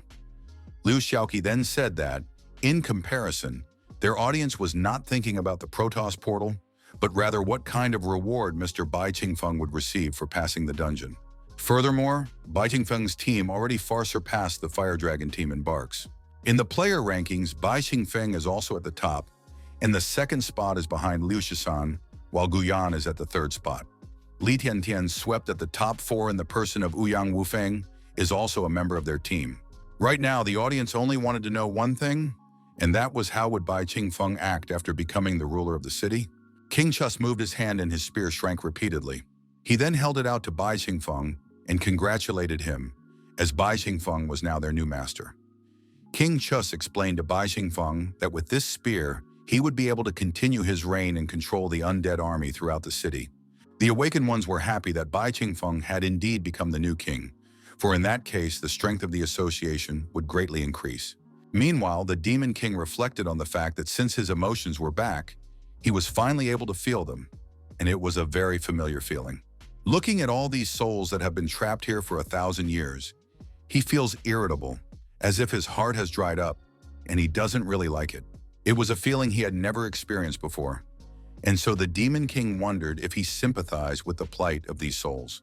The Demon King shouted to the evil spirits that he didn't need an army, and so he was setting them free. From now on, they wouldn't have to kill day after day, because now their souls would be purified and freed. After hearing this, Bai Qingfeng became a true righteous man to the people, after which the Demon King raised his spear and destroyed this king's regalia. The Demon King did so, and the anxiety in his heart began to recede. If judged from a human perspective, he is now experiencing an emotion called sadness. Just now he was unhappy about how those souls were suffering, but now he was already upset about them leaving. The Demon King didn't like to understand all these feelings. Just as suddenly, a princess soul flying nearby thanked her savior and kissed his cheek. The Demon King could not understand the gratitude of the spirits of the city after all. He is the Demon King, not their savior. The Demon King wondered if it could be that his body originally contained all 7 emotions and 6 desires. Joy, anger, sadness, love, evil, and desire, except that the Demon King refused to believe it. And so he told himself that he had freed these souls for the sake of weakening the human association of the Awakened. For he had to. King Chus thanked the man who had saved his people and said that he would also be reborn. He then told him that he could see through any human soul, but not his soul. King Chus suggested that it was because the man was too confused, and so he hoped that Bai Qingfeng could find his own path. Bai Qingfeng asked King Chus if he knew where the Protoss portal was. The audience had already forgotten about the portal, But since it was about that, they were looking forward to humanity's victory. The Demon King wondered how he could be confused about himself. After all, he shouldn't even have emotions. He is the Demon King, and his destiny is to destroy all of humanity. King Chus replied that he did not know where the portal was, and moreover, none of the people of the city knew it. During the war, invaders came to their city in waves, but no one ever found anything. King Chus admitted that he would have preferred that this city never had the divine gift, for then they would not have had to endure so many calamities. Everyone was frustrated that they had failed to find the Protoss portal. They had spent so much effort, and all for nothing. Most importantly, they had little chance of finding the portal, since even the invaders and city dwellers didn't know about it. This means that the information about the portal was useless to them. Ouyang Wufeng said that this was not useless information at all, for it had helped them a lot. Then he turned to King Chus and asked if the invaders had really searched every corner of this city. King Chus replied that they were literally digging up the ground and breaking down every brick. Ouyang Wufeng told King Chus that these words had helped him weed out all the unnecessary options, leaving only one correct one, the Protoss portal that was always right in front of them. Hearing this, the people realized why Ouyang Wufeng had been missing for so long and wanted to hear what he had to say next. Ouyang Wufeng lifted up the scroll and said that he had information that he had summarized after searching the library for days. The Demon King asked, "How is it that the portal is in front of their eyes?" After all, they had never seen it. The people around them began to discuss what they had heard, and some even concluded that the portal was somewhere in the sky or invisible. Ouyang Wufeng said that he checked the information and pointed to the blood moon, and said that the time of the appearance of the blood moon was exactly the same as the appearance of the divine gift. Realizing this, he checked the descriptions of the 1,000-year-old city from travelers from other cities. According to historical records, if you look at the city of the divine gift from outside, it is shrouded in a thick black fog.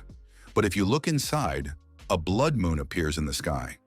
Most likely during the arrival of the divine gift, the sky above the city was covered in dark clouds as the miasmas and haze covered the entire city.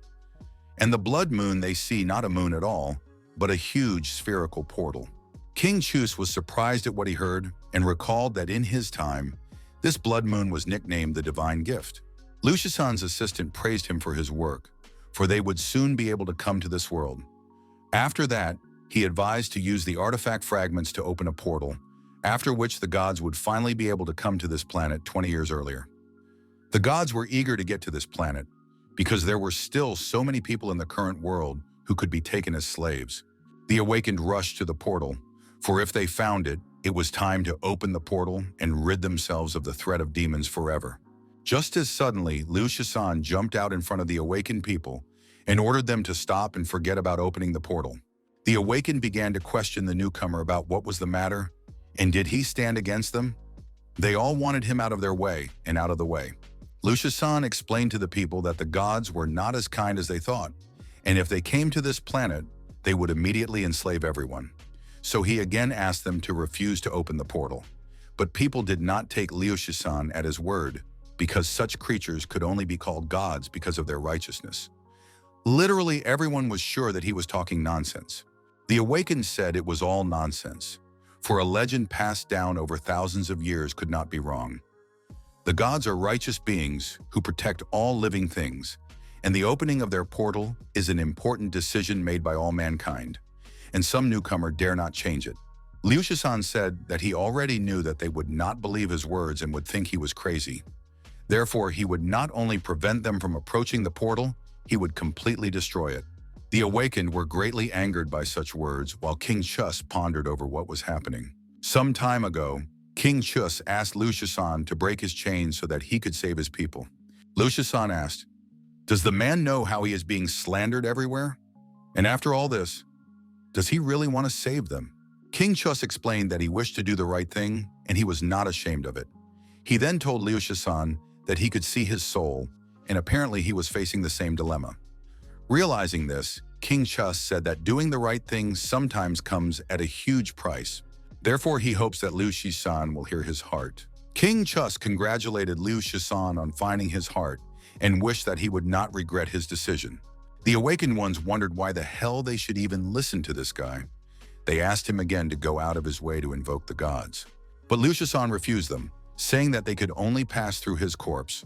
Both gods and humans were amazed at what this abnormal man was doing, so they wished for this scum to die. The awakened asked him one last time to retreat, for the sake of the future of all mankind.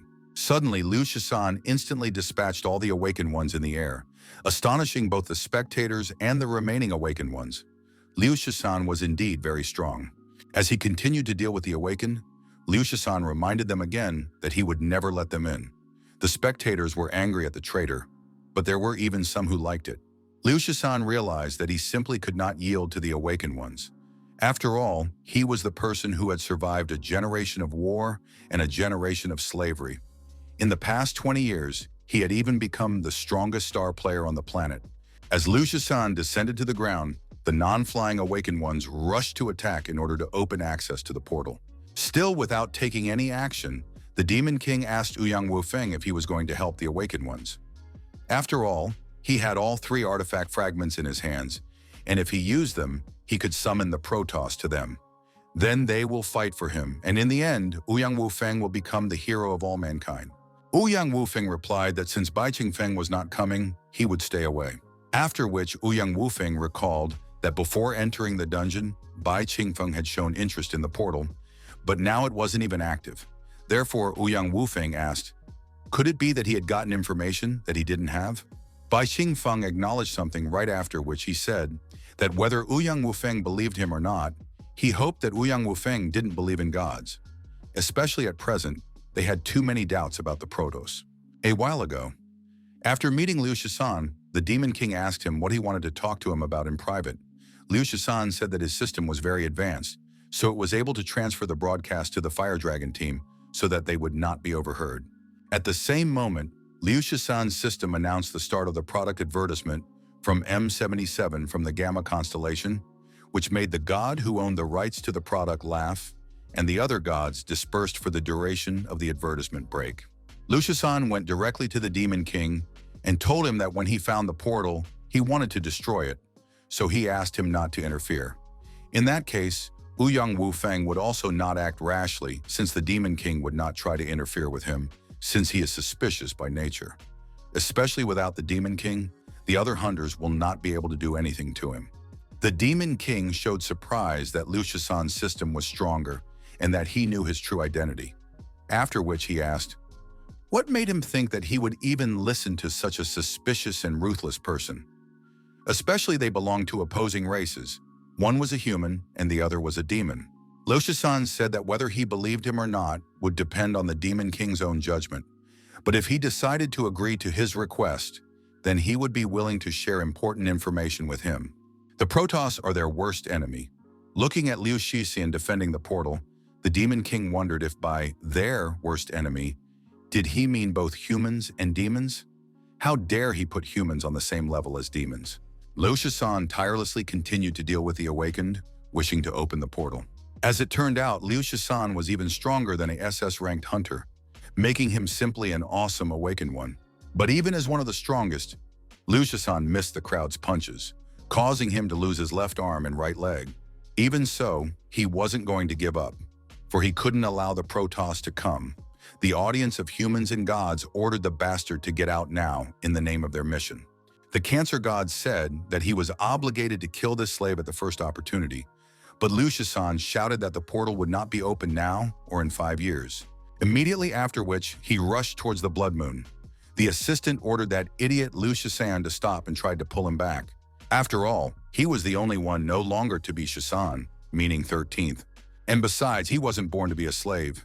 He has a real name, and no one in this world will ever know he's a hero.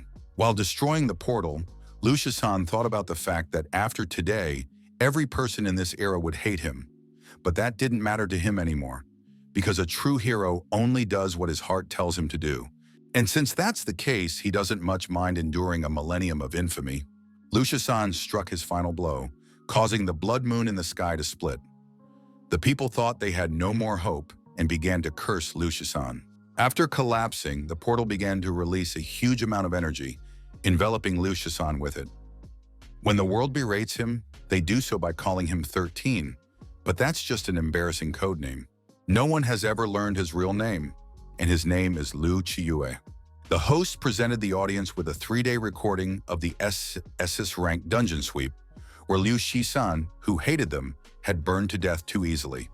Due to an obstacle on his part, Bai Qingfeng's team member, the humans lost the Protoss portal as well as the ability to survive the Demon War. Because of what happened, Bai Qingfeng's team made the list of the most hated teams by the viewers. At present, however, Liu Shisan's true purpose is still under investigation, but all that can be said for sure is that he has committed a grave crime against humanity and society. Although Liu Shisan died, but he had caused the strongest public sin, he became a sinner and should be crucified on the pillar of shame, beating, and pelting the statue with whatever they could get their hands on.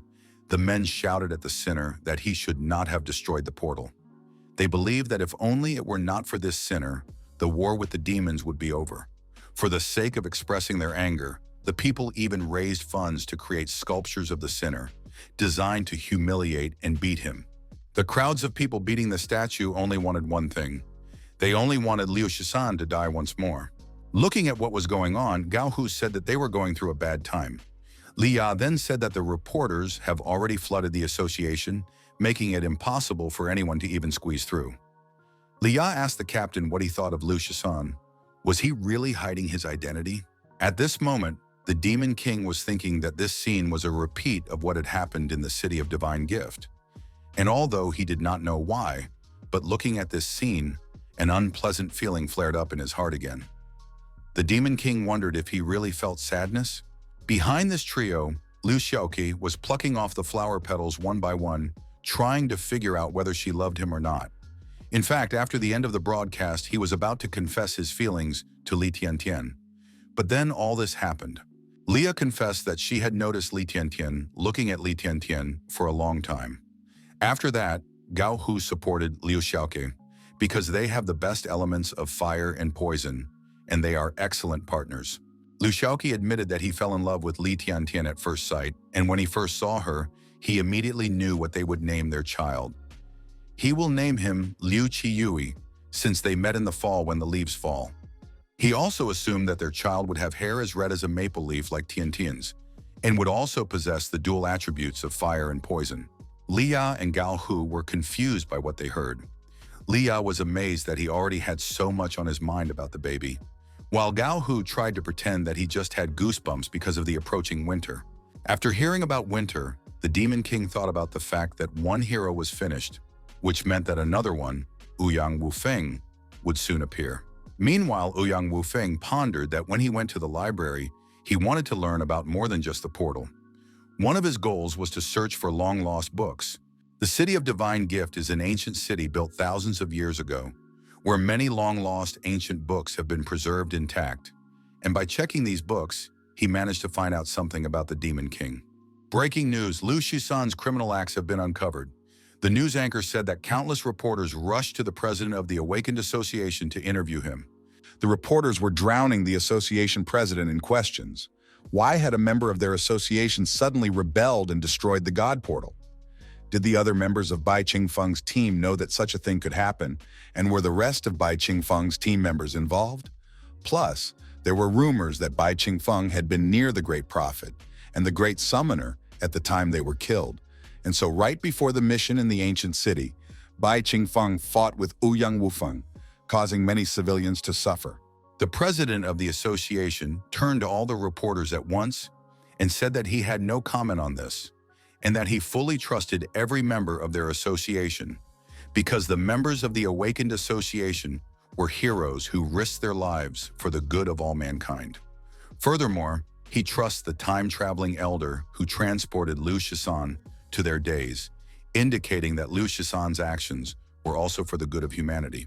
Hearing the excuses from the president of the association, the reporters seemed to explode. The reporters began to demand proof that it was true, because after what had happened, people could no longer trust the Awakened Association, which was currently protecting the team captain, Bai Qingfeng, who might have been Liu Shisan's mastermind. The reporters demanded that the members of Bai Qingfeng's team clarify everything themselves, without the association director's favoritism. The association president said that Mr. Bai Qingfeng had nothing to explain to them, As for the gods, although the portal had been destroyed, they still had ways to defeat the demons. They still had hope for the future of humanity. An outsider suddenly appeared among the reporters and pointed out to the president of the association that they had two ways to get rid of demons. The first way was sealing, while the second way was extermination. After which he recalled that after Ling Xiao's death, the association president had not allowed anyone to challenge her because no one had ever managed to escape alive from the top of the tower. Except he's ready to challenge the demonic tower, and he's fully confident that he'll manage to reach the top. Except that before he does, he has a request. The reporters revealed that this cultivator was Ouyang Wufeng, a member of Bai Qingfeng's team. All of this hints that Bai Qingfeng's team wants to rectify the situation, as all suspicions will fall off of them after they win. Except that the current death rate in the Demon Tower reaches an absolute 100%. After all, in the entire history of fighting demons, no one has ever managed to pass the tower, which means that Ouyang Wufeng is risking his own life. The director of the Awakened Association protested against the sweep of the Demon Tower. After all, even immortal Elder Ling Xiao had failed to return from the tower. The association director tried to explain to Ouyang Wufeng that he risked dying for nothing. Ouyang Wufeng burned one of his seals and said that he had his reasons. The Demon Tower really can't be passed by anyone, and it's all because of the Demon King guarding the top floor. As soon as the seal finished burning, it imperceptibly affected Li Tiantian, causing her to have an ominous premonition and her heartbeat to increase. Ouyang Wufeng said that the Demon King was not in the Demon Tower right now. Hearing this, the reporters all pounced on Ouyang Wufeng at once. They wanted to know if his words were true, and how could he know this? After all, if it was true, it would prove to be a great opportunity for the victory of mankind. The Demon King did not react to Ouyang Wufeng's words in any way, while Li Tiantian realized what her premonition was leading to. And now she was trying to understand, how could Ouyang Wufeng know about this? Ouyang Wufeng explained that there was no Demon King, as he had long since left his tower, and that he was now afraid of Ouyang Wufeng revealing everything. Li Tiantian trembled and grabbed her heart to calm him down. As Ouyang Wufeng suddenly said in front of the reporters, "The thing is that the Demon King Bai Qingfeng." The people present froze in surprise while Bai Qingfeng remained silent the entire time. Realizing how nonsense it was, reporters began to laugh at Ouyang Wufeng's joke. After all, couldn't a demon really be reborn into a human? The president of the Awakened Association admitted that he respected Ouyang Wufeng as an ancestor of the Ouyang family. But even so, he couldn't just throw around such accusations. Besides, his ability to dispel all supernatural abilities, and he had to see for himself the moment he encountered Bai Qingfeng. Hence, the association president asked, what was Ouyang Wufeng's intentions when he started slandering the Awakened Association? Ouyang Wufeng took out the purple gold gourd that had been waiting for this moment and pulled out the cork. He then pointed his gourd at the supposed Demon King and told people that his gourd was a magical rule weapon that would suck those whose name he called inside. Afterward, he asked the Demon King if he would say yes to him if he gave him a name. The situation kept getting worse and worse. Li Tiantian was trying to think of what to do because she couldn't let the Demon King answer Ouyang Wufeng. Bai Qingfeng asked, how would he be able to prove that the gourd's rules really matched what he said? Because there was a possibility that the gourd would suck him in regardless of the answer. Ouyang Wufeng reached for his blade and offered the Demon King a chance to try it out. Ouyang Wufeng explained that the artifact fragments were extremely dangerous to demons, and so he suggested that the Demon King could withstand at least one hit from him. Upon hearing this, the reporters began to question Ouyang Wufeng. Was he telling the truth or a lie? Li Tiantian wondered what she should do to resolve everything. After all, the Demon King simply cannot agree to injure himself with a blade. Bai Qingfeng recognized that Ouyang Wufeng's strength was obvious to everyone, for he was so powerful that neither humans nor demons could withstand his strike. Ouyang Wufeng chuckled and reminded him that Bai Qingfeng was not the kind of person to avoid his questions so easily, given his arrogance and smugness. Therefore, Ouyang Wufeng asked, did this mean that the Demon King was just starting to panic? Li Tiantian felt as if a stone had been lifted from his soul, for in such a situation, the Demon King did not act impulsively. Tired of what was happening, the president of the association ordered a halt to all this. Afterwards, he told Ouyang Wufeng that all his words were just baseless allegations without any evidence. Ouyang Wufeng asked, what if he had a proof? After which he lit another talisman. Ouyang Wufeng revealed that he was holding the Immortal's Talisman, the art of mind reading, which had been lost 1,000 years ago. Upon entering the building, he secretly used this talisman. Ouyang Wufeng explained that the mind-reading art could only be used on people whose strength was far below those who used the spell. The target of his spell, however, was Li Tiantian, for she was rumored to be the only person who had been following Bai Qingfeng from the beginning. Because of what she heard, Li Tiantian's heart fell, for she realized that she had framed Master. Ouyang Wufeng explained that he had arranged this whole performance not for the Demon King himself, but to read Li Tiantian's mind. Using the amulet, Ouyang Wufeng was broadcasting Li Tiantian's thoughts. During his performance, she was trying to understand, how did he know this? Logically, what is she going to do? Zrenya, after all, the king doesn't have to answer. And lastly, fortunately, the Demon King didn't act impulsively. Li Tiantian's thoughts had been revealed, and now her very existence was a clue they could use to expose the Demon King. Ouyang Wufeng reminded the Demon King that he had saved Li Tiantian in the Ouyang house for nothing. Li Tiantian suddenly fell off her feet, and Liu Xiaoke picked her up, after which he checked her condition. After realizing that Li Tiantian had fainted, an angry Liu Xiaoke asked Ouyang Wufeng, what had he done to her? But Ouyang Wufeng praised Li Tiantian for the way she skillfully pretended to be dizzy. He then added that perhaps she was just too weak to endure such a long mind-reading skill. The president of the association was already losing patience with Ouyang Wufeng's antics, so he decided to accuse him of lying, because the mind-reading technique had been lost centuries ago. But if he was suddenly really able to use it, how would he prove that those voices were not fake? What evidence would he be able to present to convince the public? He himself had already said many times that his ability dispels all supernatural powers, and he had already used it twice, but Bai Qingfeng, but he never became a demon. Ouyang Wufeng admitted that he didn't do all this for the sake of convincing the public. He just wanted to prove it to himself. After which, he reminded that his goal to destroy the demons, and the way to accomplish this is to sweep the demon tower. And since he knows that the Demon King is not in his tower, his goal is almost accomplished, because he can easily pass the tower without the Demon King. Only he had one request. Ouyang Wufeng pointed at the Demon King and ordered him to be left under the supervision of the Awakened Association and members of the Ouyang family. During this time, he must remain in the human city without being able to approach the Demon Tower. After listening to Ouyang Wufeng's words, the reporters began to discuss his words. Ouyang Wufeng himself seemed quite confident in accusing Bai Qingfeng. Be that as it may, they agreed that Bai Qingfeng should be kept under observation. And if Ouyang Wufeng was wrong, Bai Qingfeng could at least improve his reputation a little after the incident with Liu Shisan. After all, they really don't know anything other than that he's a mysterious hero who came out of nowhere. After conferring, the reporters as one attacked the president of the association with suggestions to agree with Ouyang Wufeng. Because if he disagreed, the public would not only turn against Bai Qingfeng, but also against the Awakened Association. The events of the news took an unexpected direction, because no one would have thought that Bai Qingfeng could be their worst enemy, the Demon King. Except that the only proof of this was Ouyang Wufeng's confidence. Moreover, he personally volunteered to mop up the Demon Tower while Bai Qingfeng was being looked after. The news spread quickly. People no longer had much doubt in Ouyang Wufeng's words. If Bai Qingfeng and the president of the association agreed, they wouldn't lose anything anyway.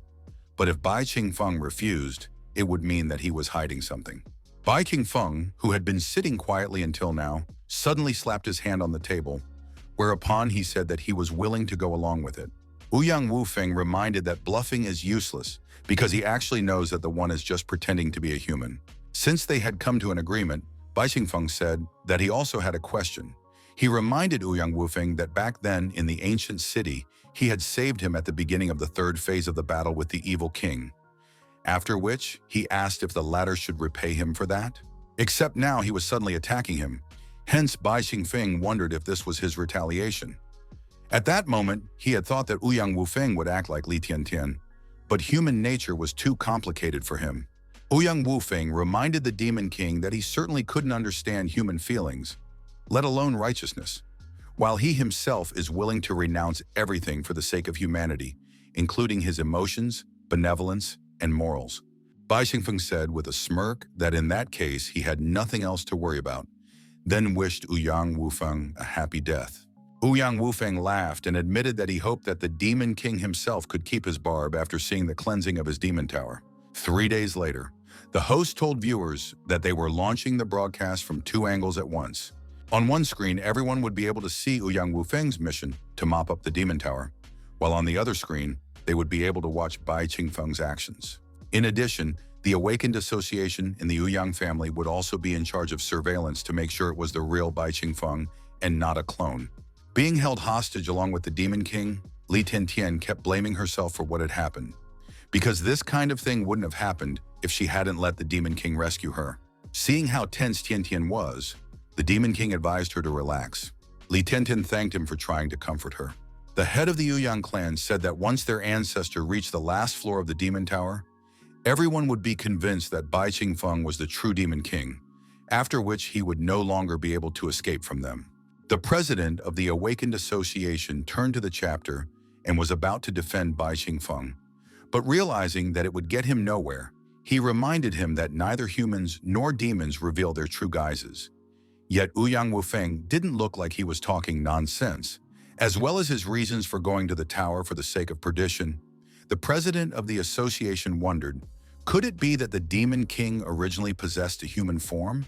Noticing the facial expressions of the president of the association, the presenter said that he probably stopped doubting Ouyang Wufeng's words as well, and according to the audience vote, there were almost no doubters left.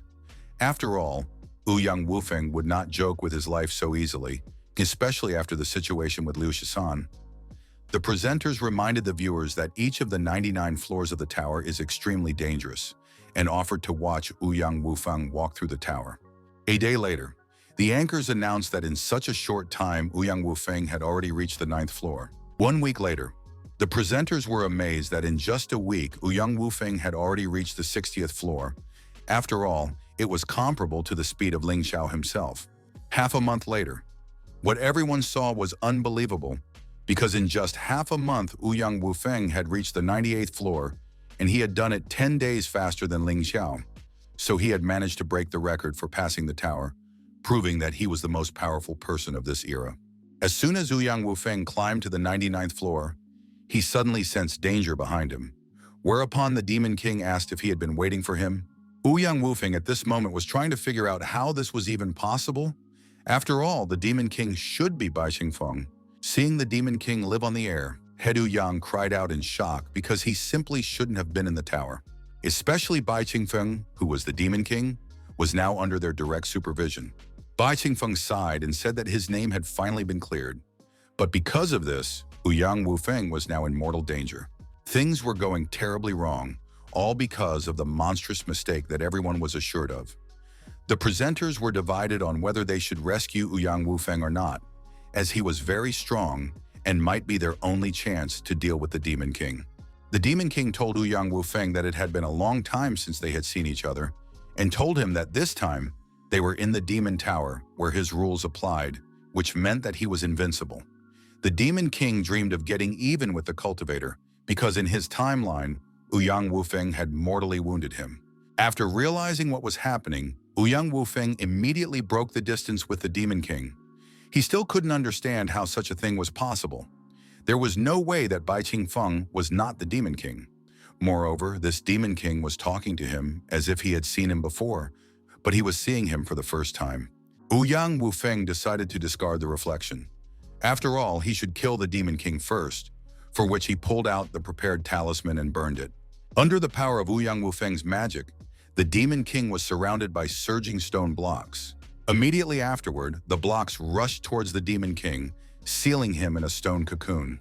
The presenters were delighted with the magic shown by Ouyang Wufeng, for it was exactly the level one would expect from a great cultivator.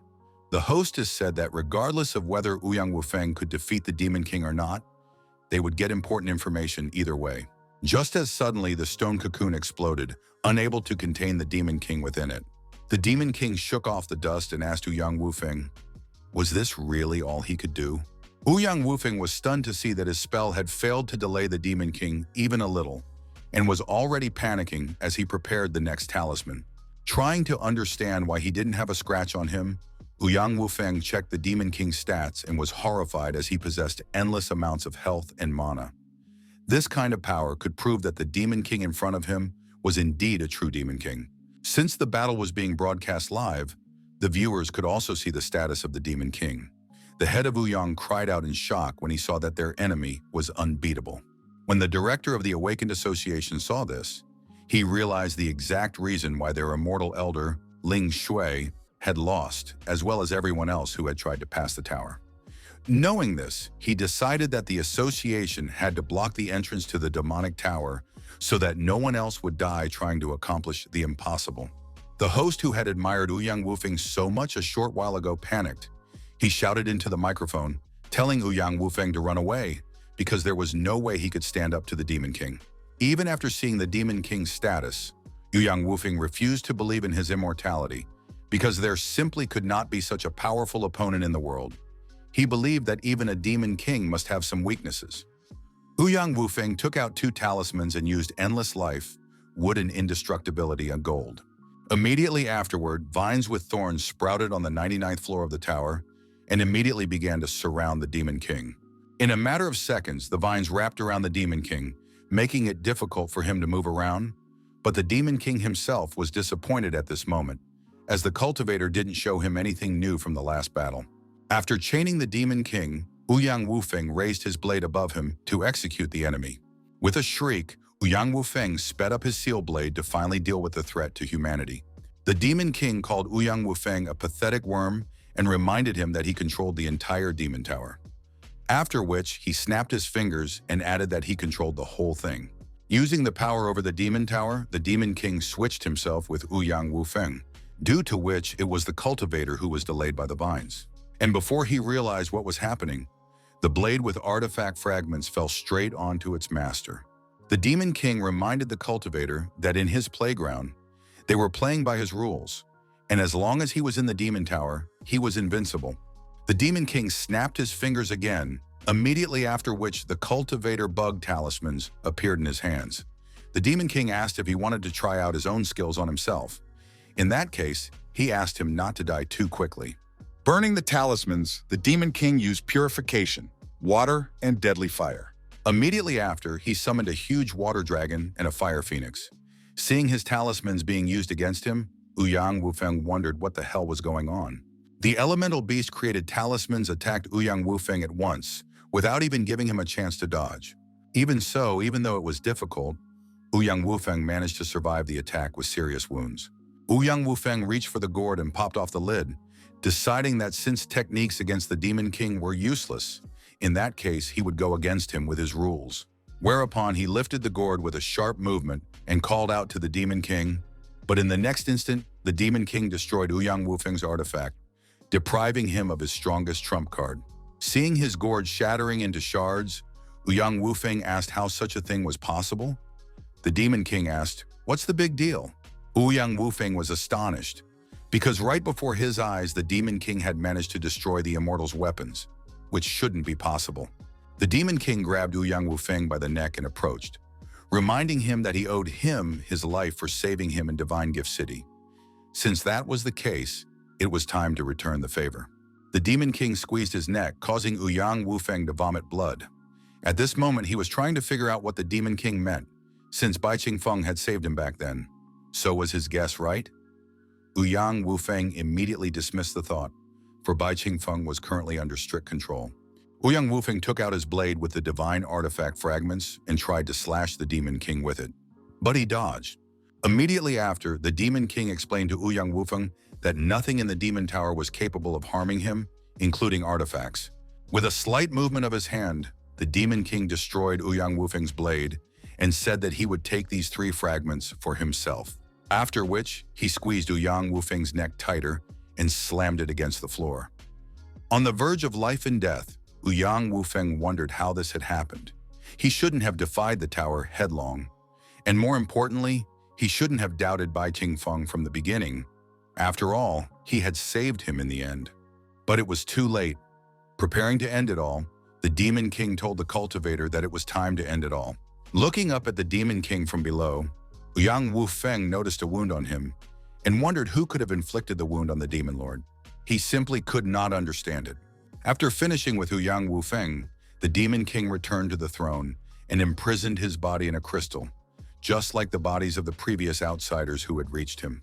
The Demon King noticed that there was a live broadcast, and since that was the case, he had something to report. The Demon King said, "Don't let me down," immediately after which the live broadcast signal was interrupted. The end of the live broadcast meant that Ouyang Wufeng had died. Thanks to his sacrifice, people had learned that the Demon King was invincible, but 3 fragments had been lost, meaning that they would never be able to collect all 10 again. Realizing that they could neither defeat the Demon King nor seal the Demon Tower, even the hosts couldn't contain their emotions, because all this meant the end of humanity. Meanwhile, the Ouyang clan's residence was in an uproar because their ancestor Ouyang Wufeng had just been killed, and the Demon King had decided to cheer people up by mocking them, which showed his fearlessness of heaven and earth. Meanwhile, the president of the Awakened Association shouted orders that the association would no longer allow any hunter to challenge the Demon Tower, since the Demon King was invincible. One of the members asked what was the point of collecting the remaining fragments now if they lost 3 of them, because now they wouldn't be able to completely seal the tower. Upon hearing this, Bai Qingfeng offered to personally climb to the top of the Demon Tower to retrieve the lost artifact fragments.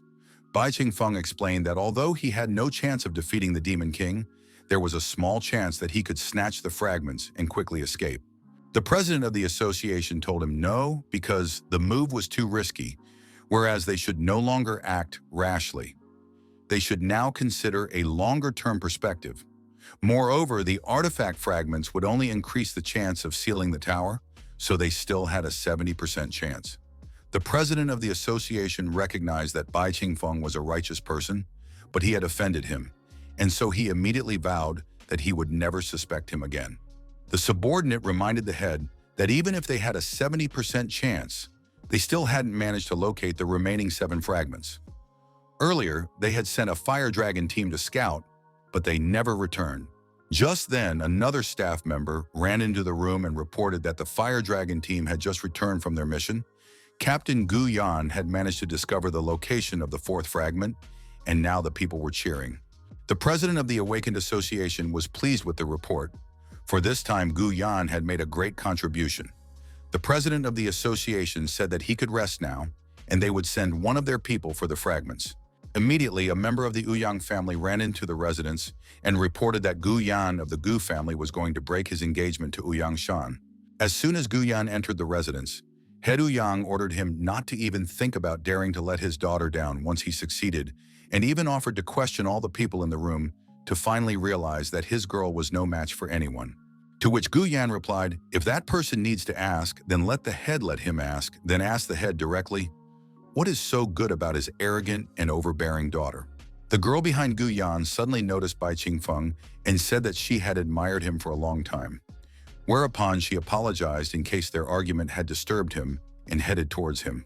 The girl told Bai Qingfeng that she hoped he didn't mind her company. She realized that with her gentle voice, her sweet smile, and her generous nature, no man could resist her. Ignoring her, Bai Qingfeng asked her to shut up since it was already noisy here. At this moment, the Demon King was pondering about the approaching winter. He wanted to know if there would be more prophecies about the heroes. Guyan was angry to see Leng Mandi approaching Bai Qingfeng, so he was also rude to her. Guyan asked Bai Qingfeng how he could be so rude to such a delicate and beautiful girl, and reproached him for Bai Qingfeng's ungentlemanly behavior.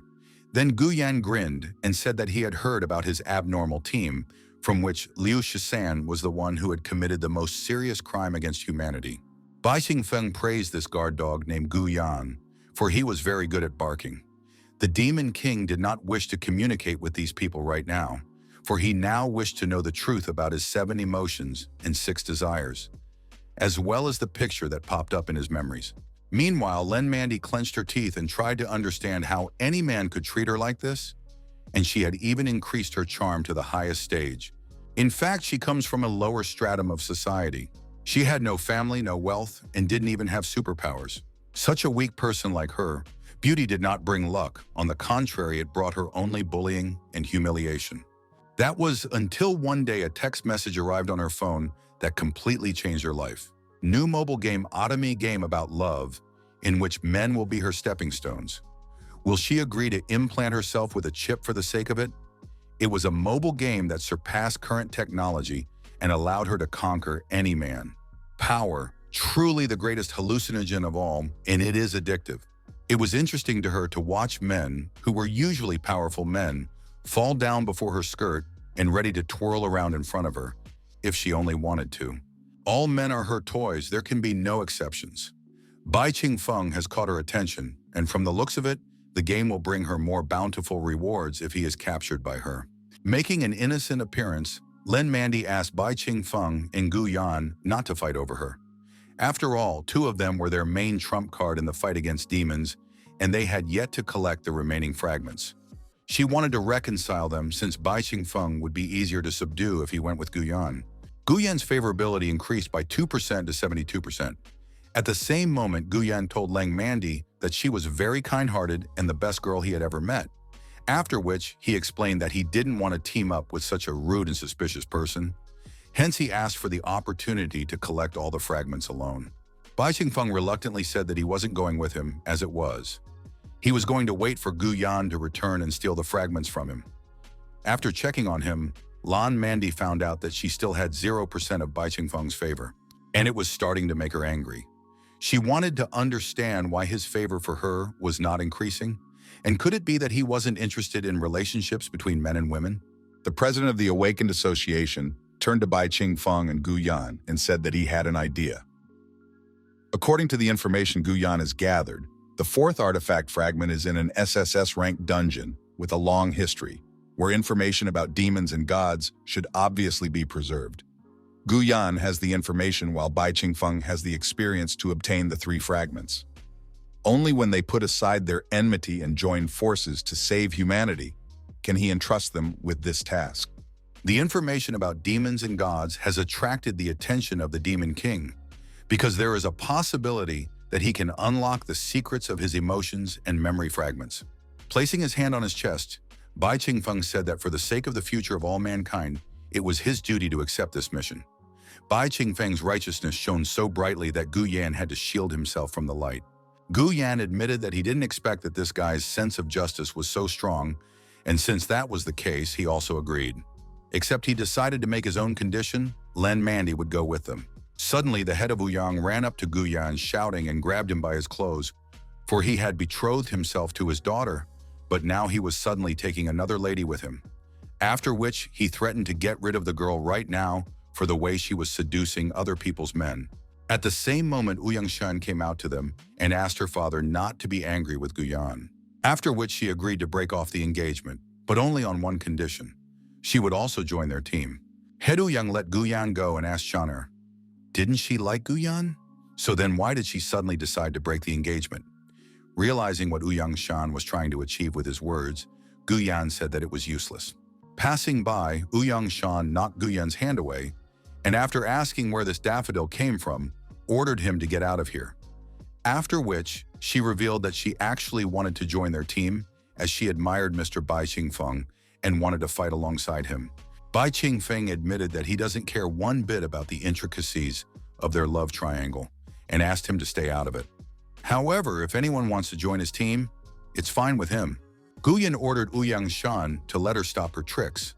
After all, she had been pursuing him for so long, but suddenly changed her temperament only when she met Bai Qingfeng for the first time. Chief Ouyang wondered if his daughter might have a head problem, since she was seriously ill and literally just recovered. Lan Mandy was surprised at how popular Bai Qingfeng was, but even that couldn't suppress her desire to possess him. Ouyang Shan ordered her father not to try to change her mind anymore, for she had decided to follow Mr. Bai Qingfeng's example and become the most loyal member of his team. The problem isn't really that she's having trouble with her head after being sick. It's all about her soul being trapped in this body, because she's not Ouyang Shan at all, but a very ordinary comic book fan from Earth. In her normal life, she was a fan of the comic book I, the Most Powerful Boss. But suddenly she woke up in the world of the comic book she was reading. She became a supporting actress or cannon fodder. It was obvious to her that the main character of the comic book was none other than the Demon King, and therefore she should cling to it tighter. As soon as Gu Yan stepped outside, he was greeted by a crowd of adoring fans shouting that they loved him. To the fans, Guyan was the most handsome, well-mannered noble, as well as the most powerful awakened in the world, and they were ready to support him at any moment. Many of them were even willing to follow their true hero of humanity into the SSS rank dungeon, for he was the only one capable of leading them to victory. Gao Hu, who was observing this, felt bad watching this after all.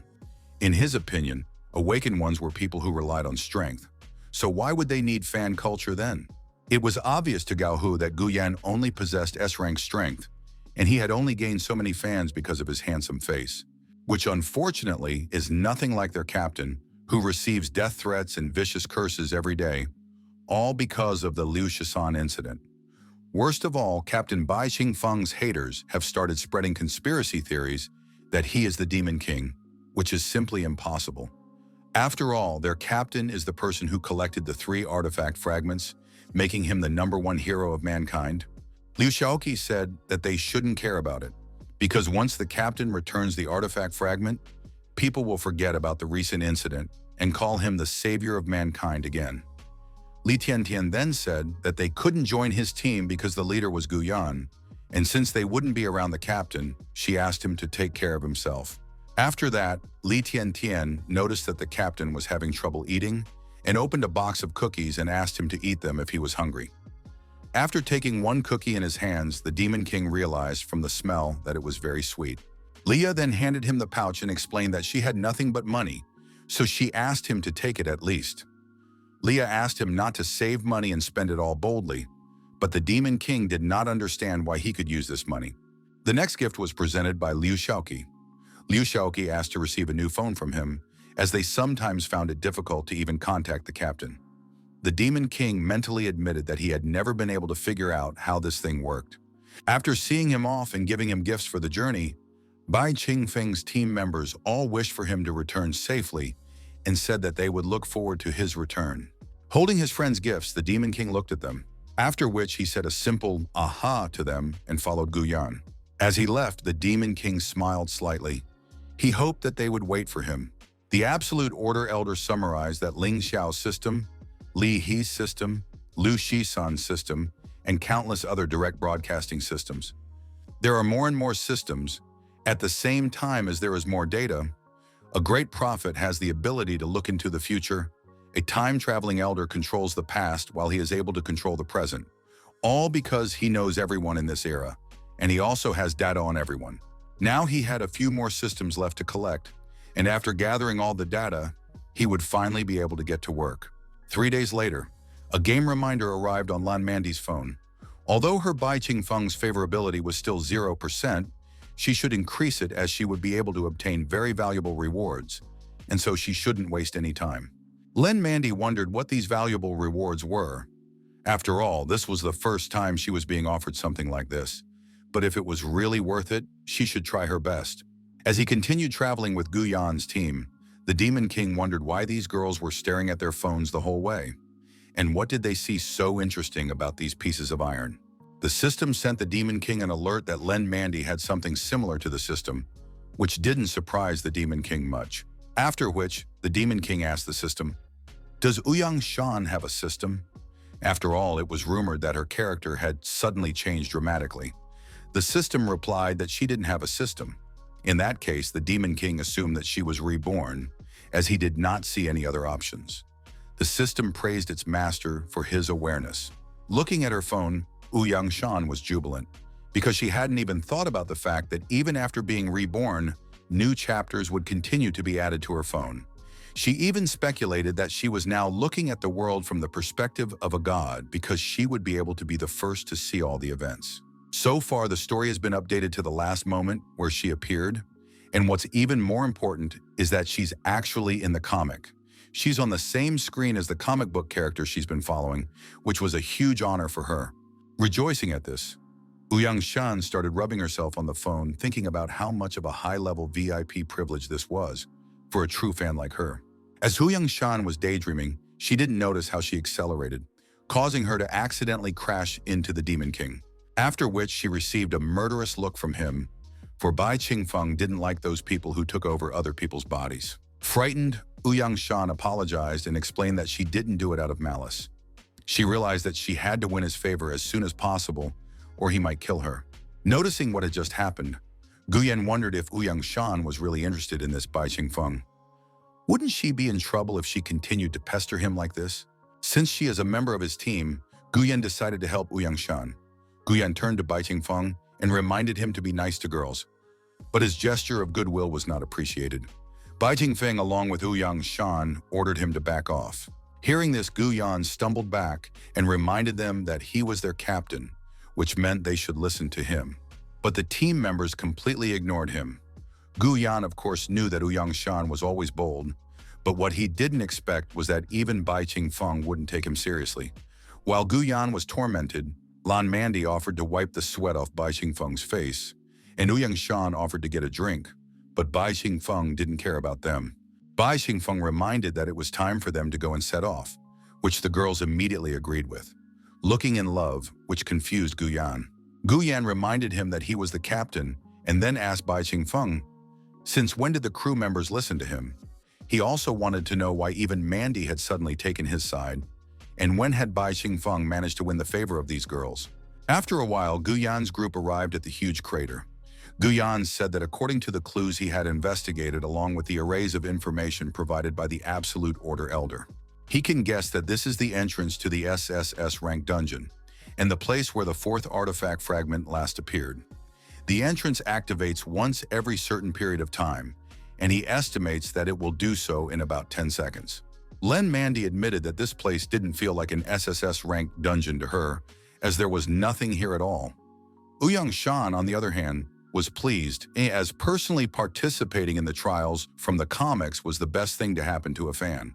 Guyan explained that it was just an entrance and that he was confident in the information from his intelligence. The dungeon they needed was a rare, very rare dungeon called World Inversion, which was very rarely visited. It was rumored to be the place where the only cultivator who had managed to collect all 10 artifact fragments disappeared about 1,000 years ago, and from the looks of it, there must be some sort of space-time node here. With the help of an Absolute Order Elder, after a long search, he learned that the next opening time was tonight. And it was 5, 4, 3, 2 before the dungeon opened. Looking at the crater, the Demon King wondered, where in the desert could such a thing suddenly form? Suddenly, as if to answer his question, a meteor shower began. The meteorites headed toward a huge crater. Then there was a huge explosion that illuminated everything with a bright flash, after which it faded. The morning after the meteor shower, waking up as the first of the team, Guyan was surprised that it was already dawn. Then he remembered the most important thing. Where was the entrance to the SSS rank dungeon? The Demon King suddenly woke up and jumped up abruptly, causing Ouyang Shan, who was lying on top of him, to hit her head on a nearby rock. The Demon King wondered, how could he only fall asleep? Besides, there had been a huge meteor shower last night, so why were they unharmed then? The Demon King refused to believe that this had no consequences. Plus, he had a very strange premonition. Hitting his head, Ouyang Shan also woke up and had already started sobbing in pain. But she quickly regained her senses and, hiding behind the Demon King, began to look around while asking where the entrance to the dungeon was. After all, it was exactly as it was yesterday. Ouyang Shan asked if they could be in the wrong place. Lan Mandy looked out from behind the other side of Bai Qingfeng and suggested that the meteor shower had simply collided with the energy of the dungeon, causing it to prevent it from opening. After which she asked, would they really have to wait for the next dungeon opening? In the meantime, Guyan disguised himself, then suggested that they return to the city to ask the association what they should do next. Bai Qingfeng asked Guyan why he was dressed up like that. Guyan replied that he was hiding his face because if he entered the city, he would be mobbed by fans. A while later, upon returning to the city, almost all billboards and even merch had Bai Qingfeng's picture on them. Ouyang Shan couldn't help but wonder why there were pictures of Mr. Bai Qingfeng hanging everywhere. These people had even started calling him the hero of humanity and the light of humanity again. Lang Mandy agreed that this was very suspicious, because not long ago, he was the object of everyone's scorn. Guyan also agreed that it was strange, but his only concern here was that people were only paying attention to the guy behind him. And after all, he himself wasn't even covering himself, so why wouldn't anyone recognize him? The people around Guyan's group were amazed when they saw Bai Qingfeng and wanted to tell everyone they knew that they were lucky enough to see him. Seconds later, shouts of "He's here" went up, and the crowds wanting to see their idol grew larger and larger. When Gu Yan heard this, he realized that his fans had finally shown up, which was not surprising since it was impossible to hide from them. So what should he do now? The throngs of fans could barely tolerate such a close presence of their idol anymore, as suddenly they all ran towards him. Realizing this was his star opportunity, Gu Yan finally dropped his disguise and said he was ready to sign autographs. Realizing where this was going, Mandy hurriedly moved away from him before she was run over by the crowd. Unexpectedly, people suddenly started shouting out Bai Qingfeng's name and asking for his autograph. Trying to make their way towards him, people told their stories about how they had been a fan of him since they were kids. Without noticing anyone in their way, the fans even trampled Gu Yan, who would clearly remember the incident. The Demon King tried to understand what was going on and asked the people around him not to push or touch him, but they kept coming. One fan shouted out that his son had taken Bai Qingfeng as his main example since childhood. Some even felt that their lives had not been lived in vain since they had seen him. In a matter of seconds, the Demon King was buried under crowds of unidentified fans. Suddenly, Bai Qingfeng disappeared, surprising the people around him.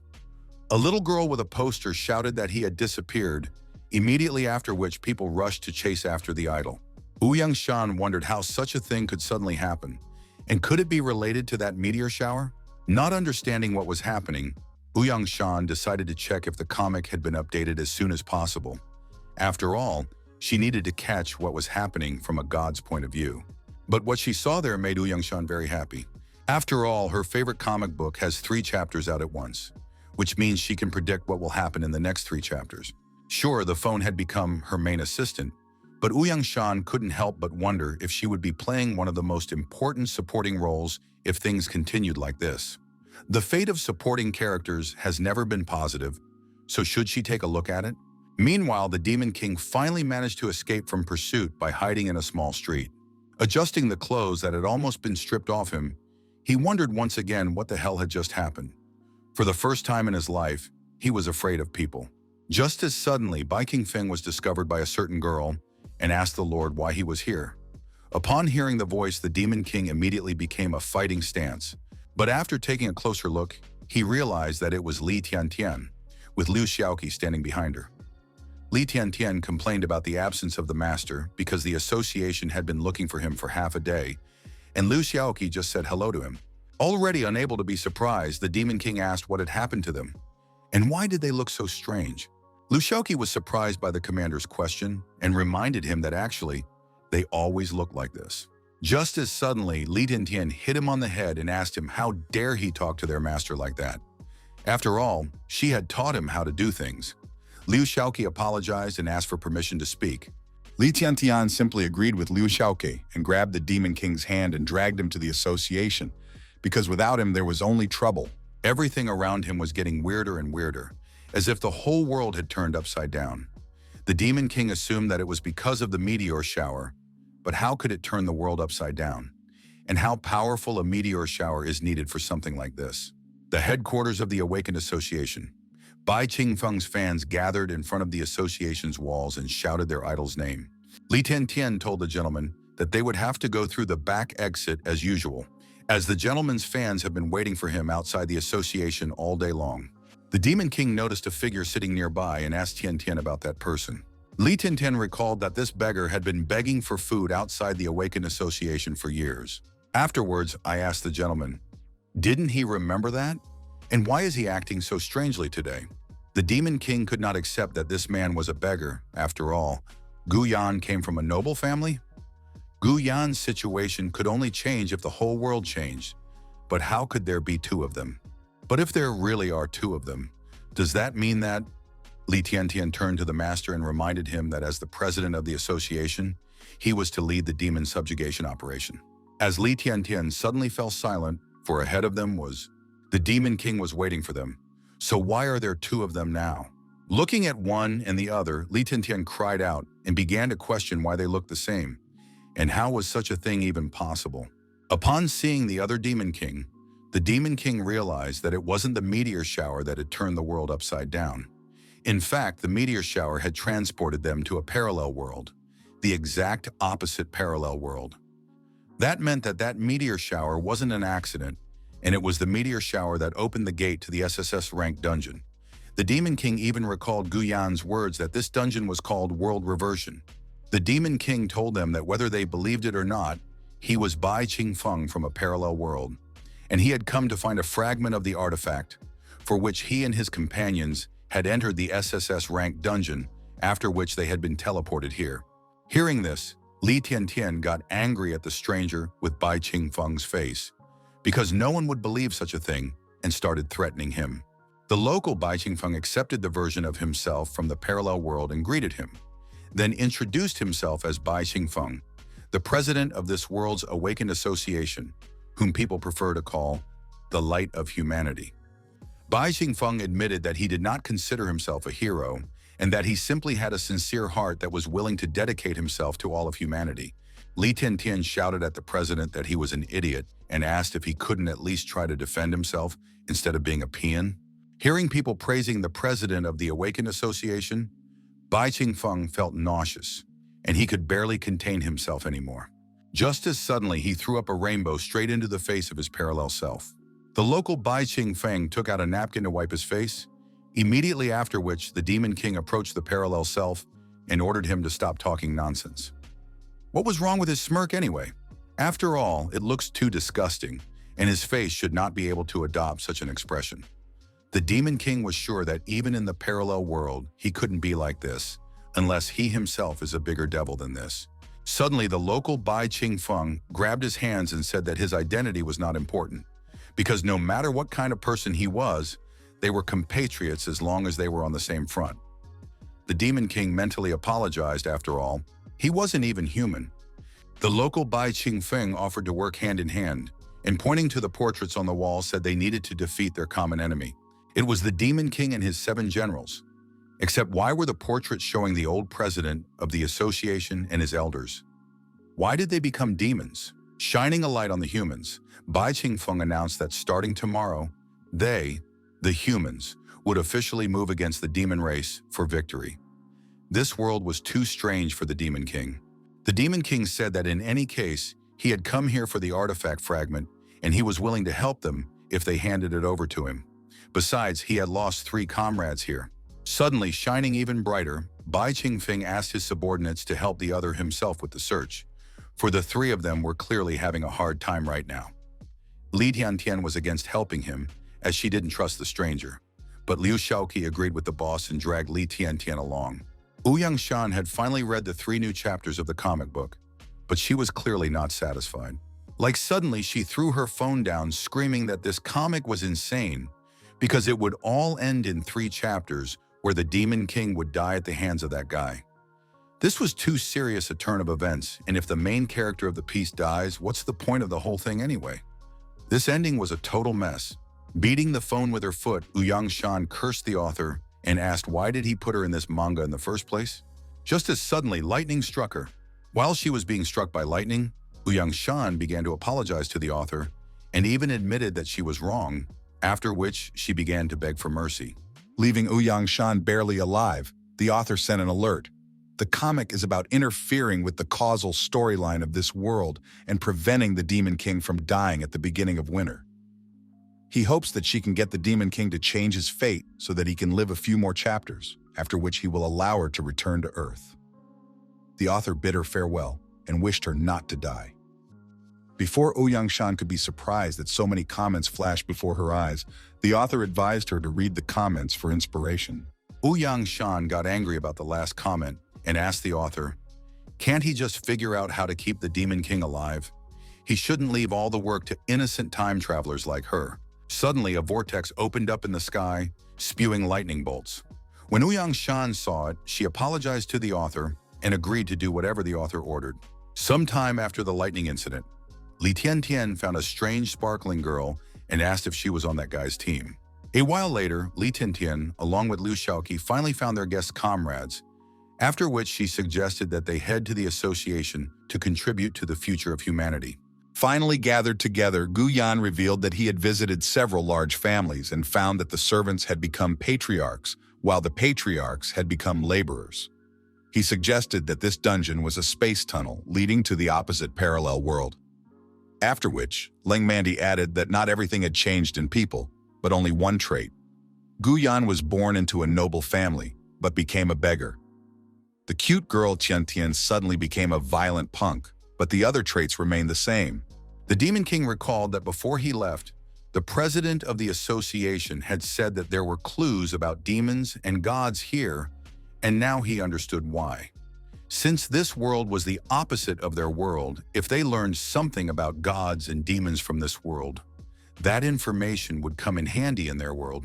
Gu Yan suddenly asked, could it be that since this world is upside down, and Bai Qingfeng is such a bright and good person in this world, then their Bai Qingfeng is truly a sinful person? Everything was exactly like the last chapters of the comic book, and even the characters' lines were exactly the same. Ouyang Shan realized that she had to intervene somehow if she wanted to return home. Ouyang Shan asked if he had forgotten that although the world was upside down, it worked differently with everyone. Li Tiantian and Liu Xiaoke have only changed their personalities, but still remain excellent awakened associations. This meant that Bai Qingfeng could only change his personality, as they could see from the sunny and kind Bai Qingfeng. Ouyang Shan suddenly had a feeling that the description was getting darker and darker, as if she was scolding the Demon King himself, which is why Ouyang Shan decided to just drink tea. In the story, Gu Yan and the Demon King started fighting over a disagreement, but there were no lines from her in the comic, which means she can actually change where the plot is going. Noticing how oddly she was acting, Lin Mandy wondered what was wrong with her. Gu Yan admitted that it still felt as if there was something wrong here. As they were suddenly interrupted by the local Bai Qingfeng, he suggested that they immediately start a demon extermination operation. After which, he said that he felt that they were very capable, and because of that, they would definitely contribute to the future of humanity. With a glow of righteousness, Bai Qingfeng suggested that they all hold hands together, for a bright future awaited them. The Demon King could barely contain himself because of this saintly man's luscious words. In the end, he once again threw up a rainbow right in the face of the local Bai Qingfeng, scaring his comrades. The Demon King apologized, as he really couldn't stand it when his face made such a righteous expression. Bai Qingfeng's group joined forces with an army of knights and headed towards the demon lair. The inhabitants of this world were even willing to give their lives for the future of all mankind. The local Bai Qingfeng offered another meal to himself, as they would soon arrive at the demon lair. The Demon King admitted that he wasn't used to the local dish and took out the cookies Li Tiantian had baked for him. The local Bai Qingfeng remarked that it looked like a handmade cookie and that it was made by someone who appreciated Bai Qingfeng very much. Instead of answering, the Demon King began to silently eat Li Tiantian's cookies. Then he reached for his new cell phone. He'd had a hard time learning how to use it, and once he'd gotten to the other world, he'd stopped getting a signal. That meant he'd have to get out of here first to communicate with the people in his world. The last messages he received came that night, just before the meteor shower. Liu Xiaoqi wished the captain to return safely. Li Tiantian wanted to know if her cookies tasted good. Leah wrote that they were waiting for his return, and Gao Hu wrote that it didn't matter to them whether he could accomplish his mission or not. The most important thing was that their captain was okay. The local Bai Qingfeng said that this was an operation that humanity had been planning for the past 10 years. During that time, they have gathered the best awakened from all over the world, and careful calculations have been made, making them confident that this time they will almost certainly be able to destroy the demon lair. It is rumored to give only a 10% chance of sealing the lair, but it is also located on the 100th floor. Except that once they get the fragment, it will become useless, so they can give it as a reward. The Demon King assumed that the only artifact fragment from this world was a fragment from their world that had accidentally come here. He had already noticed that the humans in this world were much more powerful than the demons, which meant that they would have no problem destroying them, even though he had nothing to do with it. The Demon King asked why he said Demon Lair and not Demon Tower. The local Bai Qingfeng was surprised to hear about the tower and explained that demons were always in the demon lair, which extended 100 stories underground. He then asked them to remember that they only needed to capture the Demon King and not to kill him, because if he died, the lair would disappear and the rock would collapse on their people, burying them alive. Demons in an underground lair? This world really appeared to be the opposite. As the Demon King suddenly remembered something, If the risk of the operation was so great, why didn't they ask the gods for help?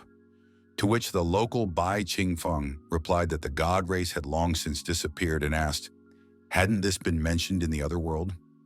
The Demon King replied that unfortunately, there were very few mentions of gods, demons, and even humans left in their world. Another Bai Qingfeng said that there were countless documents and ruins of civilizations in this world that clearly said that the god race was merciful and that they protected all living things in this world, while demons are an evil race that can only devour all living things. Humans are wise and are the first creatures created by the gods, so they are forever loyal to them.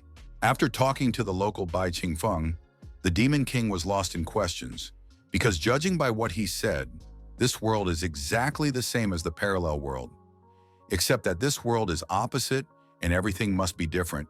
So what is the true world?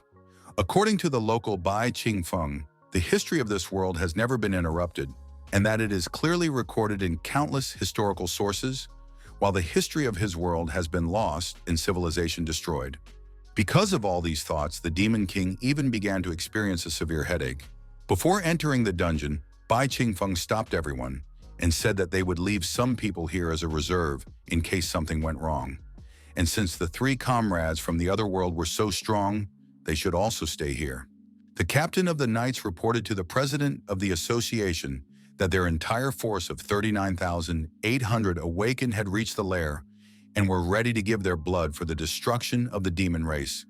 After that, the rest of the warriors shouted the same thing, ready to fight. Bai Qingfeng shouted to the soldiers, "May their generation put an end to the disasters and use the flame of justice to ignite hope in the hearts of the next generation," before ordering the attack and jumping into the den. First floor of the demon lair. Having easily defeated the demons thanks to his light magic, Bai Qingfeng ordered some of the soldiers to stay here as reinforcements and ordered the vanguard to move with him. 31st floor of the demon lair. Using his light magic, Bai Qingfeng continued to destroy the demons, but there were already demons that could withstand his attacks.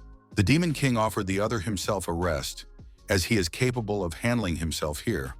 While the light magic might come in handy to suppress the strange magic used by the demons, the 61st floor of the demon lair. Bai Qingfeng recognized that the other him was quite strong, to which the latter replied that they were both strong. After all, they were one person. Breaking through the floors, they killed all of the Demon King's generals in the process. The 99th floor of the demon lair. Li Tiantian ordered her companions to stand behind her, for next they would follow the president of the association to the 100th floor of the demon lair, where they should capture the king alive. The 100th floor of the demon lair. The Demon King was already waiting for the intruders who dared to reach his floor. Bai Qingfeng's group kicked open the door of the 100th floor and entered the hall. Seeing what the local Demon King looked like, Bai Qingfeng chuckled and took out his phone to take a picture of him. He decided to show it to the president of his world's association as a joke. The local Bai Qingfeng created a bow out of light magic and shouted that today, humanity would gain the upper hand over the demon race. Immediately after which, he released the bowstring, releasing the strongest arrow. The Demon King was amazed at what had happened, for in the blink of an eye, his shoulder was shot through. Immediately after, Bai Qingfeng used the black chains to take control of the Demon King. The local Bai Qingfeng recognized that his doppelganger's strength was beyond his expectations, which meant that they would definitely win. Right now, he needed to deliver his final blow. Bai Qingfeng used a combined technique, Yin-Yang, Infinite Universe. With the strongest attack, Bai Qingfeng dealt with the Demon King, releasing a huge amount of energy. The Demon King was defeated and exhausted. Unable to contain her happiness, Li Tiantian even jumped up and down in joy at her victory. After which, she praised the president of the association as they had finally won. Bai Qingfeng walked up to the Demon King and stepped on his face. Meanwhile, the Demon King who came to this world found what he came for, a fragment of an artifact. Liu Shaoqi told the president that they stopped just in time because the Demon King is on his last breath, so they must not let him die, or the lair will collapse and all the people inside will die. Just as suddenly, ignoring Liu Shaoqi's words, the local Bai Qingfeng finished off the Demon King with all his might. After which, he said that those people didn't need to leave, and that all 30,000 elite awakened ones should be buried here. Li Tiantian and Liu Shaoqi asked the president of the association, how could he do such a thing? After what happened, Only a few of the strongest awakened ones like them would be able to escape, but most would die. But no sooner had they finished than a grimace of disbelief froze on their faces. For the president of the association had betrayed even them with a movement of his hand. Bai Qingfeng said that the world wouldn't be able to know about his deeds if they died here. Even the Demon King was confused. This was clearly the opposite world, and since in his world he is a demon committing horrible crimes, shouldn't the local him be holy and untainted? How could he suddenly act like this? In the Demon King's mind surfaced the scene of his friends saying goodbye to him, wishing him to return safely. Because of all this, the Demon King once again began to feel a severe headache. Even though he knows that it's not Tian Tian in Xiaoqi from his world, but even so it's hard for him to see them die. It was very strange. He once again felt some emotion overwhelming his heart. This emotion wasn't like sadness. This time it's so strong that he can't control it. So what is this emotion? Because of this emotion, some memories began to resurface in the Demon King's mind again. There were many knights around, and they all watched him suffer. Crowds of people have organized a crusade to punish him. The hero grows demonic horns, and he becomes the greatest sinner of this world. This strange feeling makes him want to kill people. He wants to destroy everything. He even loses control of himself, and it's getting harder and harder for him to control his mind. If this is really an emotion that people feel, it is none other than hate. The local Bai Qingfeng said that he had reread the ancient books, so he already knew about the existence of a parallel world. But even so, he had never thought that he would meet his other self like this. Bai Qingfeng proposed to fight to see who was stronger. He then used his magic to create a mighty golden dragon of light. In response, the Demon King used magic to create an attack in the form of a mighty tiger of darkness. Both Bai Qingfeng believed that there was no way their other version should exist in this world. The Dragon of Light and the Tiger of Darkness collided, which generated the release of enormous destructive energy. Meanwhile, on the upper floors of the demon lair, the soldiers began to panic as the lair suddenly began to collapse. Seeing what was happening, the soldiers outside were stunned that someone had killed the Demon King. They were not doing well, as most of the squad was in the dungeon and would be crushed. But even so, they were willing to help whoever they could. Gukyan and the girls were also shocked by what had happened, for below is still their Bai Qingfeng, and only Ouyang Shan realized that he was no longer inside the dungeon, for at this moment, he is at their backs, barely making it out alive after a fight with another Bai Qingfeng. Bai Qingfeng said that he was not dead.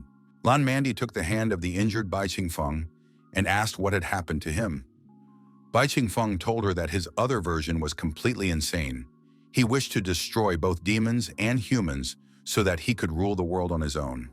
He fought him, and although he was victorious, he suffered greatly in the battle against such a powerful opponent.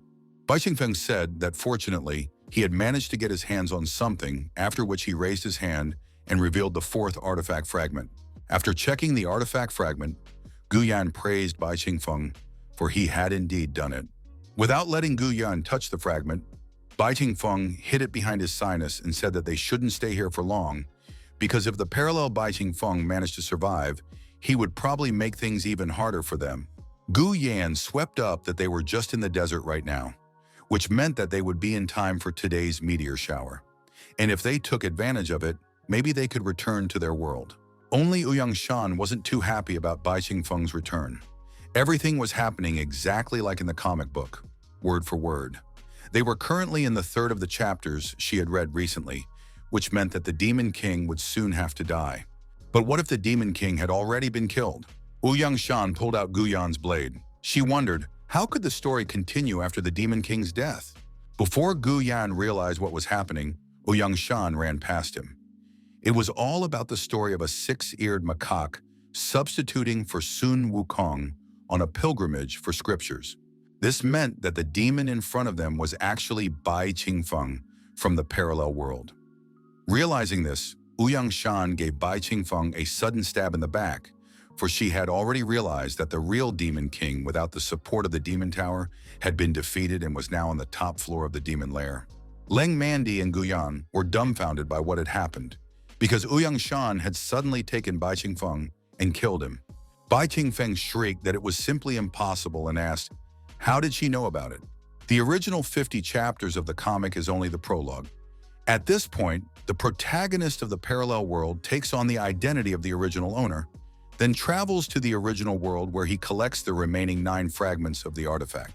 Since there is only one fragment in this world, in order to become the true ruler of the world, he needs to not only weaken humans and demons, but also strengthen himself.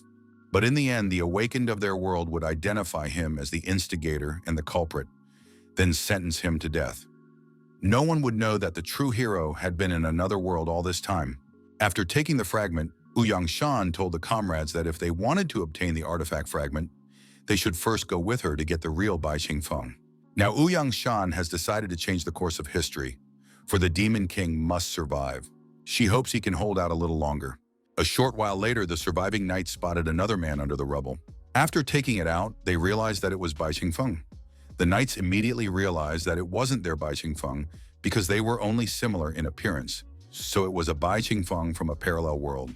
The knights began to wonder, why was only this Bai Qingfeng here if he was with the president of the association? In the end, they agreed that their master had defeated the Demon King, but Bai Qingfeng from the parallel world had deliberately dealt him the final blow, putting everyone at risk.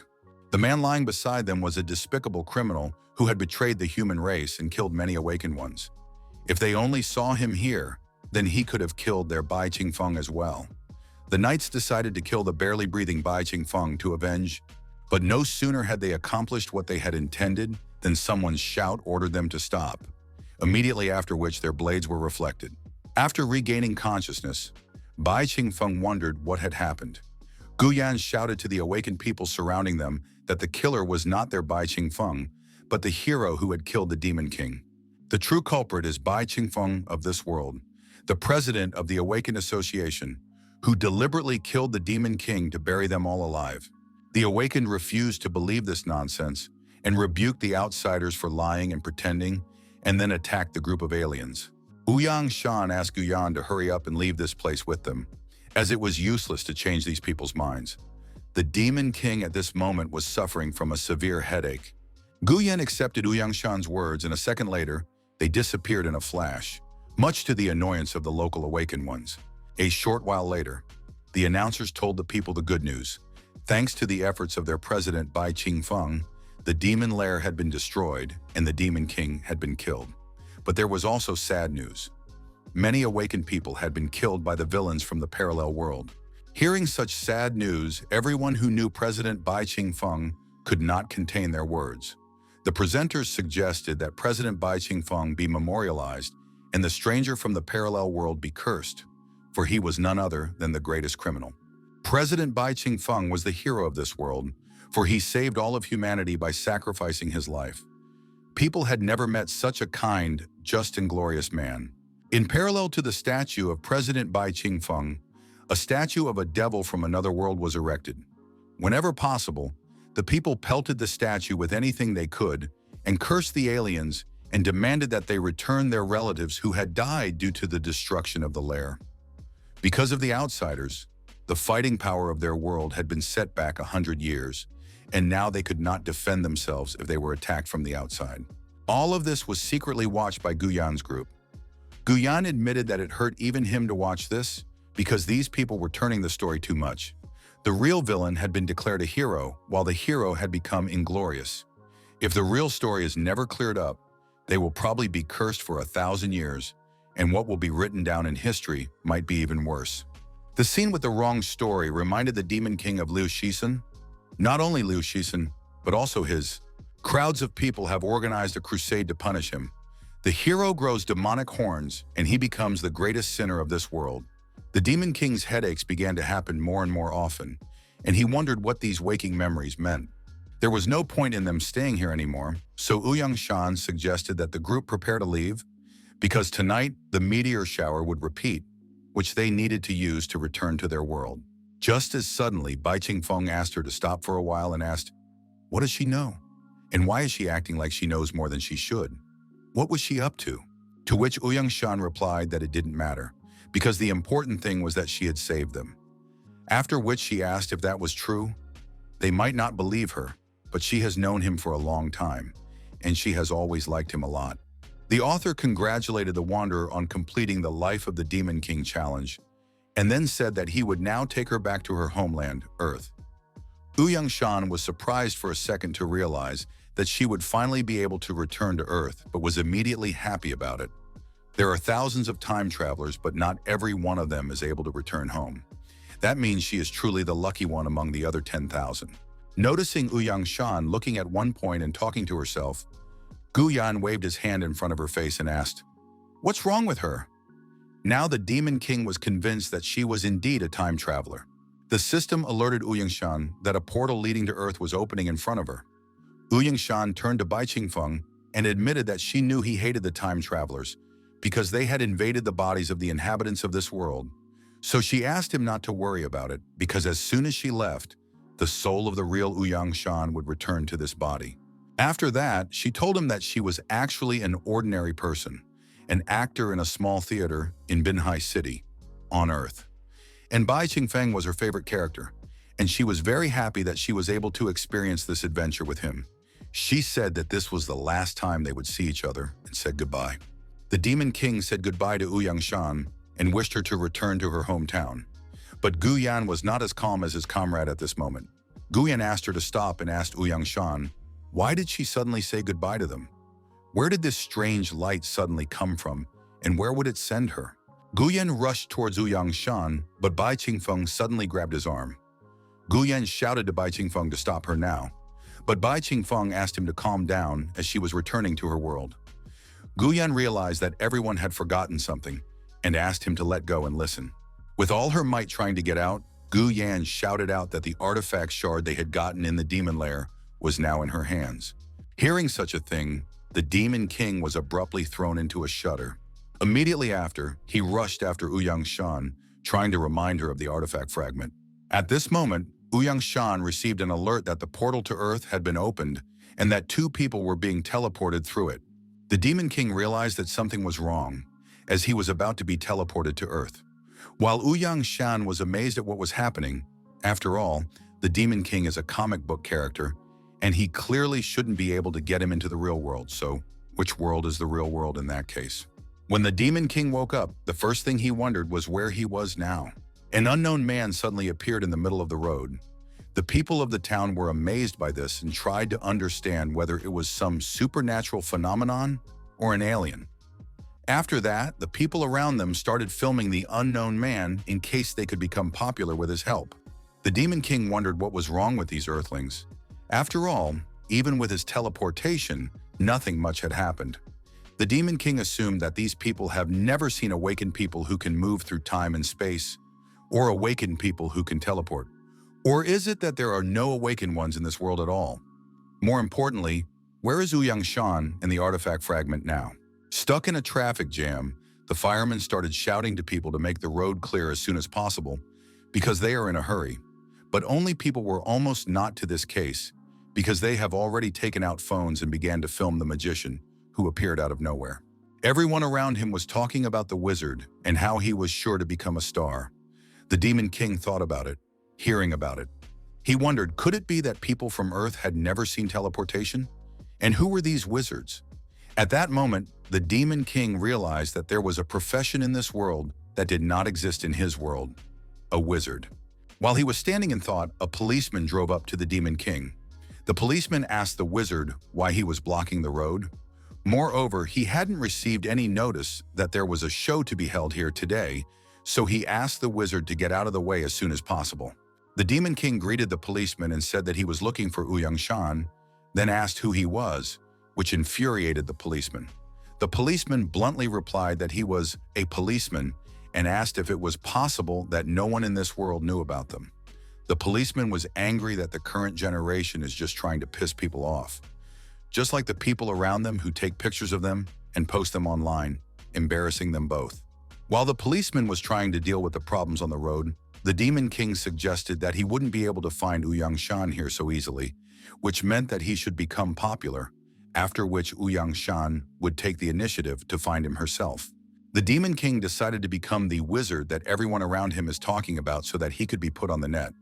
He put on a hood and used magic to create a purple glow around him. A little flew up, which has already amazed the people around him.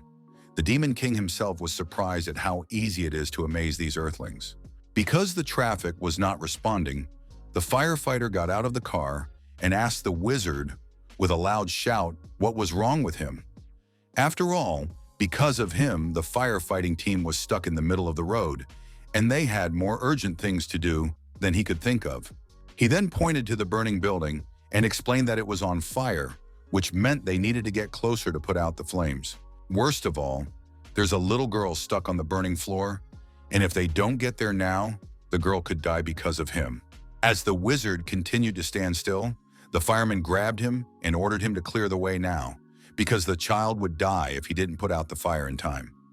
The Demon King admitted that he didn't understand the point of being a fireman, because people could just use the awakened one with the element of water. Well, as for saving people, Bai Feng glanced at the burning building. Then he took off, which shocked the fireman. The fireman wondered if he was a real wizard, except it can't be magic and it all has to have a reasonable explanation. Bai Feng flew to the burning floor in a flash, which again amazed others, and the fireman even called him the strongest magician in history. When an unknown person appeared in front of the girl, she immediately assumed it was a superhero. The Demon King wondered why there was another unknown profession here. Their number could only mean that the awakened ones of this world were divided into many different industries. The Demon King pulled the girl out of the burning building and was about to go downstairs as she suddenly cried out and said that the cat was at home and asked to save him. The Demon King flicked his hand, immediately after which a large dog appeared in his hand, whereupon he told the girl that there was no cat in the house, but a dog was found. But the girl explained that Cat was actually the name of her dog. Then he began to lick the surprised Demon King. Taking the captives out of the fire, the Demon King lowered them both to the ground. After seeing such a thing, those around him nicknamed him a hero and began to question whether it could have been a magic show. And could it be that the fire was also fake? In that case, this is the best performance ever seen. A rescued girl asked the hero how he managed to fly so high. The Demon King was confused by the words of those around him. Had he already become a hero? Pictures quickly began to spread all over the web of a wizard who came out of nowhere, flew up and rescued a girl trapped in a burning building. Everyone saw him flying, but he didn't use any tools. Sometime later, after her adventures in the pages of the comic book, Shan Shan suddenly woke up in her room. Shan Shan was a bit confused. She was suddenly back in the theater dormitory, besides she was really back on Earth. Unexpectedly, but Shan Shan felt her hand touch something very hot. Shan Shan was stunned to realize that she had accidentally brought the artifact fragment after her, back to Earth. But how could it have happened? After all, that world was only supposed to be in comic books, a fake world. So then how can something like this exist here? And since the artifact fragment is real, does that mean the characters in the comic book are also real? What the hell is going on here, and who is the author of the comic book? Suddenly, Shan Shan's grandfather said to Shan Shan, then frightened Shan Shan, who was absorbed in thoughts. Shan Shan told her grandfather that she had just woken up and that she would put on her makeup, choose a script, and then start work. But right after that, Grandpa said that he had decided to sell the theater. Shan Shan was amazed by what she heard and asked if this theater was his life's work. Grandpa explained that in recent years, their audience had become smaller and smaller, and with him as the head, the theater had no future. But there was still a chance that the theater could be resurrected if a large company purchased it. Grandpa admitted that he had let Shan Shan down. After listening to Grandpa, Shan Shan silently walked away. She refused to allow the sale of the theater in which Grandpa had invested his entire life. Suddenly, Shan Shan received a notification from a popular service. At first, Shan Shan was surprised that she received a video about a wizard. But after watching it, she noticed that this wizard was the Demon King. At first, Shan Shan was surprised that the Demon King had followed her to Earth. But after a second, she realized that he had come for the artifact fragment that she had forgotten to give back. Thanks to the Demon King, Shan Shan had hoped that she could save her grandfather's theater. Looking down at the city from above, the Demon King pondered over all the events that had happened recently. When he calmed down and analyzed them, he came to the conclusion that all the clues lead to a strange conclusion. In their world, countless historical records, relics, and civilizations clearly describe compassionate gods protecting all living things in their world. Evil demons devouring all living things in the world. The wise human race being the first creatures created by the gods, and they are always loyal to the gods. In a parallel world, he learned that even there, the gods are righteous and the demons are evil. Lucian then said that whether he would believe him or not would all depend on his judgment. According to him, the gods are their cruelest enemy. It was in the eyes of Liu Shisun, who had come from the future, that the gods were their worst enemies. As for the two artifact fragments he had awakened during those two events, a human hero killed a god as the snow fell in flakes, and blood stained them scarlet. Suddenly, the Demon King wondered why he considered him a human hero. After all, if a man who killed a god was a hero, then a god must be evil. Since gods are bad, what about demons? In the second flashback, he sees crowds of people on a crusade to punish him. The hero grows demonic horns and becomes the world's greatest sinner. Because of all this thinking, the Demon King's headaches are once again severe, and the clues he's gathered have suddenly turned into a terrifying fact. Except that if the gods are evil and the demons are oppressed, then who is he? And what are the artifact fragments really? While the Demon King was absorbed in contemplation, someone approached him and placed a hand on his back. Shanshan told the Demon King that it was dangerous to sit on the edge of the roof like that, and the Demon King reminded him that he could fly. Shanshan explained that she wasn't worried about him at all, but that the police might show up. The Demon King stretched out his hand and demanded that Shanshan return the artifact fragment to him. But Shanshan refused, saying that she would give him the fragment if he would help her bring her grandfather's small theater back to life. The Demon King agreed to help her without a second thought. Shanshan was surprised at how easily the one agreed and recognized that it didn't look like a Demon King at all. Afterwards, she said that she expected him to at least grab her by the neck and prepare to take her life, saying something like, "How dare you threaten me? You signed your own death warrant with that." Based on what he heard, the Demon King assumed that she was a very novel-reading person. Then he reminded her that she had saved him in the parallel world, so he must fulfill her wish. Once he helped her, she would hand over the artifact fragment and they would part ways. Shanshan said that he was not like the Demon King at all, as the latter was too emotional and even knew how to repay kindness. After hearing about emotions, the Demon King revealed that after the ancient city and the parallel world, two emotions awakened in him: sadness and anger. Shanshan admitted that she didn't think so. After all, his emotions now went far beyond 2 of the 7 emotions and 6 desires. It was more like greed and anger related to the 3 poisons, namely desire to possess and anger at not being satisfied with desire. What is left is the last one, and that is lust, a confusion in which it is impossible to know what it is that you desire. Hearing about lust, the Demon King reminded that he can't have lust. In addition, he realizes his desire is to destroy all of humanity. From the Demon King's words, Shanshan felt a chill. Shanshan put her hand on the Demon King's back and said that she didn't believe it so much. After all, for 50 chapters, all he had done was kill villains and do good deeds. Suddenly, the Demon King remembered something and abruptly lifted Shanshan up, then asked, how did she know that he was the Demon King? Also, where did all those strange sayings and foresight abilities of hers come from? Trying to put on a smile, Shanshan promised to tell him about it as soon as he helped her. She was worried about the Demon King needing time to come to terms with being a comic book character. A short while later, an ill-wisher threw Shanshan's grandfather aside, after which He Feng came forward and said that giving 100,000 for this theater was already too much. And if it wasn't for the demand of the head office, he wouldn't have agreed to part with even 1 penny for the sake of this wretched thing. Grandpa said that his little theater has been around for 30 years, and although it is now in decline, it still has a good reputation. So why is it only worth 100,000 yuan? You can't even buy a tiny piece of land for that amount of money. He Feng said that they were willing to buy this junk for at least 100,000 and kicked the old man. He then reminded him that if it wasn't for the head office, he wouldn't have gotten a penny.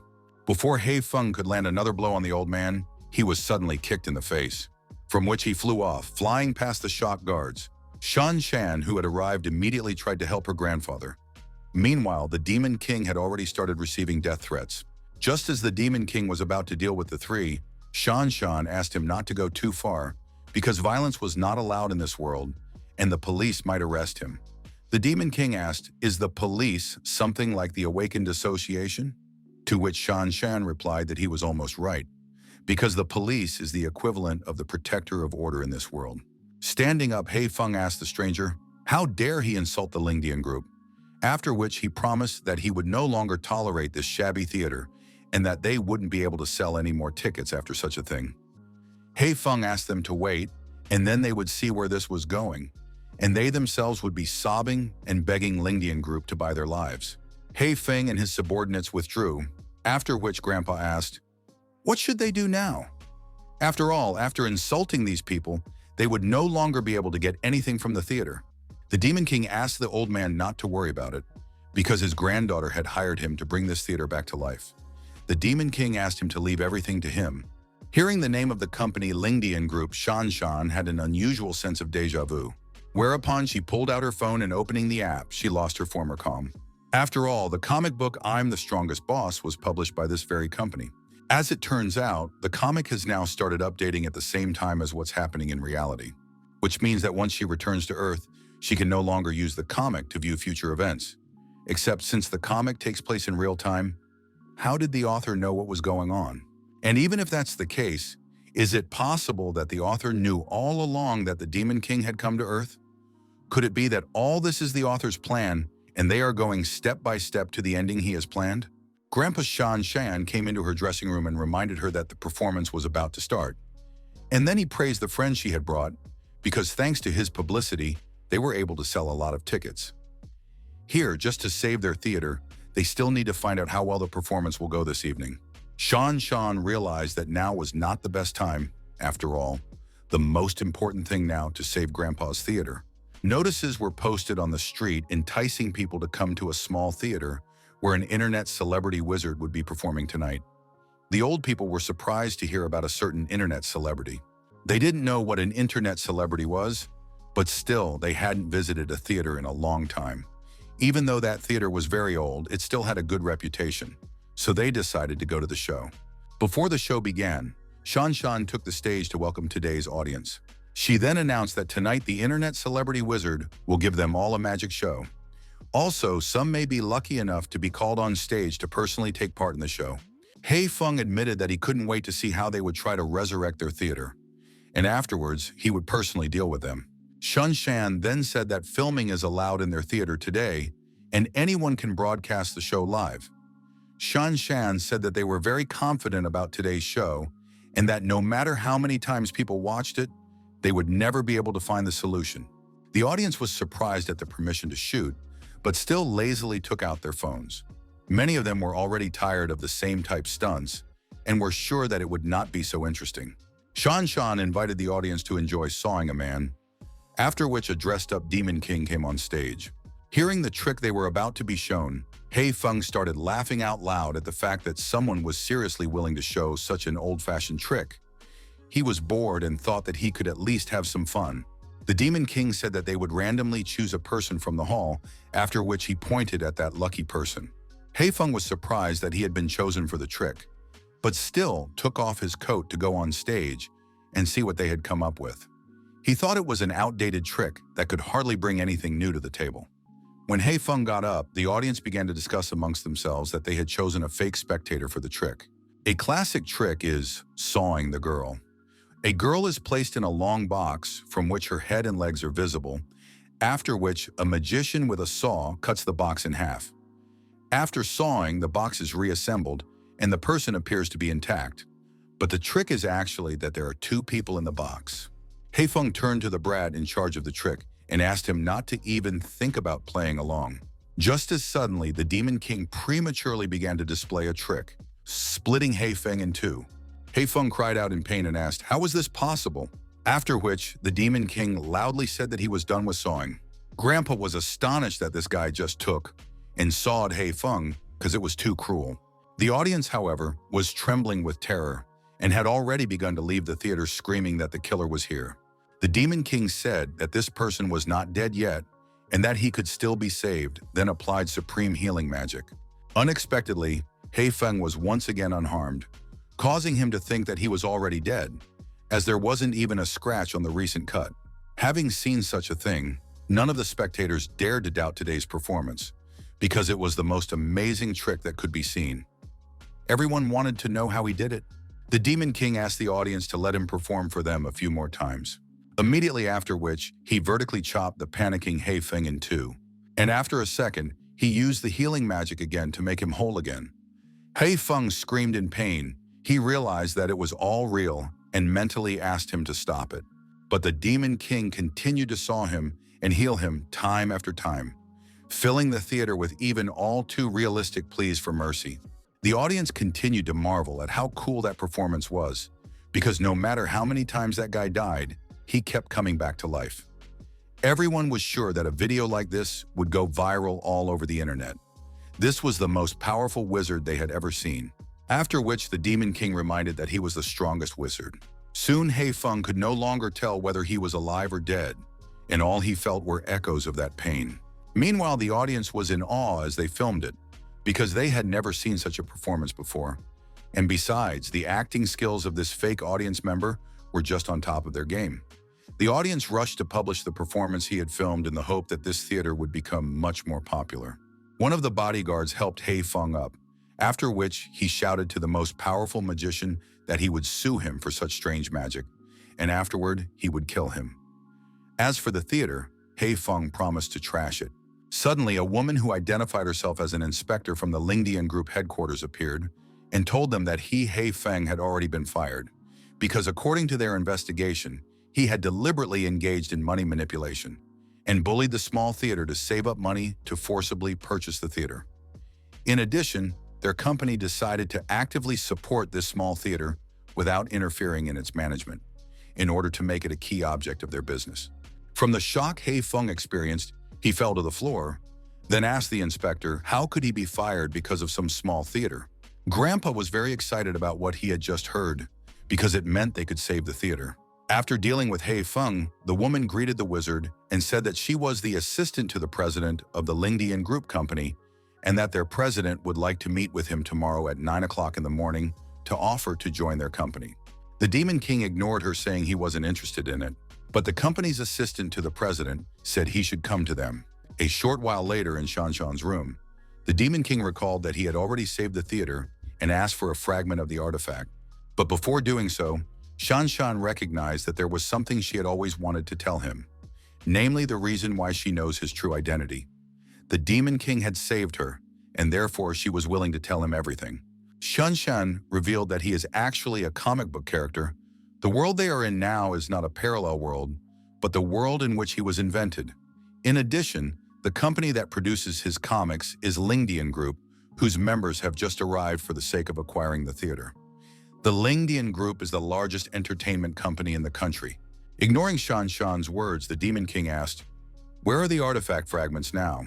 Shanshan asked, isn't he surprised that he's a comic book character? And did he even know what she was talking about? The Demon King wondered, what did this change for him? Besides, he already knew that he was a comic book character, because how else would Lin Feng be a time traveler who knew everything about the past? All because he had read the story with Li He as the main character. He had always wondered why in his world, the main character is him, but in some comics it's Li He. Maybe there are even novels they don't know about where Wu Yangshan or Liu Shisan are the main characters. Does that mean his world is real, but another author in her world is recording the story of another person in his world as the main character? In any case, none of this mattered to him anymore.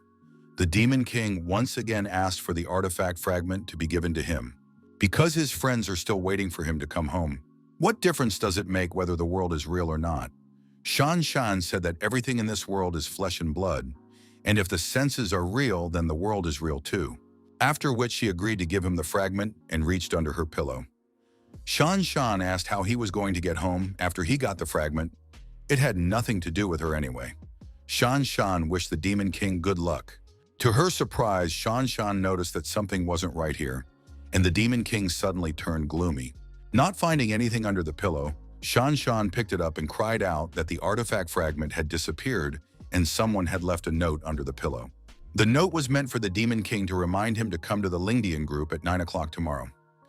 Shanshan noticed that this was the time when the president of the company wanted to schedule a meeting with him.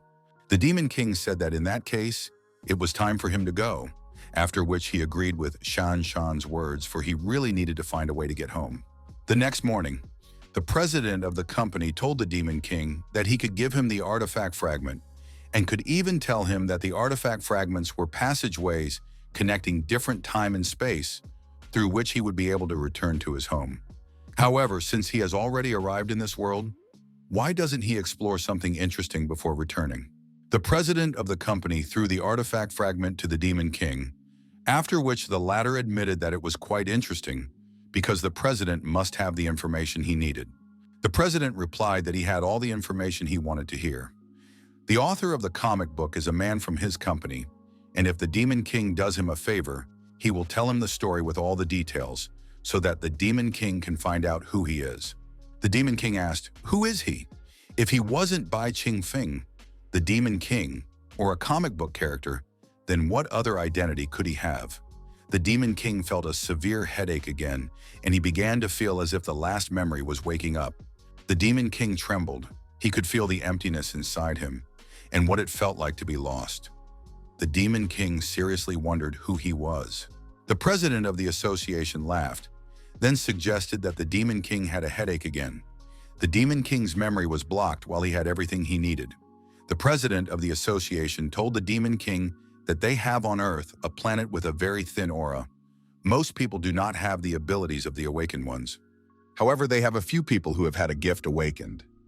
They were born to record what happens in other parallel worlds, and every flash of light in their minds is due to the illumination of what happens in other parallel worlds, so they are able to record everything that happens there. Then they record it all and polish it with fancy tricks to tell the public. On their planet, this profession is called author. If it would be easier for the Demon King, he can consider it a mixture of historian, prophet, and summoner, and if it will do him a favor, he will allow the author of their world to tell everyone the truth. The Demon King was interested in the truth, and so he asked what the man wanted from him. The choking mermaid tried to get out of the water, but couldn't because of the glass cage. There was silence in the hall. The audience was very intrigued to see how the crime would go on. Would the woman be able to escape from the water cage? Some of the spectators were afraid to watch it further. The mermaid has gone down. A man told viewers that tonight they are seeing the world's #1 magician, known as Alice the Mermaid, and now she is about to perform an escape trick. She has been trapped in the aquarium for over 3 minutes. Will she be able to get out? The mermaid had seemingly already lost all her strength and was on her last breath. The audience began to panic as the girl trapped in the aquarium lost consciousness. Could this be a mistake in the performance? If so, she must be rescued now or she will drown. As suddenly, a man standing on the stage pointed his hand behind the back of the audience and asked the audience to look at it in awe. The audience felt a sense of relief as the girl was alive. But hadn't she just been trapped in the water tank? Why did she suddenly appear at the other end of the auditorium? Anyway, the water tank was empty, and the performance amazed the audience. Everyone was trying to figure out if she could teleport or if she could fly. After finishing with the performance, Alice started giving air kisses to the audience, and they agreed that she deserved the title of the #1 magician in the world because it was so entertaining. The Demon King asked the president of the company, does he really want him to compete or even beat Alice? To which the latter replied that their company only pretends to be entertaining, but in fact they are an organization that gathers travelers from all over the world. They suspect that Alice is not just a wizard, but a traveler from another world, because her magic is very strong. The Demon King assumed that the president of the company wanted him and find out what she was really like. And if he easily defeats her, it would mean that she is an ordinary person. But if she can do anything at all, she will turn out to be a powerful traveler from another world. The president of the company agreed and said that if she was a good-hearted traveler, they would invite her to join their company. But if she has evil intentions, then for the sake of peace on Earth, he will return her to his world, or simply get rid of her. Of course, the Demon King does not have to think much about it, because he should just bring her to him if she is a traveler. He is also thinking about telling the world travelers about the Demon King on TV, so he asks him to come back later. The Demon King asked the president of the company what he thought of himself. Is he a good man with a noble heart or a bad man with a rotten heart? And when they finalize the deal, will Earth just get rid of him and send him back, or will they recruit him? The company president thought about the Demon King's words, then said that the answer to this question would appear once he knew his true identity. A while later, TV talked about the famous wizard Bai Qingfeng, that he had recently signed a contract with the Lingdian group, officially challenged Alice, the world's #1 wizard. Alice accepted Bai Qingfeng's challenge and even set up a test location on a pyramid, which she broadcast live.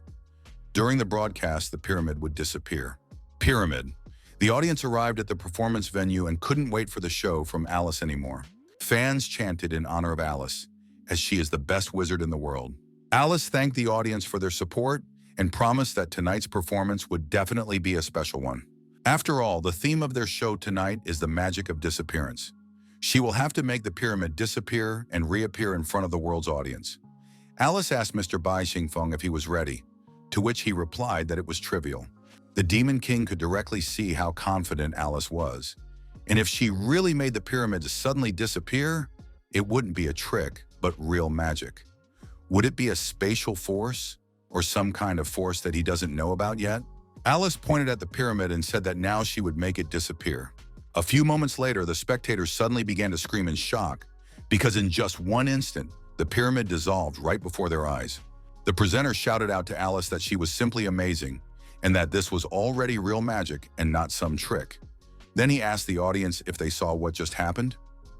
Well, now it's time to see if Alice can put the pyramid back in place. The Demon King was fried. He couldn't believe what he had just seen. The Demon King asked the audience, could it be that they suddenly became blind? After all, the pyramid was still standing right in front of them, and it never disappeared for a moment. After which he asked if she knew any tricks or illusions. Alice was surprised at Bai Qingfeng's displeasure and asked, aren't all magicians like that? And doesn't he himself need to do the same? The director of this show praised the cast for how well they just performed and promised to give them half the amount up front. As soon as Alice says, bring back the pyramid, they have to say the recorded phrases and act shocked, after which they have to shout about how incredible she is. The Demon King was even speechless because of what he had seen.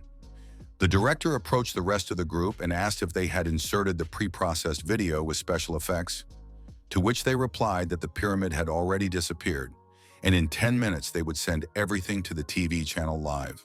The Demon King simply had no words, as all of these people turned out to be confidants. Alice asked Bai Qingfeng, how does he think magic can be portrayed differently in this world? He himself can't just make the pyramid disappear, can he?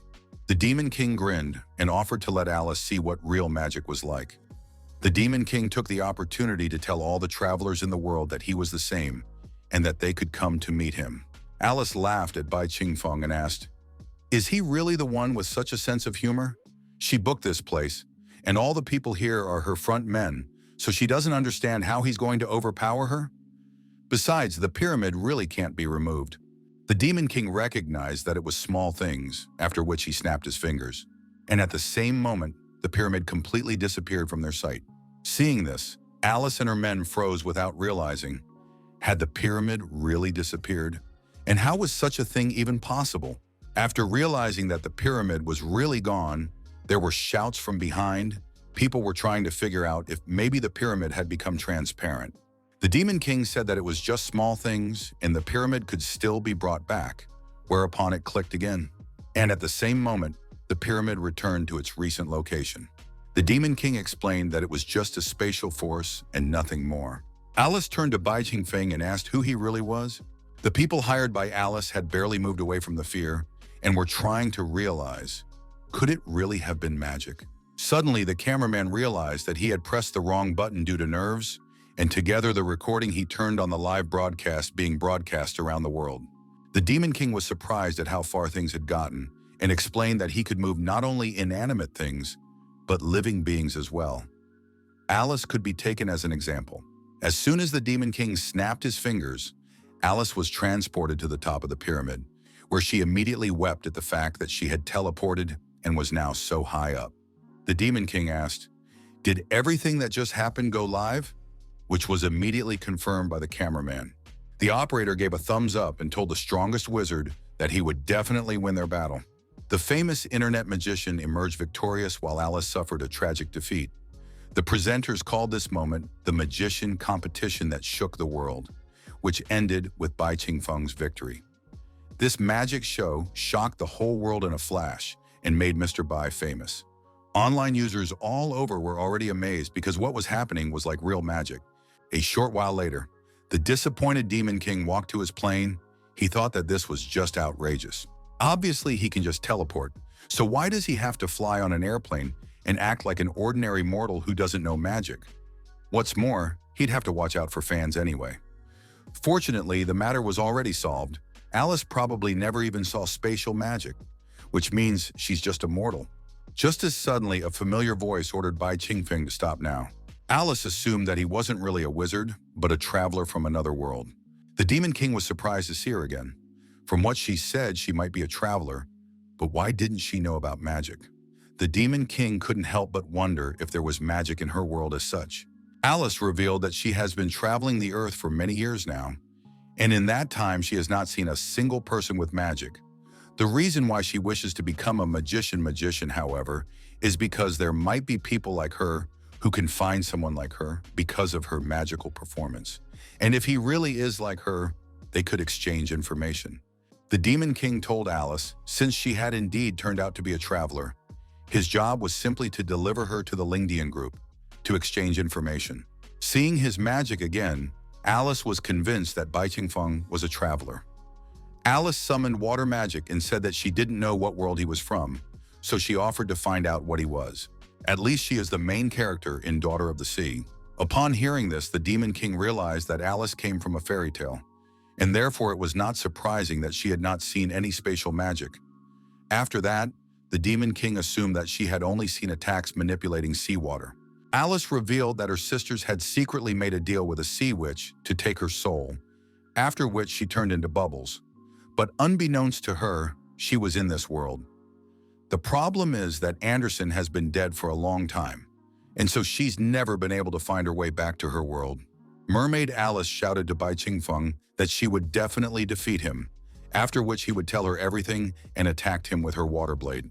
But no sooner had Alice's attack caught up with the Demon King than he released a dark sphere that absorbed the water blade and rushed towards Alice. A moment later, Alice found herself in midair due to Bai Qingfeng's attack, but she couldn't understand how such a thing was even possible.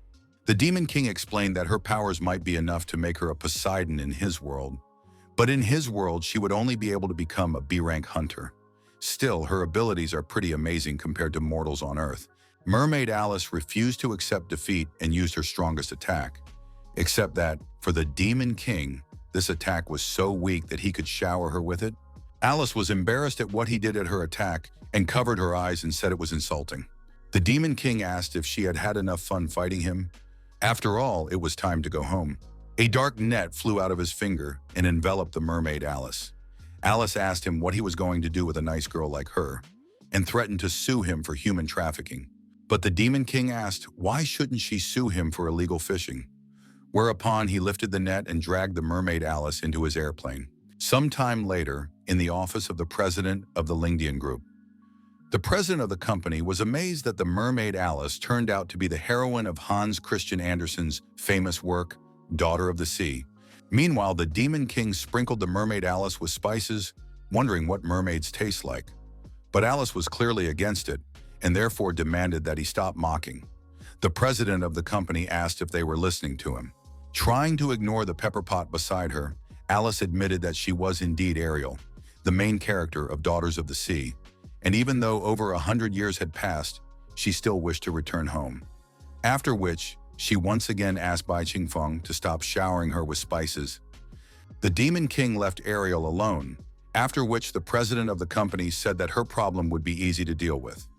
If she wished to stay in their world, he would check if she was good or evil, but if she wished to return to her world, he would help her. After that, he took out a fragment of an artifact and explained that this fragment had different names in different worlds.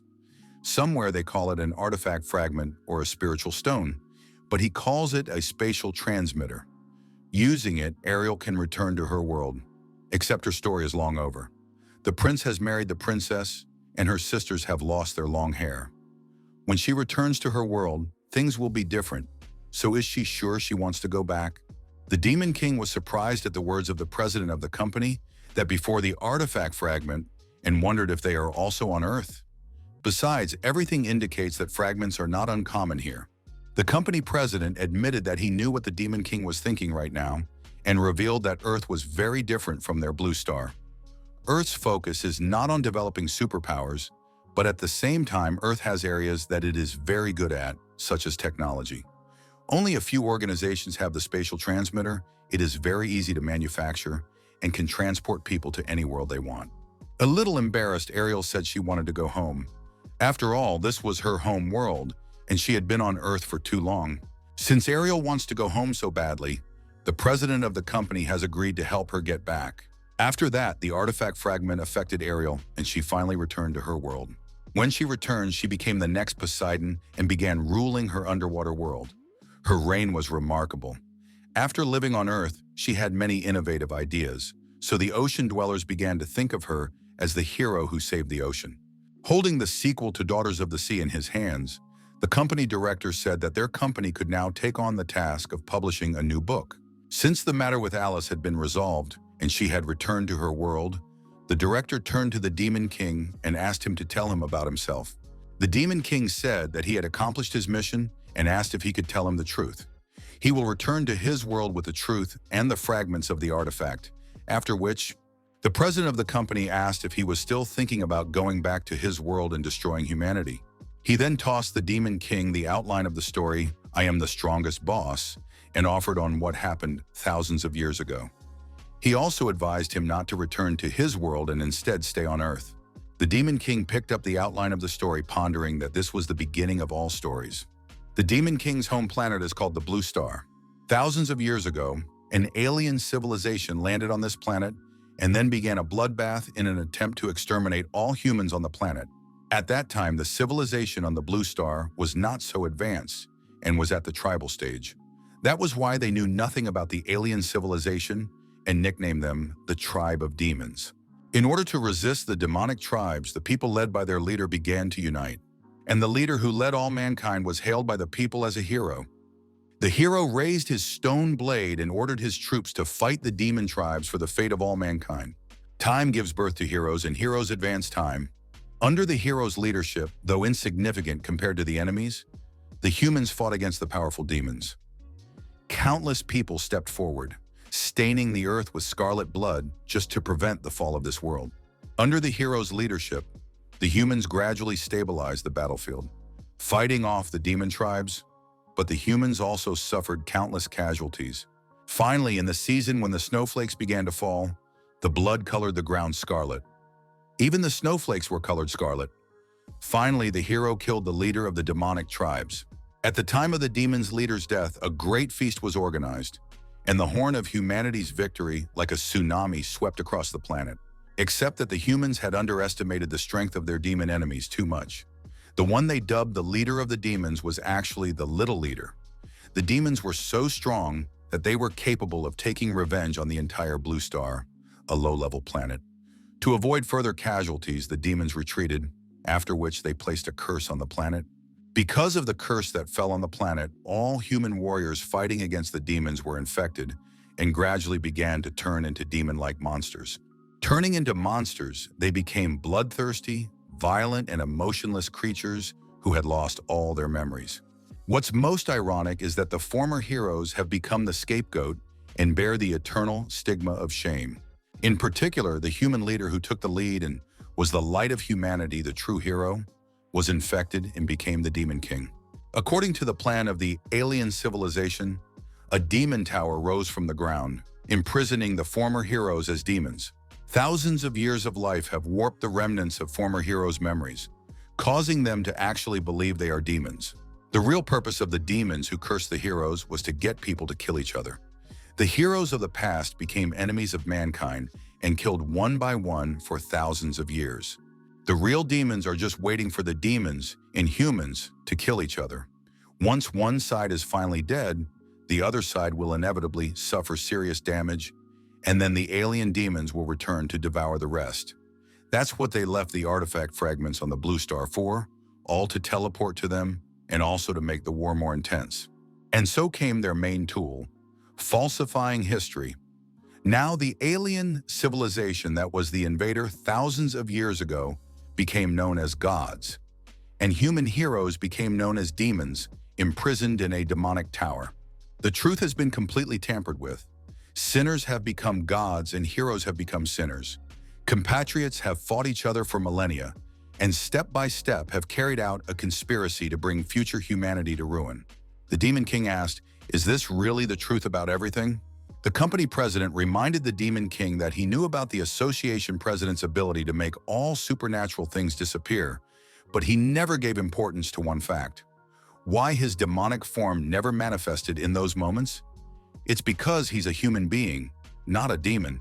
Thousands of years later, his infected comrades have become almost true demons, while he himself is humanity's strongest hero, the light of humanity. This is why he is the only one who still barely retains the prototype of a human being, and is the only demon in human form. The Demon King said that it was simply impossible. It simply couldn't be true. The Demon King's head began to ache again, and the last memory finally awoke in his mind. Thousands of years ago, he really was a human. He was a hero. The Demon King felt an incredible pain due to the returning emotions that made him clutch his heart. Greed, anger, obsession, confusion and uncertainty swept over him. If he is indeed human, what he did thousands of years ago, who is he now? The Demon King or the hero of humanity? Knowing what he was thinking, the company president said that the answer to that question has been in the first chapter of his comic book for a long time. Who is really the protagonist and who is the real hero? Prophets don't have the answers to that, but historians do. The Demon King said that the last winner is the protagonist the hero. But is the protagonist always the hero? And what happens if he returns to his world? The president of the company replied that the ending of the story was already a foregone conclusion. The 1,000-year dispute between humans and the Demon Tower, not something the Demon King will be able to stop. No one would believe his words, and therefore the world would soon be destroyed. The president of the company once again advised against returning to the Blue Star, as it would be a dead end. Instead, he suggested staying on Earth and serving the new planet, perhaps even becoming its hero. The Demon King grabbed the head of the company by the collar and said that whoever he was, he would find a way to change the outcome of the story.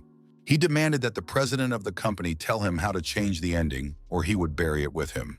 Losing his calm, the president of the company admitted that he doesn't know how it will end. But if he wishes, he can talk to the author of the comic to find a solution together. The Demon King asked, "Didn't he say that the author was just a professional recording what was happening in other worlds? So he is a historian who cannot change the reality of another world?" Trying to remove the Demon King's hand, the president of the company explained that this is not quite true, and explained it as, "When you look into the abyss also looks at you. But to be more precise, you realize the existence of the abyss, it will affect you. Just like a butterfly can cause a tornado with a flap of its wing." This is how an author can change the plot of a story a bit, then lead it to a different ending, if that ending is logical. After talking to the president of the company, the Demon King headed to the author of his comic book. Upon hearing the knock, the author immediately realized that it was the Demon King and invited him inside. Seeing the author's reaction, the Demon King assumed that he was not surprised at his arrival here. At the same time, the Demon King tried to pinch his nose to avoid smelling the surrounding odor. The author explained that the thing is that he's almost done with writing this chapter, except for the ending, which is on hold for now, so he doesn't know what will happen next. Suddenly, the Demon King punched the author in the face, then asked him if he had expected him to do that, to which the author replied that of course he expected it, which is why he bought bandages and plasters, after which he rewound himself. The Demon King asked how they could change the ending. After all, he wishes to preserve his planet. The author said it's as hard to answer as it is easy. Just as many things in the world affect the whole body. There was a lot of foreshadowing early on in the story, so it's not a complete dead end. He just needs to tweak the plot a bit, and maybe he can change the ending of the story after all. However, violent and subjective changes in the development and direction of history, even very slight ones, take away his talent. Therefore, the author wondered how he would repay him. The Demon King asked him what he wanted from him. The author replied that he should stay on Earth and serve it. It was selfish of him to force him to stay here, but even so, he could not return. Because if he wants a perfect ending, he should not return. The Demon King was horrified by what he heard and asked why he could never go back. After all, that's where his home is. Correcting his glasses, the author explained that although he is not a Blue Star author, he understands the story well. Lin Feng has spent his whole life doing nothing, becoming a useless slacker. But he decided to die with the time traveler, thus dying as a hero. Li Hai got the system and started to think he was the main character. But at the end of his journey, he discovered that the main boss had been standing over him all along and was killed himself. To prevent the gods from coming, Liu Shisan risked his life to destroy the portal. He is a true hero. But in the end, he was burdened with eternal disgrace and began to be considered an enemy of humanity. He may even have altered the timeline so that he will never be born. Ouyang Wufeng was the hero who first collected the 10 artifact fragments 1,000 years ago. Also, in the last 1,000 years, he was the person who had come the strongest close to destroying demons. He was incomparable. In the end, he fell in the demon tower at the hand of the Demon King. And also Gu Yan, who was supposed to be a great character. But he would never get a chance to prove himself because the story would never be told. The author asked the Demon King if he really didn't notice it. Fate is not up to anyone. All these people want to be heroes but end up becoming a laughingstock. And some people even consider them sinners. There is no perfect ending in any world, which doesn't fit the logic of the creator or the logic of the world. The Demon King was stunned by what he heard and asked if this meant that for a perfect ending for his planet, he would have to sacrifice himself to achieve a logical causal balance? The author explained that if you want something, you have to think about what you are willing to give up. People never get what they want from the beginning, but as long as he lives, he will always see new scenery along the way. The author admitted that he misses the Demon King from the beginning of the work, when he was still uncontrollable and wanted to destroy the world. But now he is not bad either, and maybe he won't believe it, but as a child he didn't even think about the fact that one day he would become a writer. As a child he dreamed of becoming an astronaut. The author asked the hero what would be his choice. After that, the author returned to his computer and told him that if he wished to return to his world and tell the truth, he would act as a hero. But afterwards, he would have to watch his planet being destroyed. But if he stayed on Earth, the Blue Star would survive. But as the Demon King, he would bear a lifetime of shame in this world. He will never be able to see his friends again, and no one on the Blue Star will know of his choice and sacrifice. What's sadder is that no one will even recognize his name. It won't matter if he's a Demon King or a hero, he has no name. The author asked his main character what answer he would give him. After that, he will start working on the ending of this story. In the vast universe, there's a planet called Blue Star. And at the end of the story, people learned of the conspiracy of the gods and their misunderstanding of the demons. The president of the Awakened Association was stunned to learn of the true truth of thousands of years ago. The elder of Absolute Order said that in recent years he had gathered all the information from all of humanity, and based on the collection and calculation of a huge accumulation of data, he had come to this, albeit shocking but correct conclusion. Demons are the heroes of thousands of years ago, while the gods real demons who lived thousands of years ago. Therefore, mankind should be reconciled with the demons to fight together against the invasion of alien civilization. But the president of the association could not help but wonder if the Demon King would agree to this. The gears of fate began to turn, and humanity was reconciled with the demons. The top of the Demon Tower. The Demon King was surprised to learn who exactly had arrived at his door. The president of the Awakened Association said that he had come here alone today to discuss an important matter with the demons on behalf of all mankind. They are not real demons, but heroes from thousands of years ago. The future Demon King was surprised at what he heard and assumed that it was all a consequence of the great accomplishments of another of his. After which they shook hands as a sign of reconciliation. This news shocked the whole world. Demons are the true heroes of mankind thousands of years ago. The president made a pact with the demons to fight against the gods together. People all over the world rejoiced at the peace that had come. And when they learned the truth, they wanted to stand together against the invasion of the gods. Beginning a peaceful coexistence, humans and demons finally destroyed the Demon Tower. Moreover, demons have become very popular among humans. The heroes of the past also got their well-deserved finale. Upon returning to life, Ling Xiao's companions met their hero, who had become human again. Ling Xiao tried to understand what was going on, as he had been turned into a throne and his companions into crystals. Ling Xiao became human again, after which he took over as the head of the Lin family. Lin Feng became a hero, and the story of his exploits, along with the time traveler, touched everyone's. The truth about Liu Shisan was also revealed. He sacrificed himself to destroy the God portal, becoming a true hero. When the shopkeeper was visited by children, he recommended the new comic book, The Story of Li Hai, to them. Li Hai was also written into the story. He probably headed to another world and began his new adventure. Ouyang Wufeng also turned from crystal to human, after which he returned 1,000 years back. Ouyang Wufeng's companions were surprised, for their hero had just disappeared, and now he was already at their backs. They asked him, wasn't he busy collecting artifact fragments? Then let him seal the Tower of Demons. He is the first person to collect all 10 fragments, and he is the only one capable of doing so. But to their surprise, Ouyang Wufeng said that he would seal all 10 artifact fragments to prevent future generations from obtaining them, and that he would no longer seal the tower and would simply return home. Knowing the truth about the fragments, Ouyang Wufeng placed them in hard-to-reach places to prevent future generations from obtaining them. As for Gu Yan and Ouyang Shan, they finally got married, but they are not the only companions in love. Lia and Gao Hu were pleasantly surprised to suddenly learn that Li Tiantian was pregnant and congratulated her. Liu Shaoqi pressed against Li Tiantian's belly and said that he would name him Liu Qiyue.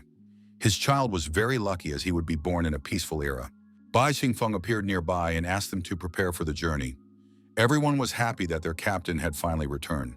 The comrades admitted that it was unexpected to find out that their captain was the Demon King, after which they laughed from that and admitted that it was pretty cool. Gao Hu said that he had indeed tried to fight the Demon King, and that was enough for him to brag about for the rest of his life. While Tian Tian was tearfully reaching for the Demon King, Li Ya reminded her that the captain was not the Demon King, but the hero of 1,000 years ago. But no matter who he was, he would always be their captain. Li Tiantian said that he had saved them countless times, and so they would always follow him. The Demon King agreed with them and told them to pack up, as they still had to find the remaining fragments of the artifact and completely destroy them so that there would be no more teleportation paths and they could stop the coming of the alien civilization forever. Li Tiantian admitted that for some unknown reason, the captain seemed different to her. He was even a bit weirder than he was before. Liu Shaoqi assumed that it was because she was thinking too much, but in fact it was because of the way he had disappeared recently, after which he seemed unfamiliar to them. The important thing is that after a while, they will get to know each other again. The Demon King said that winter was approaching and it was getting cold. Looking up at the sky, the Demon King wondered where the other him was now, and what price had he had to pay to keep this planet. Li Tiantian asked her friends to look up, because the first snow had started to fall. Holding out his hand, the Demon King thought about the fact that this was the first snow in this winter. For 1,000 years on the day he killed the leader of the gods, the same kind of snow had fallen from the sky. The comrades laughed as they recalled the words of the great prophet, that with the first flakes of snow, a hero would appear to kill the Demon King. And apparently his prediction did not come true. Because the Demon King is still with them, the Demon King has become their hero. Except it wasn't the great prophet's prediction that turned out to be wrong. It's all about the meaning of the hero killed the Demon King, or the other self killed himself. He will never appear in this world again, and there will be only him alone in the future. In that case, he would take care of their mutual friends and their planet on his behalf. A new journey has begun, but no one will ever know that the real hero will never return. After reading the comic, the children were surprised at how emotionally the author managed to tell the end of the Blue Star story, and they wondered if the Demon King had really come to their Earth. The boy in the headphones asked his friend, "Is he really that stupid?" After all comic book stories are fiction while they live on Earth, not on the Blue Star. There is no Blue Star in their world at all. Suddenly, his friend notices someone suspicious. The uncle passing nearby was just like the Demon King from the comic book. The boy in the headphones asked his uncle what the man's name was, but the man just looked up at the sky, after which he turned around and walking away replied that he didn't have a name.